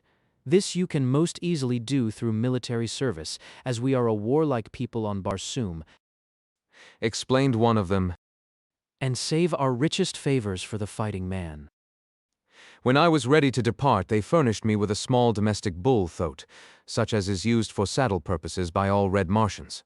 The animal is about the size of a horse and quite gentle, but in color and shape an exact replica of his huge and fierce cousin of the wilds. The brothers had supplied me with a reddish oil, with which I anointed my entire body, and one of them cut my hair, which had grown quite long, in the prevailing fashion of the time, square at the back and banged in front, so that I could have passed anywhere upon Barsoom as a full-fledged red Martian. My medal and ornaments were also renewed in the style of a Zodangan gentleman, attached to the house of Tor, which was the family name of my benefactors. They filled a little sack at my side with Zodangan money. The medium of exchange upon Mars is not dissimilar from our own, except that the coins are oval. Paper money is issued by individuals as they require it and redeemed twice yearly. If a man issues more than he can redeem, the government pays his creditors in full and the debtor works out the amount upon the farms or in mines, which are all owned by the government. This suits everybody except the debtor, as it has been a difficult thing to obtain sufficient voluntary labor to work the great isolated farmlands of Mars, stretching as they do like narrow ribbons from pole to pole, through wild stretches peopled by wild animals and wilder men. When I mentioned my inability to repay them for their kindness to me, they assured me that I would have ample opportunity if I lived long upon Barsoom, and bidding me farewell they watched me until I was out of sight upon the broad white turnpike. Chapter 21. An Air Scout for Zodanga. As I proceeded on my journey toward Zodanga, many strange and interesting sights arrested my attention, and at the several farmhouses where I stopped, I learned a number of new and instructive things concerning the methods and manners of Barsoom. The water which supplies the farms of Mars is collected in immense underground reservoirs at either pole from the melting ice caps, and pumped through long conduits to the various populated centers. Along either side of these conduits, and extending their entire length, lie the cultivated districts. These are divided into tracts of about the same size, each tract being under the supervision of one or more government officers. Instead of flooding the surface of the fields, and thus wasting immense quantities of water by evaporation, the precious liquid is carried underground through a vast network of small pipes directly to the roots of the vegetation. The crops upon Mars are always uniform, for there are no droughts, no rains, no high winds, and no insects or destroying birds. On this trip I tasted the first meat I had eaten since leaving Earth, specifically large, juicy steaks and chops from the well-fed domestic animals of the farms. Also, I enjoyed luscious fruits and vegetables, but not a single article of food which was exactly similar to anything on Earth. Every plant and flower and vegetable and animal has been so refined by ages of careful scientific cultivation and breeding that the like of them on Earth dwindled into pale, gray, characterless nothingness by comparison. At a second stop I met some highly cultivated people of the noble class, and while in conversation we chanced to speak of helium. One of the older men had been there on a diplomatic mission several years before, and spoke with regret of the conditions which seemed destined ever to keep these two countries at war.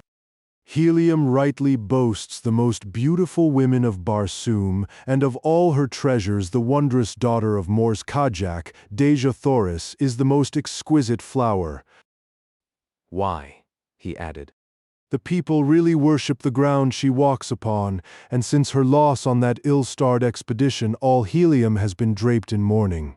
That our ruler should have attacked the disabled fleet as it was returning to Helium was but another of his awful blunders, which I fear will sooner or later compel Zodunga to elevate a wiser man to his place. Even now, though our victorious armies are surrounding Helium, the people of Zodunga are voicing their displeasure, for the war is not a popular one, since it is not based on right or justice.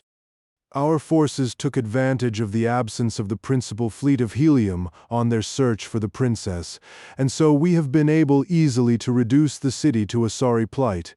It is said she will fall within the next few passages of the further moon. And what, think you, may have been the fate of the princess, Xerophayze? I asked as casually as possible. She is dead, he answered. This much was learned from a green warrior recently captured by our forces in the south. She escaped from the hordes of Thark with a strange creature of another world, only to fall into the hands of the Warhoons.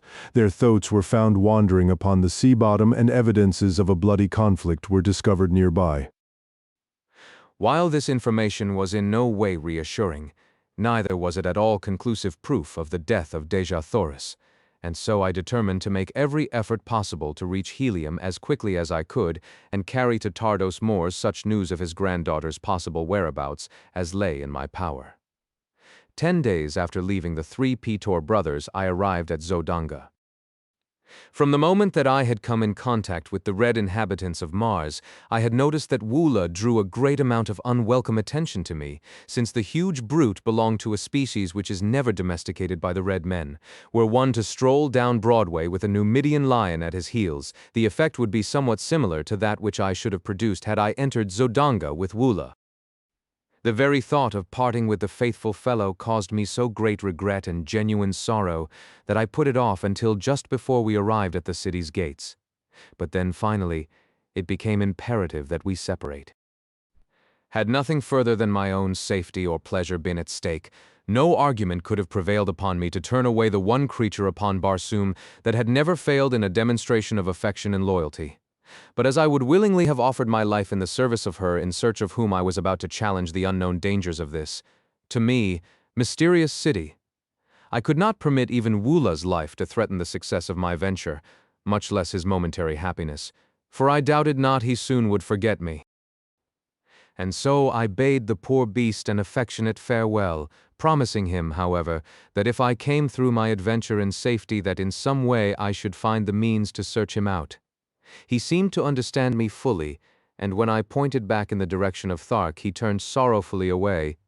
Nor could I bear to watch him go, but resolutely set my face toward Zodunga, and with a touch of heartsickness approached her frowning walls. The letter I bore from them gained me immediate entrance to the vast walled city. It was still very early in the morning, and the streets were practically deserted. The residences, raised high upon their metal columns, resembled huge rookeries, while the uprights themselves presented the appearance of steel tree trunks. The shops, as a rule, were not raised from the ground, nor were their doors bolted or barred, since thievery is practically unknown upon Barsoom. Assassination is the ever-present fear of all Barsoomians, and for this reason alone their homes are raised high above the ground at night, or in times of danger. The Petor brothers had given me explicit directions for reaching the point of the city where I could find living accommodations and be near the offices of the government agents to whom they had given me letters. My way led to the central square or plaza, which is a characteristic of all Martian cities. The plaza of Zodanga covers a square mile and is bounded by the palaces of the Jeddak, the Jeds, and other members of the royalty and nobility of Zodanga, as well as by the principal public buildings, cafes, and shops. As I was crossing the great square, lost in wonder and admiration of the magnificent architecture and the gorgeous scarlet vegetation which carpeted the broad lawns, I discovered a red Martian walking briskly toward me from one of the avenues. He paid not the slightest attention to me, but as he came abreast I recognized him, and turning I placed my hand upon his shoulder, calling out, "Cower, Cantos can." Like lightning he wheeled, and before I could so much as lower my hand the point of his longsword was at my breast. "Who are you?" He growled, and then, as a backward leap carried me 50 feet from his sword, he dropped the point to the ground and exclaimed, laughing, "I do not need a better reply. There is but one man upon all Barsoom who can bounce about like a rubber ball. By the mother of the further moon, John Carter, how came you here, and have you become a Darseen that you can change your color at will?" "You gave me a bad half-minute, my friend," he continued, after I had briefly outlined my adventures since parting with him in the arena at Warhoon. "Were my name and city known to the Zodangans, I would shortly be sitting on the banks of the lost Sea of Chorus with my revered and departed ancestors. I am here in the interest of Tardos Mors, Jeddak of Helium, to discover the whereabouts of Dejathoris, our princess. Sabthan, Prince of Zodanga, has her hidden in the city and has fallen madly in love with her. His father, Thenkosis, Jeddak of Zodanga, has made her voluntary marriage to his son the price of peace between our countries. But Tardos Mors will not accede to the demands, and has sent word that he and his people would rather look upon the dead face of their princess than see her wed to any than her own choice, and that personally he would prefer being engulfed in the ashes of a lost and burning helium to joining the metal of his house with that of Thenkosis." His reply was the deadliest affront he could have put upon Thenkosis and the Zodangans, but his people love him the more for it, and his strength in helium is greater today than ever. "I have been here 3 days," continued Kantos Khan. "But I have not yet found where Dejathoris is imprisoned. Today I joined the Zodangan Navy as an air scout, and I hope in this way to win the confidence of Sabthan, the prince who is commander of this division of the Navy, and thus learn the whereabouts of Dejathoris. I am glad that you are here, John Carter, for I know your loyalty to my princess, and two of us working together should be able to accomplish much." The plaza was now commencing to fill with people going and coming upon the daily activities of their duties. The shops were opening, and the cafes filling with early morning patrons. Kantos Khan led me to one of these gorgeous eating places where we were served entirely by mechanical apparatus.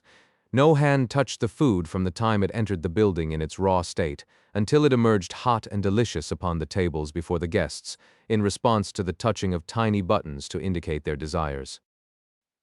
After our meal, Kantos Khan took me with him to the headquarters of the Air Scout Squadron, and introducing me to his superior, asked that I be enrolled as a member of the Corps.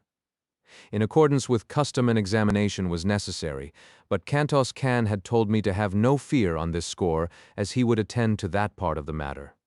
He accomplished this by taking my order for examination to the examining officer and representing himself as John Carter. "This ruse will be discovered later when they check up my weights, measurements, and other personal identification data, but it will be several months before this is done, and our mission should be accomplished or have failed long before that time." The next few days were spent by Kantos Khan in teaching me the intricacies of flying and of repairing the dainty little contrivances which the Martians use for this purpose. The body of the one-man aircraft is about 16 feet long, 2 feet wide, and 3 inches thick, tapering to a point at each end. The driver sits on top of this plane upon a seat constructed over the small, noiseless radium engine which propels it. The medium of buoyancy is contained within the thin metal walls of the body and consists of the 8th Barsoomian ray, or ray of propulsion, as it may be termed in view of its properties. This ray, like the 9th ray, is unknown on Earth, but the Martians have discovered that it is an inherent property of all light, no matter from what source it emanates. They have learned that it is the solar 8th ray which propels the light of the Sun to the various planets, and that it is the individual 8th ray of each planet which reflects, or propels the light thus obtained out into space once more. The solar 8th ray would be absorbed by the surface of Barsoom, but the Barsoomian 8th ray, which tends to propel light from Mars into space, is constantly streaming out from the planet, constituting a force of repulsion of gravity, which when confined is able to lift enormous weights from the surface of the ground. It is this ray which has enabled them to so perfect aviation that battleships far outweighing anything known upon Earth sail as gracefully and lightly through the thin air of Barsoom as a toy balloon in the heavy atmosphere of Earth. During the early years of the discovery of this ray, many strange accidents occurred before the Martians learned to measure and control the wonderful power they had found. In one instance, some 900 years before, the first great battleship to be built with 8th ray reservoirs was stored with too great a quantity of the rays, and she had sailed up from Helium with 500 officers and men, never to return. Her power of repulsion for the planet was so great that it had carried her far into space, where she can be seen today, by the aid of powerful telescopes, hurtling through the heavens 10,000 miles from Mars, a tiny satellite that will thus encircle Barsoom to the end of time. The 4th day after my arrival at Zodanga, I made my first flight, and as a result of it, I won a promotion which included quarters in the palace of Thankosis. As I rose above the city, I circled several times, as I had seen Kantos can do, and then throwing my engine into top speed, I raced at terrific velocity toward the south, following one of the great waterways which enter Zodanga from that direction. I had traversed perhaps 200 miles in a little less than an hour when I descried far below me a party of 3 green warriors racing madly toward a small figure on foot which seemed to be trying to reach the confines of one of the walled fields. Dropping my machine rapidly toward them and circling to the rear of the warriors, I soon saw that the object of their pursuit was a red Martian wearing the medal of the scout squadron to which I was attached. A short distance away lay his tiny flyer, surrounded by the tools with which he had evidently been occupied in repairing some damage when surprised by the green warriors. They were now almost upon him, their flying mounts charging down on the relatively puny figure at terrific speed, while the warriors leaned low to the right, with their great metal-shod spears. Each seemed striving to be the first to impale the poor Zodangan, and in another moment his fate would have been sealed had it not been for my timely arrival. Driving my fleet aircraft at high speed directly behind the warriors, I soon overtook them, and without diminishing my speed, I rammed the prow of my little flyer between the shoulders of the nearest. The impact, sufficient to have torn through inches of solid steel, hurled the fellow's headless body into the air over the head of his thoat, where it fell sprawling upon the moss.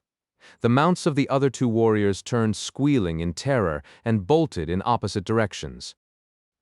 Reducing my speed, I circled and came to the ground at the feet of the astonished Zodangan. He was warm in his thanks for my timely aid and promised that my day's work would bring the reward it merited, for it was none other than a cousin of the Jeddak of Zodanga whose life I had saved. We wasted no time in talk, as we knew that the warriors would surely return as soon as they had gained control of their mounts. Hastening to his damaged machine, we were bending every effort to finish the needed repairs, and had almost completed them when we saw the 2 green monsters returning at top speed from opposite sides of us. When they had approached within 100 yards, their throats again became unmanageable, and absolutely refused to advance further toward the aircraft which had frightened them. The warriors finally dismounted and, hobbling their animals, advanced toward us on foot with drawn long swords. I advanced to meet the larger, telling the Zodangan to do the best he could with the other. Finishing my man with almost no effort, as had now from much practice become habitual with me, I hastened to return to my new acquaintance, whom I found indeed in desperate straits. He was wounded and down, with the huge foot of his antagonist upon his throat, and the great longsword raised to deal the final thrust. With a bound I cleared the 50 feet intervening between us, and with outstretched point drove my sword completely through the body of the green warrior. His sword fell, harmless, to the ground, and he sank limply upon the prostrate form of the Zodangan. A cursory examination of the latter revealed no mortal injuries, and after a brief rest, he asserted that he felt fit to attempt the return voyage. He would have to pilot his own craft, however, as these frail vessels are not intended to convey but a single person. Quickly completing the repairs, we rose together into the still, cloudless Martian sky, and at great speed and without further mishap returned to Zodanga.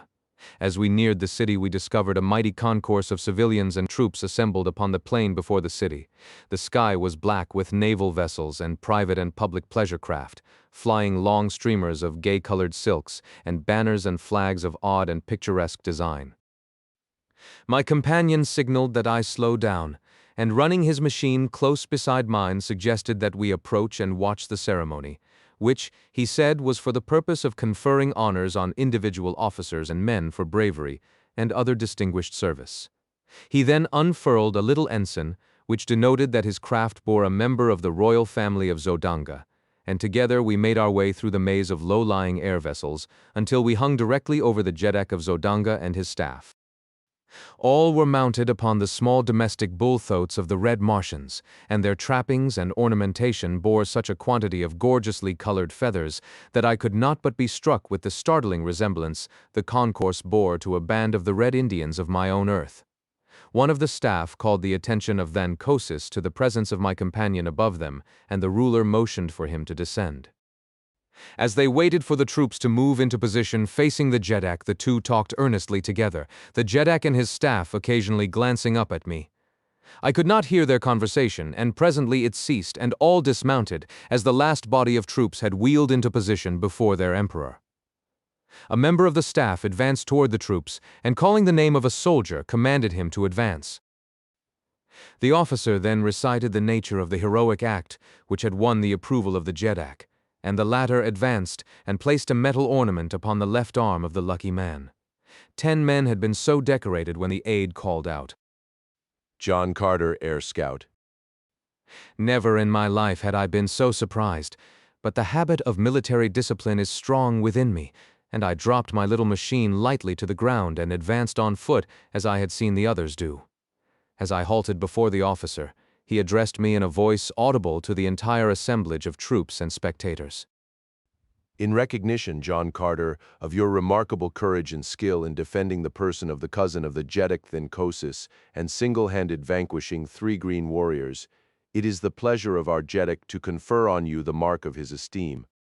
Van Kosis then advanced toward me and placing an ornament upon me said, My cousin has narrated the details of your wonderful achievement, which seems little short of miraculous. And if you can so well defend a cousin of the Jeddak, how much better could you defend the person of the Jeddak himself? You are therefore appointed a Padwa of the guards, and will be quartered in my palace hereafter. I thanked him, and at his direction joined the members of his staff. After the ceremony, I returned my machine to its quarters on the roof of the barracks of the Air Scout Squadron, and with an orderly from the palace to guide me, I reported to the officer in charge of the palace. Chapter 22. I find Dea. The major domo to whom I reported had been given instructions to station me near the person of the Jeddak, who in time of war is always in great danger of assassination, as the rule that all is fair in war seems to constitute the entire ethics of Martian conflict. He therefore escorted me immediately to the apartment in which Van Kosis then was. The ruler was engaged in conversation with his son, Sab Than, and several courtiers of his household, and did not perceive my entrance. The walls of the apartment were completely hung with splendid tapestries, which hid any windows or doors which may have pierced them. The room was lighted by imprisoned rays of sunshine, held between the ceiling proper and what appeared to be a ground-glass false ceiling a few inches below. My guide drew aside one of the tapestries, disclosing a passage which encircled the room between the hangings and the walls of the chamber. Within this passage I was to remain, he said, so long as Van Kosis was in the apartment. When he left, I was to follow. My only duty was to guard the ruler and keep out of sight as much as possible. I would be relieved after a period of 4 hours. The major domo then left me. The tapestries were of a strange weaving which gave the appearance of heavy solidity from one side, but from my hiding place I could perceive all that took place within the room as readily as though there had been no curtain intervening. Scarcely had I gained my post than the tapestry at the opposite end of the chamber separated, and 4 soldiers of the guard entered, surrounding a female figure. As they approached Thenkosis, the soldiers fell to either side, and there, standing before the Jeddak, and not 10 feet from me, her beautiful face radiant with smiles, was Dejah-Thoris. Sab then, Prince of Zodanga, advanced to meet her, and hand in hand they approached close to the Jeddak. Thenkosis looked up in surprise, and rising, saluted her. To what strange freak do I owe this visit from the Princess of Helium, who 2 days ago, with rare consideration for my pride, assured me that she would prefer Tal Hajus, the green Thark, to my son? Dejah-Thoris only smiled the more, and with the roguish dimples playing at the corners of her mouth, she made answer. From the beginning of time upon Barsoom, it has been the prerogative of woman to change her mind as she listed, and to dissemble in matters concerning her heart. That you will forgive Thenkosis as has your son. 2 days ago I was not sure of his love for me, but now I am, and I have come to beg of you to forget my rash words, and to accept the assurance of the Princess of Helium, that when the time comes she will wed Sab, then, Prince of Zodanga. I am glad that you have so decided. It is far from my desire to push war further against the people of Helium, and your promise shall be recorded and a proclamation to my people issued forthwith. It were better, Thenkosis, that the proclamation wait the ending of this war. It would look strange indeed to my people and to yours were the Princess of Helium to give herself to her country's enemy in the midst of hostilities. Cannot the war be ended at once? It requires but the word of Thenkosis to bring peace. Say it, my father. Say the word that will hasten my happiness and end this unpopular strife. We shall see how the people of Helium take to peace. I shall at least offer it to them. Dejah-Thoris, after a few words, turned and left the apartment, still followed by her guards. Thus was the edifice of my brief dream of happiness dashed, broken, to the ground of reality. The woman for whom I had offered my life, and from whose lips I had so recently heard a declaration of love for me, had lightly forgotten my very existence, and smilingly given herself to the son of her people's most hated enemy. Although I had heard it with my own ears, I could not believe it. I must search out her apartments and force her to repeat the cruel truth to me alone, before I would be convinced, and so I deserted my post and hastened through the passage behind the tapestries toward the door by which she had left the chamber. Slipping quietly through this opening, I discovered a maze of winding corridors, branching and turning in every direction. Running rapidly down first one and then another of them, I soon became hopelessly lost, and was standing panting against a side wall when I heard voices near me. Apparently they were coming from the opposite side of the partition against which I leaned, and presently I made out the tones of Dejah-Thoris. I could not hear the words, but I knew that I could not possibly be mistaken in the voice. Moving on a few steps, I discovered another passageway at the end of which lay a door. Walking boldly forward, I pushed into the room only to find myself in a small antechamber in which were the 4 guards who had accompanied her. One of them instantly arose and accosted me, asking the nature of my business. I am from Thenkosis, and wish to speak privately with Dejah-Thoris, Princess of Helium. And your order? I did not know what he meant, but replied that I was a member of the guard, and without waiting for a reply from him, I strode toward the opposite door of the antechamber, behind which I could hear Dejah-Thoris conversing. But my entrance was not to be so easily accomplished.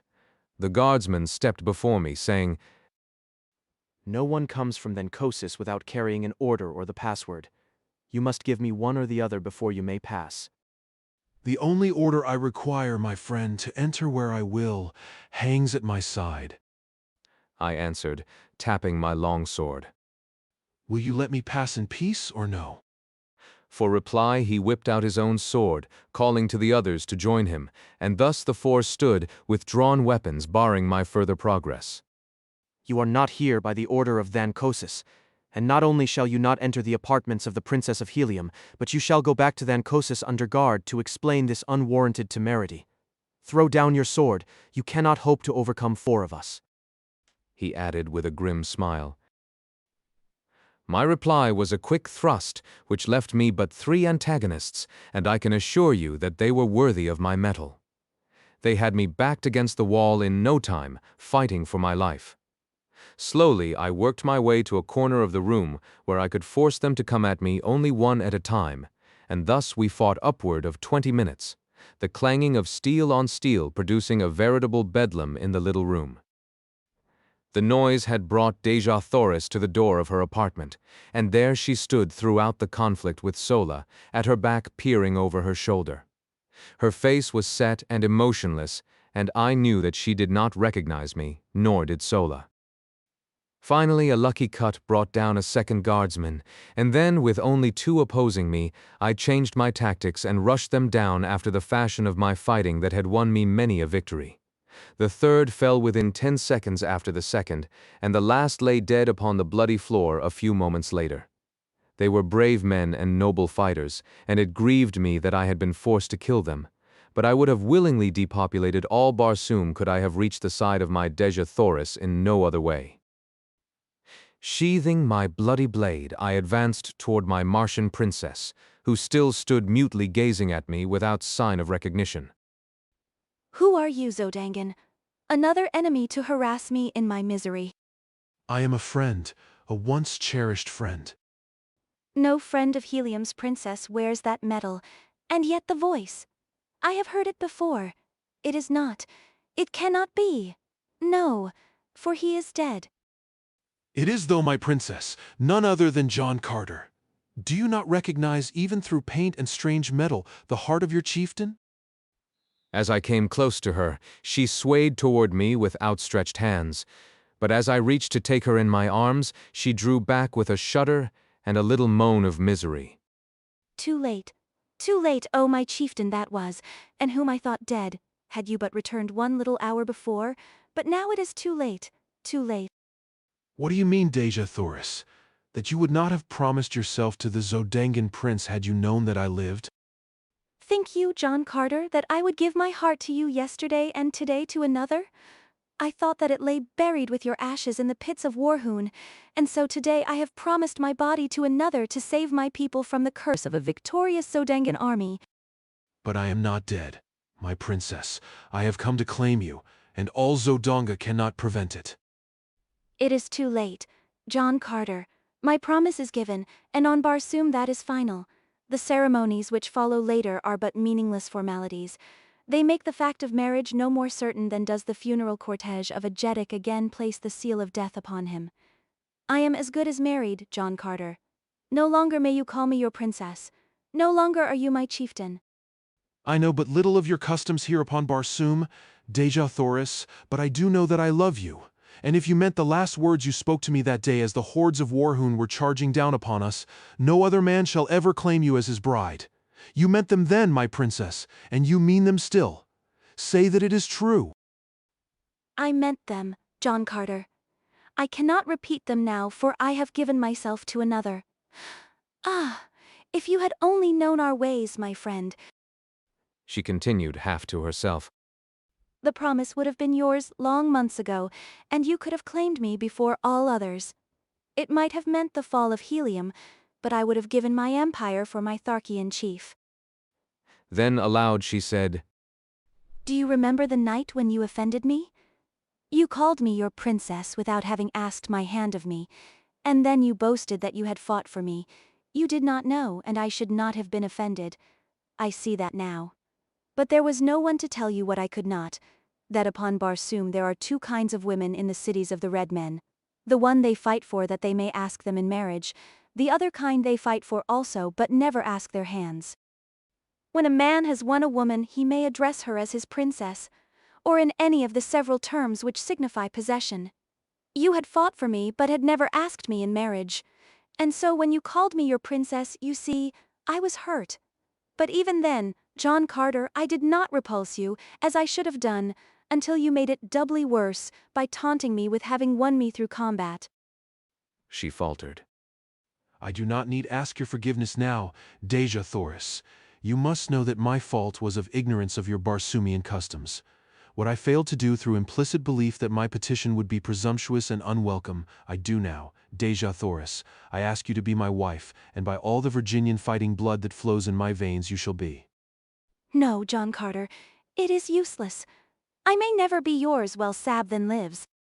You have sealed his death warrant. My princess Sabthan dies. Nor that either. I may not wed the man who slays my husband, even in self-defense. It is custom. We are ruled by custom upon Barsoom. It is useless, my friend. You must bear the sorrow with me, that at least we may share in common. That, and the memory of the brief days among the Tharks. You must go now, nor ever see me again. Goodbye, my chieftain that was.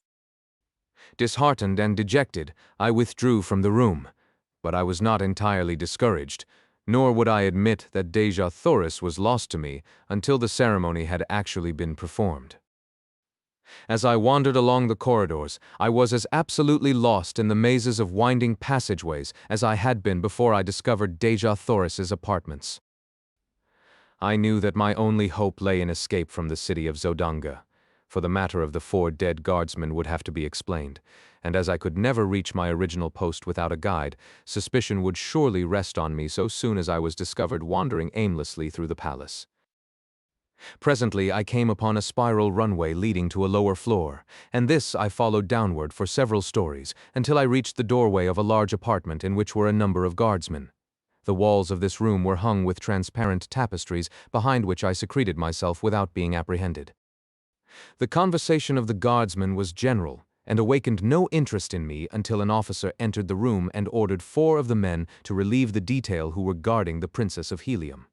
Now, I knew my troubles would commence in earnest, and indeed they were upon me all too soon, for it seemed that the squad had scarcely left the guardroom before one of their number burst in again breathlessly, crying that they had found their 4 comrades butchered in the antechamber. In a moment, the entire palace was alive with people. Guardsmen, officers, courtiers, servants, and slaves ran helter-skelter through the corridors and apartments, carrying messages and orders, and searching for signs of the assassin. This was my opportunity, and slim as it appeared, I grasped it. For as a number of soldiers came hurrying past my hiding place, I fell in behind them and followed through the mazes of the palace until, in passing through a great hall, I saw the blessed light of day coming in through a series of larger windows. Here I left my guides and, slipping to the nearest window, sought for an avenue of escape. The windows opened upon a great balcony which overlooked one of the broad avenues of Zodanga. The ground was about 30 feet below, and at a like distance from the building was a wall fully 20 feet high, constructed of polished glass about a foot in thickness. To a red Martian escape by this path would have appeared impossible, but to me, with my earthly strength and agility, it seemed already accomplished.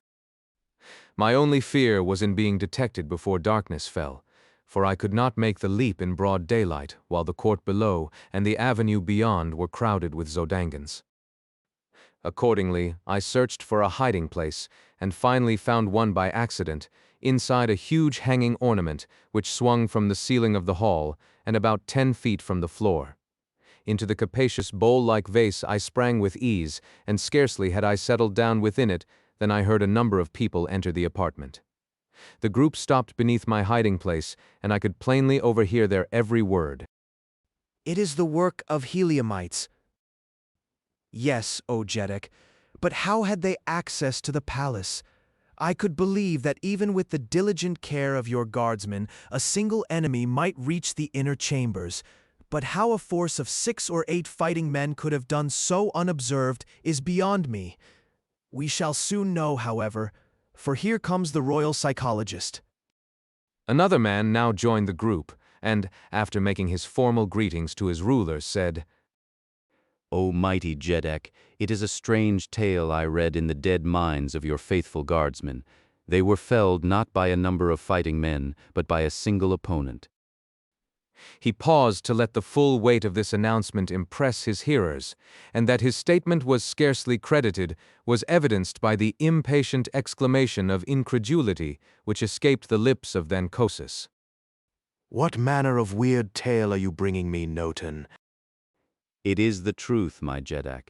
In fact, the impressions were strongly marked on the brain of each of the 4 guardsmen. Their antagonist was a very tall man, wearing the metal of one of your own guardsmen, and his fighting ability was little short of marvelous, for he fought fair against the entire 4 and vanquished them by his surpassing skill and superhuman strength and endurance. Though he wore the metal of Zodanga, my Jeddak, such a man was never seen before in this or any other country upon Barsoom. The mind of the Princess of Helium whom I have examined and questioned was a blank to me. She has perfect control, and I could not read one iota of it. She said that she witnessed a portion of the encounter, and that when she looked there was but one man engaged with the guardsmen, a man whom she did not recognize as ever having seen. Where is my erstwhile savior? Spoke another of the party, and I recognized the voice of the cousin of Thancosis, whom I had rescued from the Green Warriors. By the metal of my first ancestor, but the description fits him to perfection, especially as to his fighting ability. Where is this man? Have him brought to me at once. What know you of him, cousin? It seemed strange to me now that I think upon it, that there should have been such a fighting man in Zodanga, of whose name even we were ignorant before today, and his name too, John Carter. Who ever heard of such a name upon Barsoom? Word was soon brought that I was nowhere to be found, either in the palace or at my former quarters in the barracks of the Air Scout Squadron. Kantos Kan they had found and questioned, but he knew nothing of my whereabouts, and as to my past, he had told them he knew as little, since he had but recently met me during our captivity among the Warhoons. Keep your eyes on this other one. He also is a stranger, and likely as not they both hail from Helium, and where one is we shall sooner or later find the other. Quadruple the air patrol, and let every man who leaves the city by air or ground be subjected to the closest scrutiny. Another messenger now entered with word that I was still within the palace walls. The likeness of every person who has entered or left the palace grounds today has been carefully examined, and not one approaches the likeness of this new Padwar of the guards, other than that which was recorded of him at the time he entered. Then we will have him shortly, and in the meanwhile we will repair to the apartments of the Princess of Helium and question her in regard to the affair. She may know more than she cared to divulge to you, Noton. Come. They left the hall, and as darkness had fallen without, I slipped lightly from my hiding place and hastened to the balcony. Few were in sight, and choosing a moment when none seemed near, I sprang quickly to the top of the glass wall, and from there to the avenue beyond the palace grounds. Chapter 23 Lost in the Sky. Without effort at concealment, I hastened to the vicinity of our quarters, where I felt sure I should find Kantos Kan. As I neared the building, I became more careful, as I judged, and rightly, that the place would be guarded. Several men in civilian metal loitered near the front entrance, and in the rear were others. My only means of reaching, unseen, the upper story where our apartments were situated was through an adjoining building, and after considerable maneuvering I managed to attain the roof of a shop several doors away. Leaping from roof to roof, I soon reached an open window in the building where I hoped to find the Heliumite, and in another moment I stood in the room before him. He was alone and showed no surprise at my coming, saying he had expected me much earlier, as my tour of duty must have ended some time since. I saw that he knew nothing of the events of the day at the palace, and when I had enlightened him, he was all excitement. The news that Xerophayze had promised her hand to Sabthan filled him with dismay. It cannot be. It is impossible. Why, no man in all Helium but would prefer death to the selling of our loved princess to the ruling house of Zodanga. She must have lost her mind to have assented to such an atrocious bargain. You who do not know how we of Helium love the members of our ruling house cannot appreciate the horror with which I contemplate such an unholy alliance. What can be done, John Carter? He continued. You are a resourceful man. Can you not think of some way to save Helium from this disgrace? If I can come within sword's reach of Sabthan, I can solve the difficulty insofar as Helium is concerned, but for personal reasons I would prefer that another struck the blow that frees Xerophayze. Kantos Kan eyed me narrowly before he spoke. You love her, he said. Does she know it? She knows it. Kantos Khan, and repulses me only because she is promised to Sabthan. The splendid fellow sprang to his feet, and grasping me by the shoulder raised his sword on high, exclaiming, "And had the choice been left to me, I could not have chosen a more fitting mate for the first princess of Barsoom.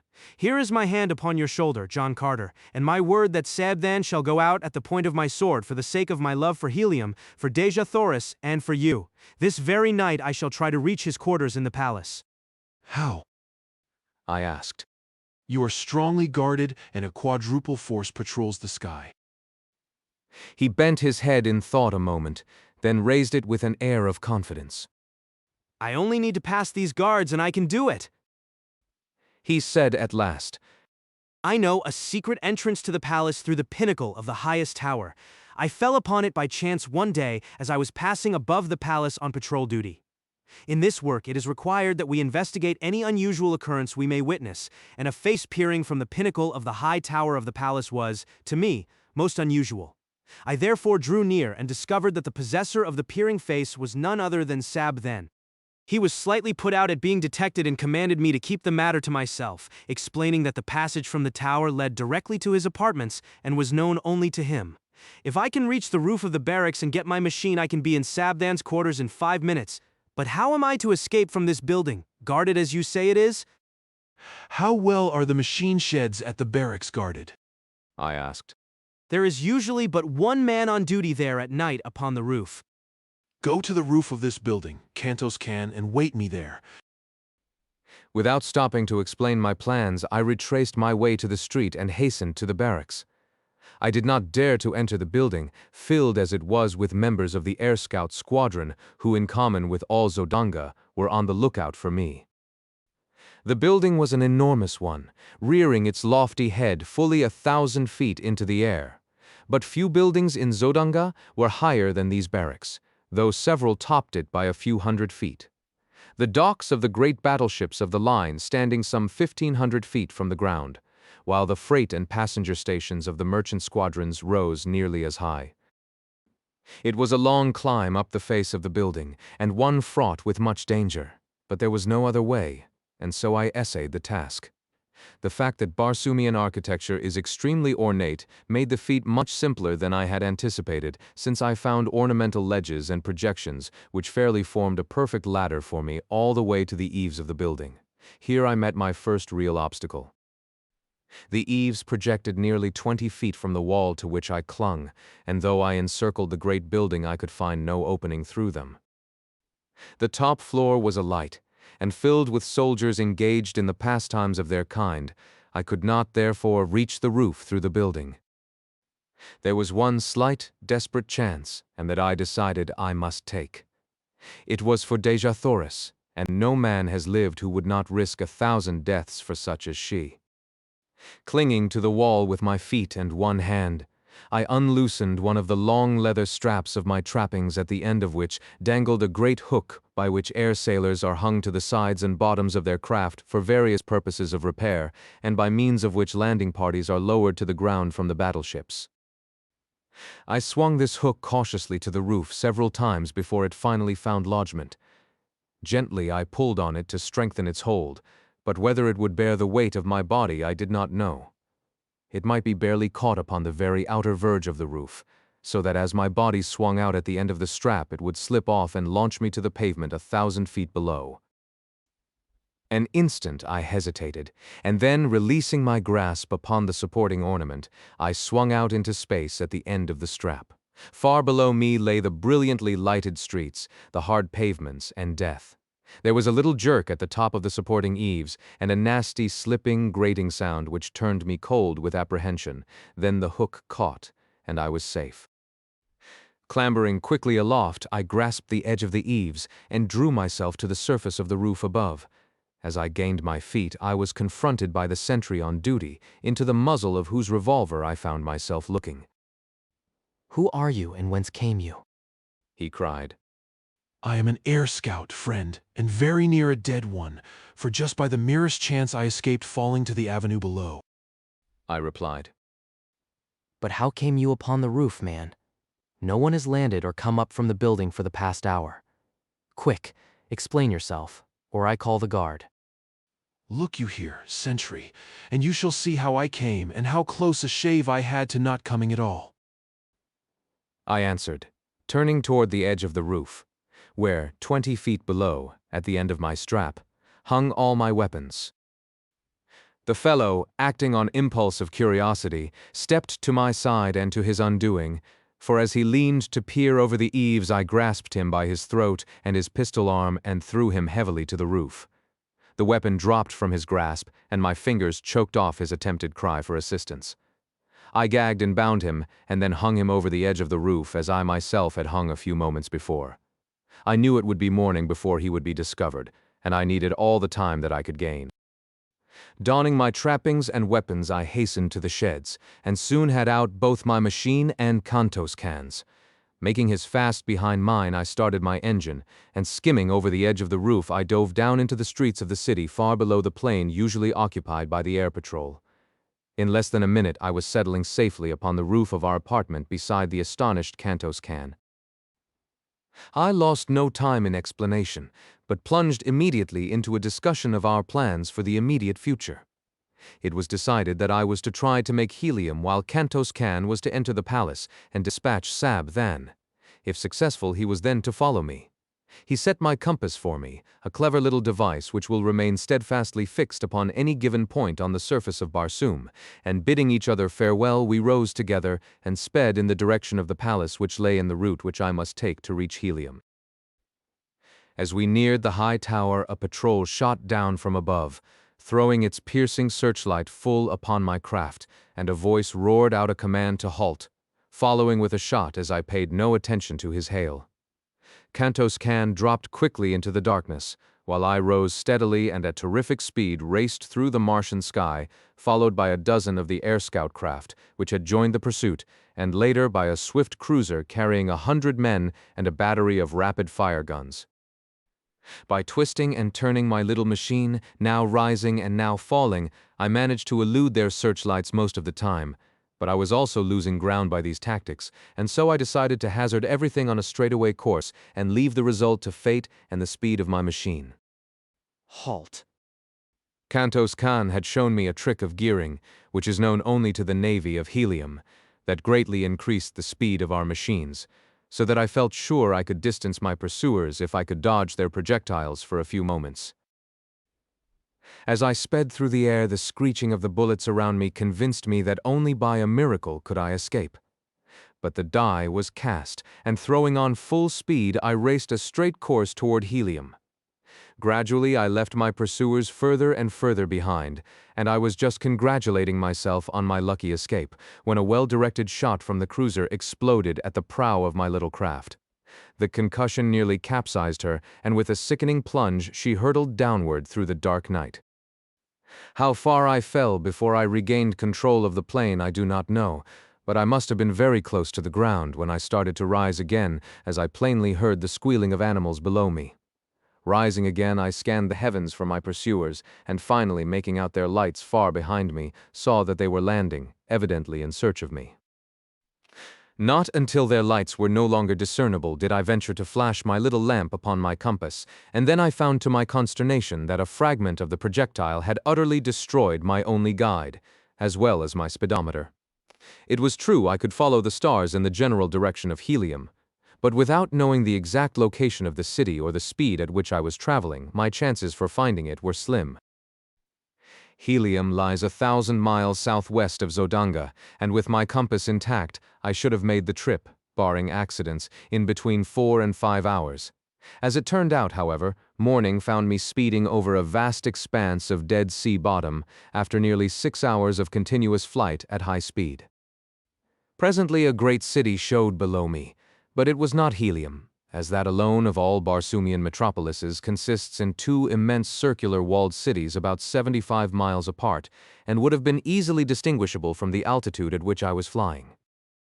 Believing that I had come too far to the north and west, I turned back in a southeasterly direction, passing during the forenoon several other large cities, but none resembling the description which Kantos Kan had given me of helium. In addition to the twin city formation of Helium, another distinguishing feature is the two immense towers, one of vivid scarlet rising nearly a mile into the air from the center of one of the cities, while the other, of bright yellow and of the same height, marks her sister. Chapter 24. Tars Tarkas finds a friend. About noon, I passed low over a great dead city of ancient Mars, and as I skimmed out across the plain beyond, I came full upon several thousand green warriors engaged in a terrific battle. Scarcely had I seen them than a volley of shots was directed at me, and with the almost unfailing accuracy of their aim, my little craft was instantly a ruined wreck, sinking erratically to the ground. I fell almost directly in the center of the fierce combat, among warriors who had not seen my approach, so busily were they engaged in life and death struggles. The men were fighting on foot with long swords, while an occasional shot from a sharpshooter on the outskirts of the conflict would bring down a warrior who might for an instant separate himself from the entangled mass. As my machine sank among them, I realized that it was fight or die, with good chances of dying in any event, and so I struck the ground with drawn long sword ready to defend myself as I could. I fell beside a huge monster who was engaged with 3 antagonists, and as I glanced at his fierce face, filled with the light of battle, I recognized Tars Tarkas the Thark. He did not see me, as I was a trifle behind him, and just then the 3 warriors opposing him, and whom I recognized as Warhoons, charged simultaneously. The mighty fellow made quick work of one of them, but in stepping back for another thrust, he fell over a dead body behind him, and was down and at the mercy of his foes in an instant. Quick as lightning, they were upon him, and Tars Tarkas would have been gathered to his fathers in short order had I not sprung before his prostrate form and engaged his adversaries. I had accounted for one of them when the mighty Thark regained his feet and quickly settled the other. He gave me one look, and a slight smile touched his grim lip as, touching my shoulder, he said, "I would scarcely recognize you, John Carter. But there is no other mortal upon Barsoom who would have done what you have for me. I think I have learned that there is such a thing as friendship, my friend." He said no more, nor was there opportunity, for the Warhoons were closing in about us, and together we fought, shoulder to shoulder, during all that long hot afternoon, until the tide of battle turned, and the remnant of the fierce Warhoon horde fell back upon their thoats and fled into the gathering darkness. 10,000 men had been engaged in that titanic struggle, and upon the field of battle lay 3,000 dead. Neither side asked or gave quarter, nor did they attempt to take prisoners. On our return to the city after the battle, we had gone directly to Tars Tarkas' quarters, where I was left alone while the chieftain attended the customary council which immediately follows an engagement. As I sat awaiting the return of the Green Warrior, I heard something move in an adjoining apartment, and as I glanced up, there rushed suddenly upon me a huge and hideous creature which bore me backward upon the pile of silks and furs upon which I had been reclining. It was Woola, faithful, loving Woola.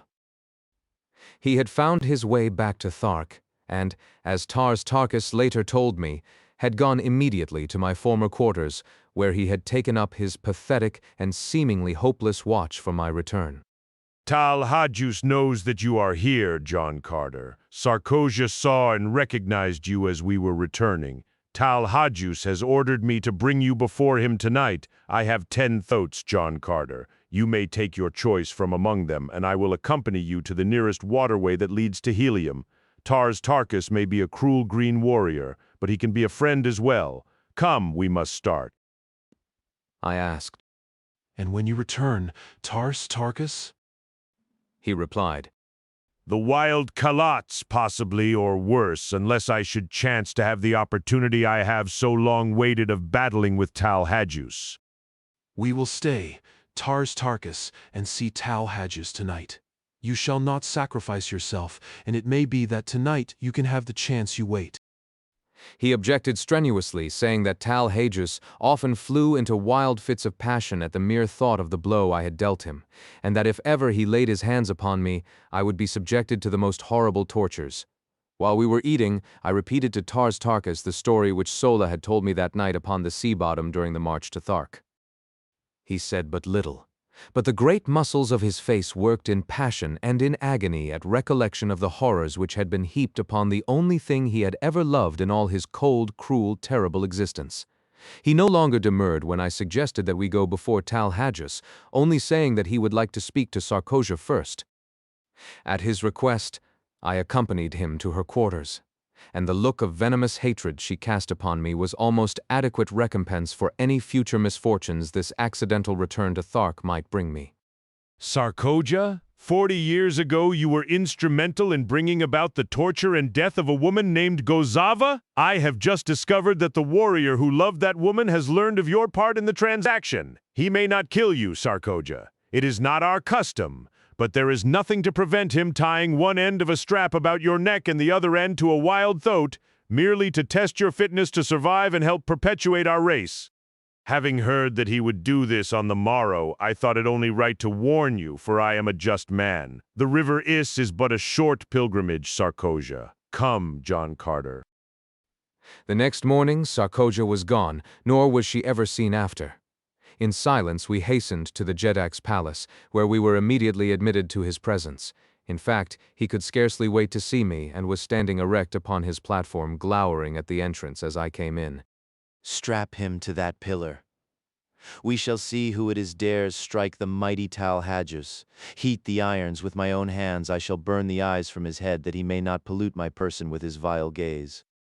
I cried, turning to the assembled council and ignoring Tal Hajus. Chieftains of Thark, I have been a chief among you, and today I have fought for Thark shoulder to shoulder with her greatest warrior. You owe me at least a hearing. I have won that much today. You claim to be a just people. Tal Hajus roared. Silence. Gag the creature and bind him as I command. Lorquist Tommel exclaimed. Justice, Tal Hajus, who are you to set aside the customs of ages among the Tharks? Yes, justice, echoed a dozen voices, and so, while Tal Hajus fumed and frothed, I continued. You are a brave people and you love bravery, but where was your mighty Jedak during the fighting today? I did not see him in the thick of battle. He was not there. He rends defenseless women and little children in his lair. But how recently has one of you seen him fight with men? Why, even I, a midget beside him, felled him with a single blow of my fist. Is it of such that the Tharks fashioned their Jedaks? There stands beside me now a great Thark, a mighty warrior and a noble man. Chieftains, how sounds Tars Tarkas, Jedak of Thark? A roar of deep-toned applause greeted this suggestion. It but remains for this council to command, and Tal Hajus must prove his fitness to rule. Were he a brave man, he would invite Tars Tarkas to combat, for he does not love him. But Tal Hajus is afraid. Tal Hajus, your Jedak, is a coward. With my bare hands I could kill him, and he knows it. After I ceased, there was tense silence, as all eyes were riveted upon Tal Hajus. He did not speak or move, but the blotchy green of his countenance turned livid, and the froth froze upon his lips. Tal Hajus, never in my long life have I seen a Jedak of the Tharks so humiliated. There could be but one answer to this arraignment. We waited. And still, Tal Hajus stood as though petrified. Chieftains, shall the Jedak, Tal Hajus, prove his fitness to rule over Tars Tarkas? There were 20 chieftains about the rostrum, and 20 swords flashed high in assent. There was no alternative. That decree was final, and so Tal Hajus drew his longsword and advanced to meet Tars Tarkas. The combat was soon over, and, with his foot upon the neck of the dead monster, Tars Tarkas became Jedak among the Tharks. His first act was to make me a full-fledged chieftain with the rank I had won by my combats the first few weeks of my captivity among them. Seeing the favorable disposition of the warriors toward Tars Tarkas, as well as toward me, I grasped the opportunity to enlist them in my cause against Zodanga. I told Tars Tarkas the story of my adventures, and in a few words had explained to him the thought I had in mind. John Carter has made a proposal which meets with my sanction. I shall put it to you briefly. Deja Thoris, the Princess of Helium, who was our prisoner, is now held by the Jedak of Zodanga, whose son she must wed to save her country from devastation at the hands of the Zodangan forces. John Carter suggests that we rescue her and return her to Helium. The loot of Zodanga would be magnificent, and I have often thought that had we an alliance with the people of Helium, we could obtain sufficient assurance of sustenance to permit us to increase the size and frequency of our hatchings, and thus become unquestionably supreme among the green men of all Barsoom. What say you?" It was a chance to fight, an opportunity to loot, and they rose to the bait as a speckled trout to a fly. For Tharks they were wildly enthusiastic, and before another half-hour had passed, 20 mounted messengers were speeding across dead sea bottoms to call the hordes together for the expedition. In 3 days, we were on the march toward Zodanga, 100,000 strong, as Tars Tarkas had been able to enlist the services of 3 smaller hordes on the promise of the great loot of Zodanga. At the head of the column, I rode beside the great Thark, while at the heels of my mount trotted my beloved Woola. We traveled entirely by night, timing our marches so that we camped during the day at deserted cities where, even to the beasts, we were all kept indoors during the daylight hours. On the march, Tars Tarkas, through his remarkable ability and statesmanship, enlisted 50,000 more warriors from various hordes, so that, 10 days after we set out, we halted at midnight outside the great walled city of Zodanga, 150,000 strong. The fighting strength and efficiency of this horde of ferocious green monsters was equivalent to 10 times their number of red men. Never in the history of Barsoom, Tars Tarkas told me, had such a force of green warriors marched to battle together. It was a monstrous task to keep even a semblance of harmony among them, and it was a marvel to me that he got them to the city without a mighty battle among themselves. But as we neared Zodanga, their personal quarrels were submerged by their greater hatred for the Red Men, and especially for the Zodangans, who had for years waged a ruthless campaign of extermination against the Green Men, directing special attention toward despoiling their incubators. Now that we were before Zodanga, the task of obtaining entry to the city devolved upon me, and directing Tars Tarkas to hold his forces in 2 divisions out of earshot of the city, with each division opposite a large gateway. I took 20 dismounted warriors and approached one of the small gates that pierce the walls at short intervals. These gates have no regular guard, but are covered by sentries, who patrol the avenue that encircles the city just within the walls as our metropolitan police patrol their beats. The walls of Zodanga are 75 feet in height and 50 feet thick. They are built of enormous blocks of carborundum, and the task of entering the city seemed to my escort of green warriors an impossibility. The fellows who had been detailed to accompany me were of one of the smaller hordes and therefore did not know me. Placing 3 of them with their faces to the wall and arms locked, I commanded 2 more to mount to their shoulders, and a 6th I ordered to climb upon the shoulders of the upper 2. The head of the topmost warrior towered over 40 feet from the ground. In this way, with 10 warriors, I built a series of 3 steps from the ground to the shoulders of the topmost man. Then, starting from a short distance behind them, I ran swiftly up from one tier to the next, and with a final bound from the broad shoulders of the highest, I clutched the top of the great wall and quietly drew myself to its broad expanse. After me, I dragged 6 lengths of leather from an equal number of my warriors. These lengths we had previously fastened together, and passing one end to the topmost warrior, I lowered the other end cautiously over the opposite side of the wall toward the avenue below. No one was in sight, so, lowering myself to the end of my leather strap, I dropped the remaining 30 feet to the pavement below. I had learned from Kantos Khan the secret of opening these gates, and in another moment my 20 great fighting men stood within the doomed city of Zodanga. I found to my delight that I had entered at the lower boundary of the enormous palace grounds.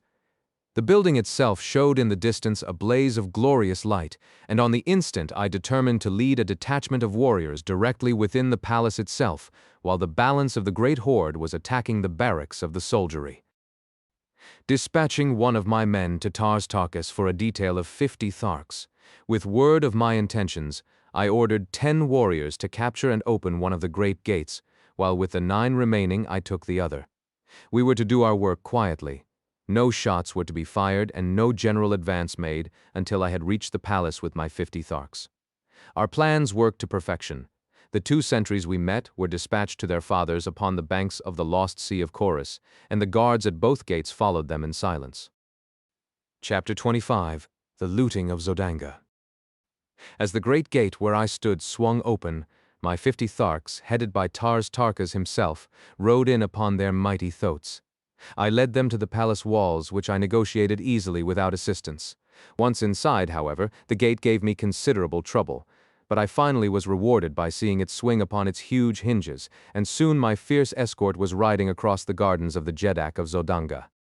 As we approached the palace, I could see through the great windows of the first floor into the brilliantly illuminated audience chamber of Thankosis. The immense hall was crowded with nobles and their women, as though some important function was in progress. There was not a guard in sight without the palace, due, I presume, to the fact that the city and palace walls were considered impregnable, and so I came close and peered within. At one end of the chamber, upon massive golden thrones encrusted with diamonds, sat Thankosis and his consort, surrounded by officers and dignitaries of state. Before them stretched a broad aisle lined on either side with soldiery, and as I looked, there entered this aisle at the far end of the hall the head of a procession which advanced to the foot of the throne. First, there marched 4 officers of the Jedak's guard bearing a huge salver on which reposed, upon a cushion of scarlet silk, a great golden chain with a collar and padlock at each end. Directly behind these officers came 4 others carrying a similar salver, which supported the magnificent ornaments of a prince and princess of the reigning house of Zodanga. At the foot of the throne, these 2 parties separated and halted, facing each other at opposite sides of the aisle.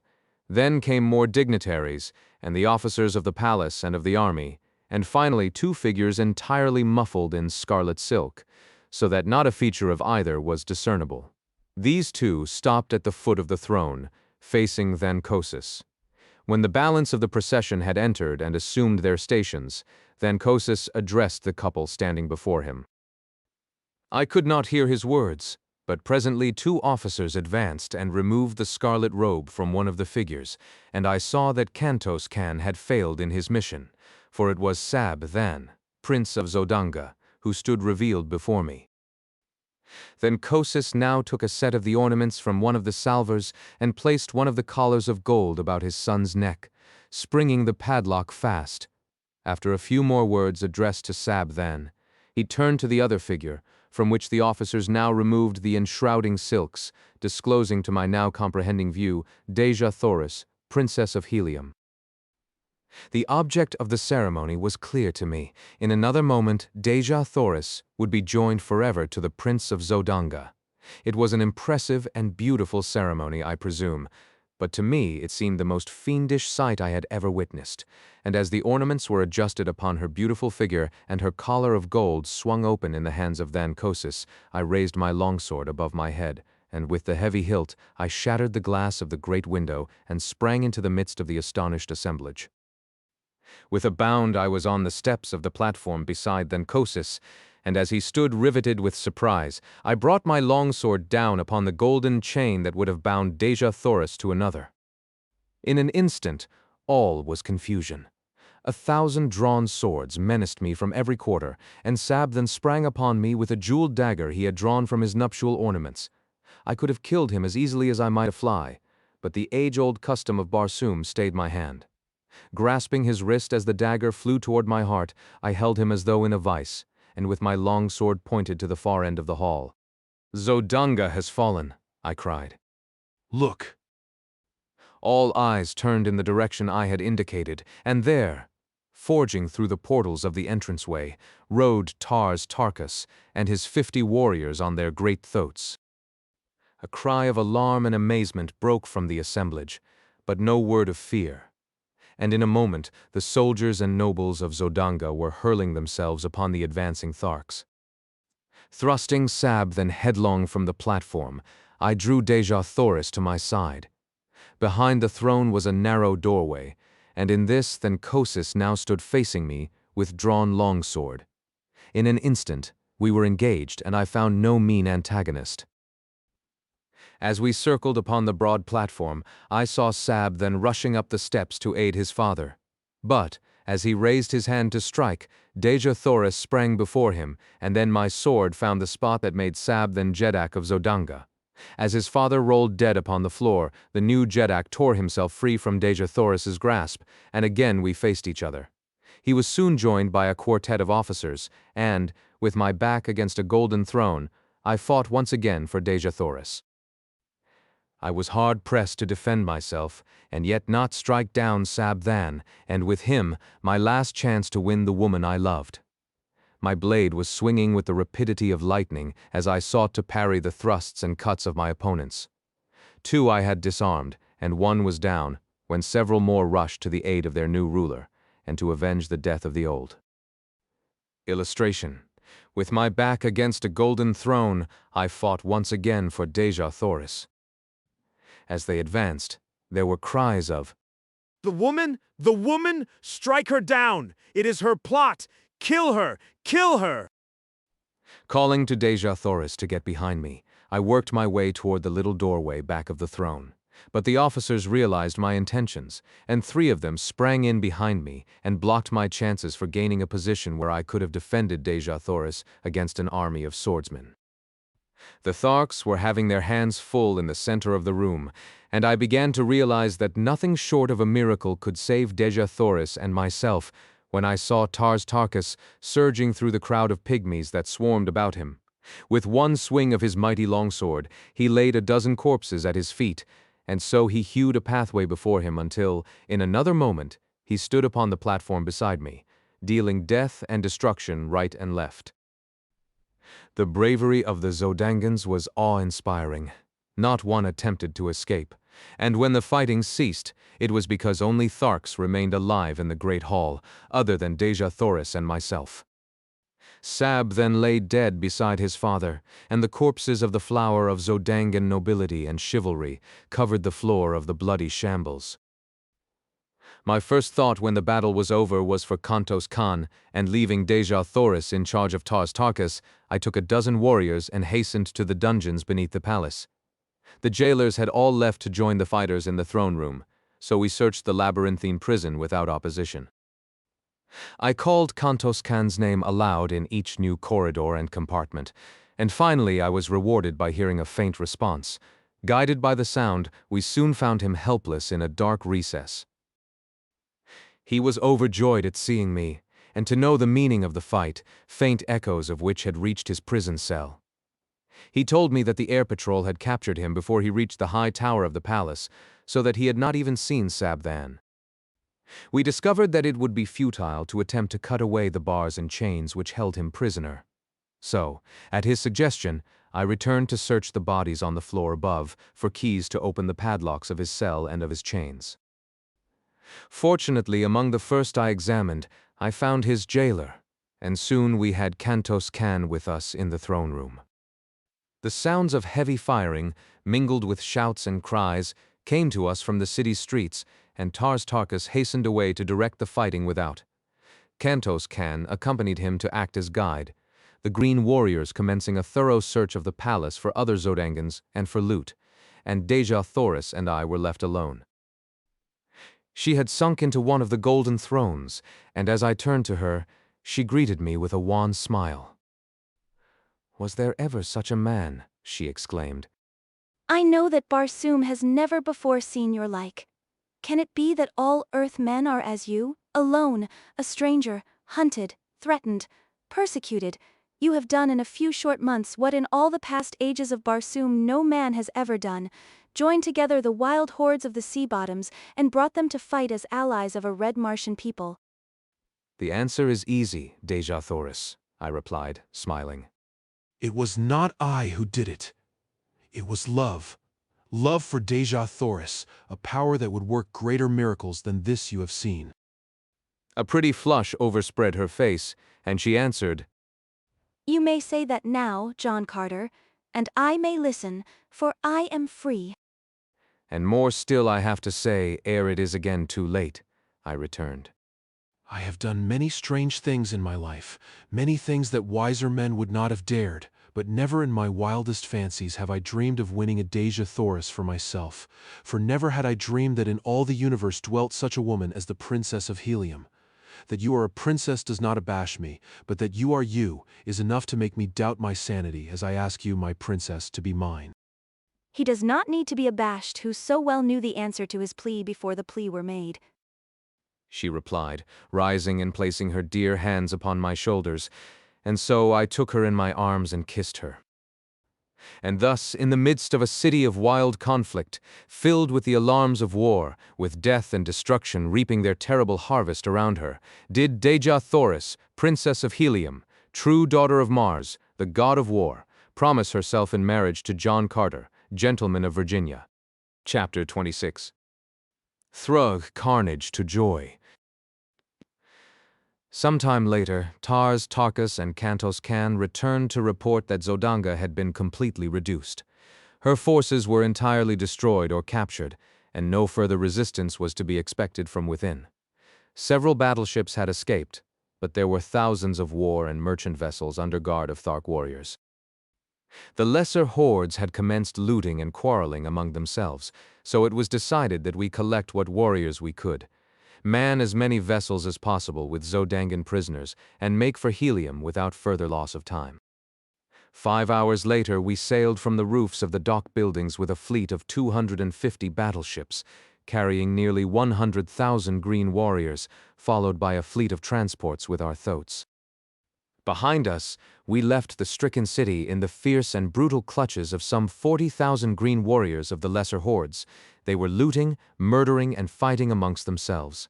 In 100 places they had applied the torch, and columns of dense smoke were rising above the city as though to blot out from the eye of heaven the horrid sights beneath.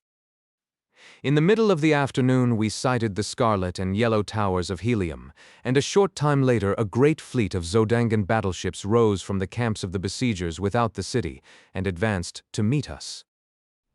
The banners of Helium had been strung from stem to stern of each of our mighty craft, but the Zodangans did not need this sign to realize that we were enemies, for our green Martian warriors had opened fire upon them almost as they left the ground. With their uncanny marksmanship, they raked the oncoming fleet with volley after volley. The twin cities of Helium, perceiving that we were friends, sent out hundreds of vessels to aid us, and then began the first real air battle I had ever witnessed. The vessels carrying our green warriors were kept circling above the contending fleets of Helium and Zodanga, since their batteries were useless in the hands of the Tharks, who, having no navy, have no skill in naval gunnery. Their small arms fire, however, was most effective, and the final outcome of the engagement was strongly influenced, if not wholly determined, by their presence. At first the two forces circled at the same altitude, pouring broadside after broadside into each other. Presently a great hole was torn in the hull of one of the immense battlecraft from the Zodangan camp.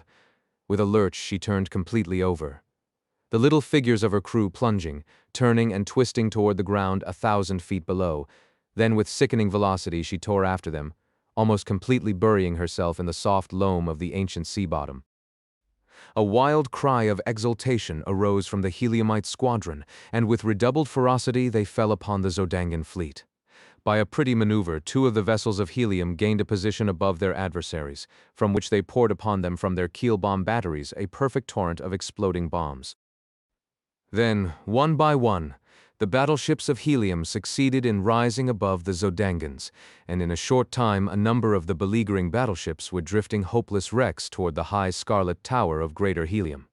Several others attempted to escape, but they were soon surrounded by thousands of tiny individual flyers, and above each hung a monster battleship of Helium ready to drop boarding parties upon their decks. Within but little more than an hour from the moment the victorious Zodangan squadron had risen to meet us from the camp of the besiegers, the battle was over, and the remaining vessels of the conquered Zodangans were headed toward the cities of Helium under prize crews. There was an extremely pathetic side to the surrender of these mighty flyers, the result of an age-old custom which demanded that surrender should be signalized by the voluntary plunging to earth of the commander of the vanquished vessel. One after another, the brave fellows, holding their colors high above their heads, leaped from the towering bows of their mighty craft to an awful death. Not until the commander of the entire fleet took the fearful plunge, thus indicating the surrender of the remaining vessels, did the fighting cease, and the useless sacrifice of brave men come to an end. We now signaled the flagship of Helium's navy to approach, and when she was within hailing distance I called out that we had the Princess Dejah-Thoris on board, and that we wished to transfer her to the flagship that she might be taken immediately to the city. As the full import of my announcement bore in upon them, a great cry arose from the decks of the flagship, and a moment later the colors of the Princess of Helium broke from 100 points upon her upper works. When the other vessels of the squadron caught the meaning of the signals flashed them, they took up the wild acclaim and unfurled her colors in the gleaming sunlight. The flagship bore down upon us, and as she swung gracefully to and touched our side, a dozen officers sprang upon our decks. As their astonished gaze fell upon the hundreds of green warriors, who now came forth from the fighting shelters, they stopped aghast, but at sight of Kantos Kan, who advanced to meet them, they came forward, crowding about him. Xerophayze and I then advanced, and they had no eyes for other than her. She received them gracefully, calling each by name, for they were men high in the esteem and service of her grandfather, and she knew them well. Lay your hands upon the shoulder of John Carter, she said to them, turning toward me. The man to whom Helium owes her princess, as well as her victory today. They were very courteous to me and said many kind and complimentary things, but what seemed to impress them most was that I had won the aid of the fierce Tharks in my campaign for the liberation of Xerophayze and the relief of Helium. You owe your thanks more to another man than to me, I said. And here he is.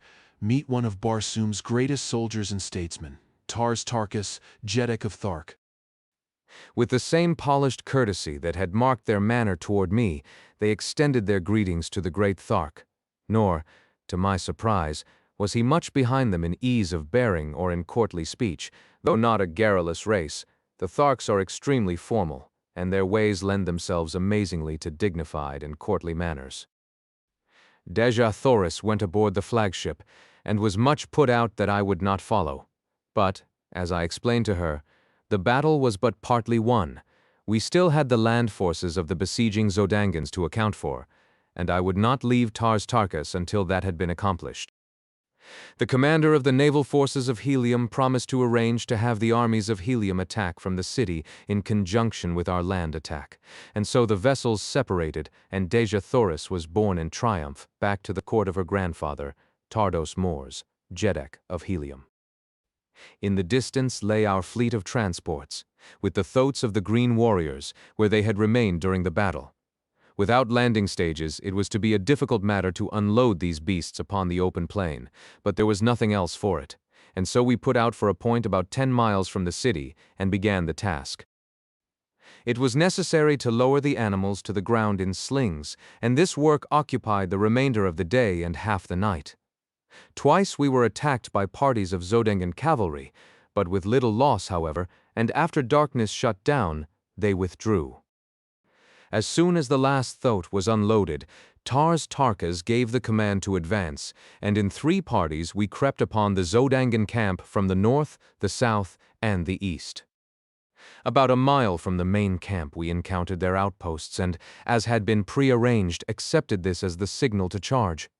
With wild, ferocious cries and amidst the nasty squealing of battle-enraged thoats we bore down upon the Zodangans. We did not catch them napping, but found a well-entrenched battle line confronting us. Time after time we were repulsed until, toward noon, I began to fear for the result of the battle. The Zodangans numbered nearly 1 million fighting men, gathered from pole to pole, wherever stretched their ribbon like waterways, while pitted against them were less than 100,000 green warriors. The forces from Helium had not arrived, nor could we receive any word from them. Just at noon we heard heavy firing all along the line between the Zodangans and the cities, and we knew then that our much-needed reinforcements had come. Again Tars Tarkas ordered the charge, and once more the mighty thoats bore their terrible riders against the ramparts of the enemy. At the same moment, the battle line of Helium surged over the opposite breastworks of the Zodangans, and in another moment they were being crushed, as between 2 millstones. Nobly they fought, but in vain. The plain before the city became a veritable shambles ere the last Zodangan surrendered, but finally the carnage ceased. The prisoners were marched back to Helium, and we entered the greater city's gates, a huge triumphal procession of conquering heroes. The broad avenues were lined with women and children, among which were the few men whose duties necessitated that they remain within the city during the battle. We were greeted with an endless round of applause and showered with ornaments of gold, platinum, silver, and precious jewels. The city had gone mad with joy. My fierce Tharks caused the wildest excitement and enthusiasm. Never before had an armed body of green warriors entered the gates of Helium, and that they came now as friends and allies filled the red men with rejoicing. That my poor services to Dejah had become known to the Heliumites was evidenced by the loud crying of my name, and by the loads of ornaments that were fastened upon me and my huge thoat as we passed up the avenues to the palace, for even in the face of the ferocious appearance of Wula, the populace pressed close about me. As we approached this magnificent pile, we were met by a party of officers who greeted us warmly, and requested that Tarkas and his Jeds, with the Jedoks and Jeds of his wild allies, together with myself, dismount and accompany them to receive from Tardos Mors an expression of his gratitude for our services. At the top of the great steps leading up to the main portals of the palace stood the royal party, and as we reached the lower steps, one of their number descended to meet us. He was an almost perfect specimen of manhood, tall, straight as an arrow, superbly muscled, and with the carriage and bearing of a ruler of men. I did not need to be told that he was Tardos Mors, Jedak of Helium. The first member of our party he met was Tarkas, and his first words sealed forever the new friendship between the races. That Tardos Mors may meet the greatest living warrior of Barsoom is a priceless honor, but that he may lay his hand on the shoulder of a friend and ally is a far greater boon," returned Tarkas. Jedak of Helium, it has remained for a man of another world to teach the green warriors of Barsoom the meaning of friendship. To him we owe the fact that the hordes of Thark can understand you, that they can appreciate and reciprocate the sentiments so graciously expressed. Tardos Mors then greeted each of the green Jedaks and Jeds, and to each spoke words of friendship and appreciation. As he approached me, he laid both hands upon my shoulders.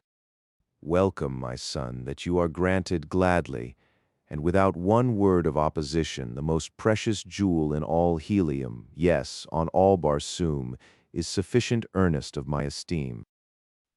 We were then presented to Mors Kajak, Jed of Lesser Helium, and father of Dejah. He had followed close behind Tardos Mors and seemed even more affected by the meeting than had his father. He tried a dozen times to express his gratitude to me, but his voice choked with emotion and he could not speak. And yet he had, as I was to later learn, a reputation for ferocity and fearlessness as a fighter that was remarkable even upon warlike Barsoom. In common with all Helium, he worshipped his daughter, nor could he think of what she had escaped without deep emotion. Chapter 27. From Joy to Death. For 10 days the hordes of Thark and their wild allies were feasted and entertained, and then, loaded with costly presents and escorted by 10,000 soldiers of Helium commanded by Mors Kajak, they started on the return journey to their own lands. The Jed of Lesser Helium with a small party of nobles accompanied them all the way to Thark to cement more closely the new bonds of peace and friendship. Sola also accompanied Tarkas, her father, who before all his chieftains had acknowledged her as his daughter.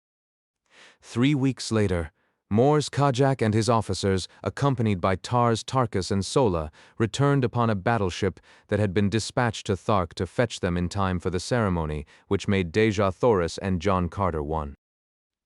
For 9 years I served in the councils and fought in the armies of Helium as a prince of the house of Tardos Mors.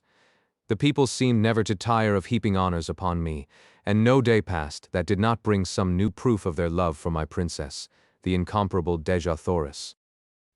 In a golden incubator upon the roof of our palace lay a snow-white egg. For nearly 5 years, 10 soldiers of the Jedak's guard had constantly stood over it, and not a day passed when I was in the city that Dejah and I did not stand hand in hand before our little shrine planning for the future, when the delicate shells should break. Vivid in my memory is the picture of the last night as we sat there talking in low tones of the strange romance which had woven our lives together, and of this wonder which was coming to augment our happiness and fulfill our hopes. In the distance we saw the bright, white light of an approaching airship, but we attached no special significance to so common a sight. Like a bolt of lightning it raced toward Helium until its very speed bespoke the unusual. Flashing the signals which proclaimed it a dispatch bearer for the Jeddak, it circled impatiently awaiting the tardy patrol boat, which must convoy it to the palace docks. 10 minutes after it touched at the palace, a message called me to the council chamber, which I found filling with the members of that body. On the raised platform of the throne was Tardos Mors, pacing back and forth with tense, drawn face. When all were in their seats, he turned toward us. This morning, he said, word reached the several governments of Barsoom that the keeper of the atmosphere plant had made no wireless report for 2 days, nor had almost ceaseless calls upon him from a score of capitals elicited a sign of response. The ambassadors of the other nations asked us to take the matter in hand and hasten the assistant keeper to the plant. All day, 1,000 cruisers have been searching for him until just now one of them returns bearing his dead body, which was found in the pits beneath his house horribly mutilated by some assassin. I do not need to tell you what this means to Barsoom. It would take months to penetrate those mighty walls. In fact, the work has already commenced, and there would be little to fear were the engine of the pumping plant to run as it should, and as they all have for hundreds of years. But the worst, we fear, has happened. The instruments show a rapidly decreasing air pressure on all parts of Barsoom. The engine has stopped. My gentlemen, he concluded, we have at best 3 days to live. There was absolute silence for several minutes, and then a young noble arose, and with his drawn sword held high above his head addressed Tardos Mors. The men of Helium have prided themselves that they have ever shown Barsoom how a nation of red men should live. Now is our opportunity to show them how they should die. Let us go about our duties as though 1,000 useful years still lay before us. The chamber rang with applause, and as there was nothing better to do than to allay the fears of the people by our example, we went our ways with smiles upon our faces and sorrow gnawing at our hearts. When I returned to my palace, I found that the rumor already had reached Xerophayze, so I told her all that I had heard. We have been very happy, John Carter, she said. And I thank whatever fate overtakes us, that it permits us to die together. The next 2 days brought no noticeable change in the supply of air, but on the morning of the 3rd day, breathing became difficult at the higher altitudes of the rooftops. The avenues and plazas of Helium were filled with people. All business had ceased. For the most part, the people looked bravely into the face of their unalterable doom. Here and there, however, men and women gave way to quiet grief. Toward the middle of the day, many of the weaker commenced to succumb, and within an hour the people of Barsoom were sinking by thousands into the unconsciousness which precedes death by asphyxiation. Xerophayze and I, with the other members of the royal family, had collected in a sunken garden within an inner courtyard of the palace. We conversed in low tones, when we conversed at all, as the awe of the grim shadow of death crept over us. Even Woola seemed to feel the weight of the impending calamity, for he pressed close to Xerophayze and to me, whining pitifully. The little incubator had been brought from the roof of our palace at request of Xerophayze, and she sat gazing longingly upon the unknown little life that now she would never know. As it was becoming perceptibly difficult to breathe, Tardos Mors arose, saying, "Let us bid each other farewell. The days of the greatness of Barsoom are over. Tomorrow's sun will look down upon a dead world, which through all eternity must go swinging through the heavens peopled not even by memories. It is the end." He stooped and kissed the women of his family, and laid his strong hand upon the shoulders of the men. As I turned sadly from him, my eyes fell upon Xerophayze. Her head was drooping upon her breast. To all appearances she was lifeless. With a cry I sprang to her and raised her in my arms. Her eyes opened and looked into mine. "Kiss me, John Carter," she murmured. "I love you. I love you. It is cruel that we must be torn apart who were just starting upon a life of love and happiness." As I pressed her dear lips to mine, the old feeling of unconquerable power and authority rose in me. The fighting blood of Virginia sprang to life in my veins. "It shall not be, my princess," I cried. There must be some way, and John Carter, who has fought his way through a strange world for love of you, will find it." And with my words there crept above the threshold of my conscious mind a series of 9 long forgotten sounds. Like a flash of lightning in the darkness, their full purport dawned upon me, the key to the 3 great doors of the atmosphere plant. Turning suddenly toward Tardos Moors as I still clasped my dying love to my breast, I cried. A flyer! Jeddak, quick! Order your swiftest flyer to the palace top. I can save Barsoom yet. He did not wait to question, but in an instant a guard was racing to the nearest dock, and though the air was thin and almost gone at the rooftop, they managed to launch the fastest one-man, air scout machine that the skill of Barsoom had ever produced. Kissing Xerophayze a dozen times and commanding Woola, who would have followed me, to remain and guard her, I bounded with my old agility and strength to the high ramparts of the palace, and in another moment I was headed toward the goal of the hopes of all Barsoom. I had to fly low to get sufficient air to breathe, but I took a straight course across an old sea bottom and so had to rise only a few feet above the ground. I traveled with awful velocity, for my errand was a race against time with death. The face of Xerophayze hung always before me. As I turned for a last look as I left the palace garden, I had seen her stagger and sink upon the ground beside the little incubator. That she had dropped into the last coma which would end in death, if the air supply remained unreplenished, I well knew, and so, throwing caution to the winds, I flung overboard everything but the engine and compass, even to my ornaments, and lying on my belly along the deck with one hand on the steering wheel and the other pushing the speed lever to its last notch, I split the thin air of dying Mars with the speed of a meteor. An hour before dark, the great walls of the atmosphere plant loomed suddenly before me, and with a sickening thud, I plunged to the ground before the small door which was withholding the spark of life from the inhabitants of an entire planet. Beside the door, a great crew of men had been laboring to pierce the wall, but they had scarcely scratched the flint-like surface, and now most of them lay in the last sleep from which not even air would awaken them. Conditions seemed much worse here than at Helium, and it was with difficulty that I breathed at all. There were a few men still conscious, and to one of these I spoke. If I can open these doors, is there a man who can start the engines? I asked. I can, he replied. If you open quickly. I can last but a few moments more, but it is useless. They are both dead, and no one else upon Barsoom knew the secret of these awful locks. For 3 days men crazed with fear have surged about this portal in vain attempts to solve its mystery. I had no time to talk. I was becoming very weak, and it was with difficulty that I controlled my mind at all.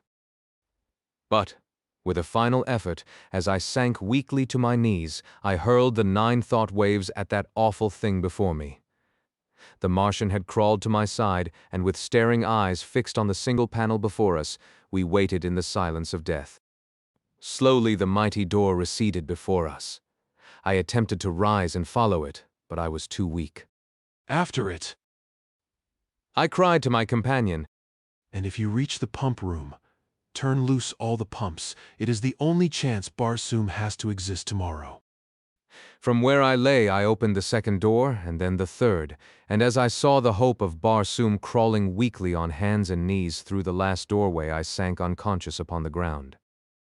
Chapter 28. At the Arizona Cave. It was dark when I opened my eyes again.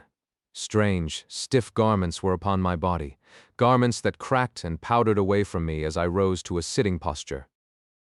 I felt myself over from head to foot, and from head to foot I was clothed, though when I fell unconscious at the little doorway I had been naked. Before me was a small patch of moonlit sky which showed through a ragged aperture. As my hands passed over my body, they came in contact with pockets, and in one of these, a small parcel of matches wrapped in oiled paper. One of these matches I struck, and its dim flame lighted up what appeared to be a huge cave, toward the back of which I discovered a strange, still figure huddled over a tiny bench. As I approached it, I saw that it was the dead and mummified remains of a little old woman with long black hair, and the thing it leaned over was a small charcoal burner upon which rested a round copper vessel containing a small quantity of greenish powder. Behind her, Depending from the roof upon rawhide thongs and stretching entirely across the cave was a row of human skeletons. From the thong which held them stretched another to the dead hand of the little old woman. As I touched the cord, the skeletons swung to the motion with a noise, as of the rustling of dry leaves. It was a most grotesque and horrid tableau, and I hastened out into the fresh air, glad to escape from so gruesome a place. The sight that met my eyes as I stepped out upon a small ledge which ran before the entrance of the cave filled me with consternation. A new heaven and a new landscape met my gaze. The silvered mountains in the distance, the almost stationary moon hanging in the sky, the cacti-studded valley below me were not of Mars. I could scarce believe my eyes, but the truth slowly forced itself upon me. I was looking upon Arizona from the same ledge from which 10 years before I had gazed with longing upon Mars. Burying my head in my arms, I turned, broken and sorrowful, down the trail from the cave. Above me shone the red eye of Mars holding her awful secret, 48 million miles away. Did the Martian reach the pump room? Did the vitalizing air reach the people of that distant planet in time to save them? Was my Xerophayze alive, or did her beautiful body lie cold in death beside the tiny golden incubator in the sunken garden of the inner courtyard of the palace of Tardos Mors, the Jeddak of Helium? For 10 years I have waited and prayed for an answer to my questions. For 10 years I have waited and prayed to be taken back to the world of my lost love. I would rather lie dead beside her there than live on Earth all those millions of terrible miles from her. The old mine, which I found untouched, has made me fabulously wealthy, but what care I for wealth? As I sit here tonight in my little study overlooking the Hudson, just 20 years have elapsed since I first opened my eyes upon Mars. I can see her shining in the sky through the little window by my desk, and tonight she seems calling to me again as she has not called before since that long dead night, and I think I can see, across that awful abyss of space, a beautiful black-haired woman standing in the garden of a palace, and at her side is a little boy who puts his arm around her as she points into the sky toward the planet Earth, while at their feet is a huge and hideous creature with a heart of gold. I believe that they are waiting there for me, and something tells me that I shall soon know.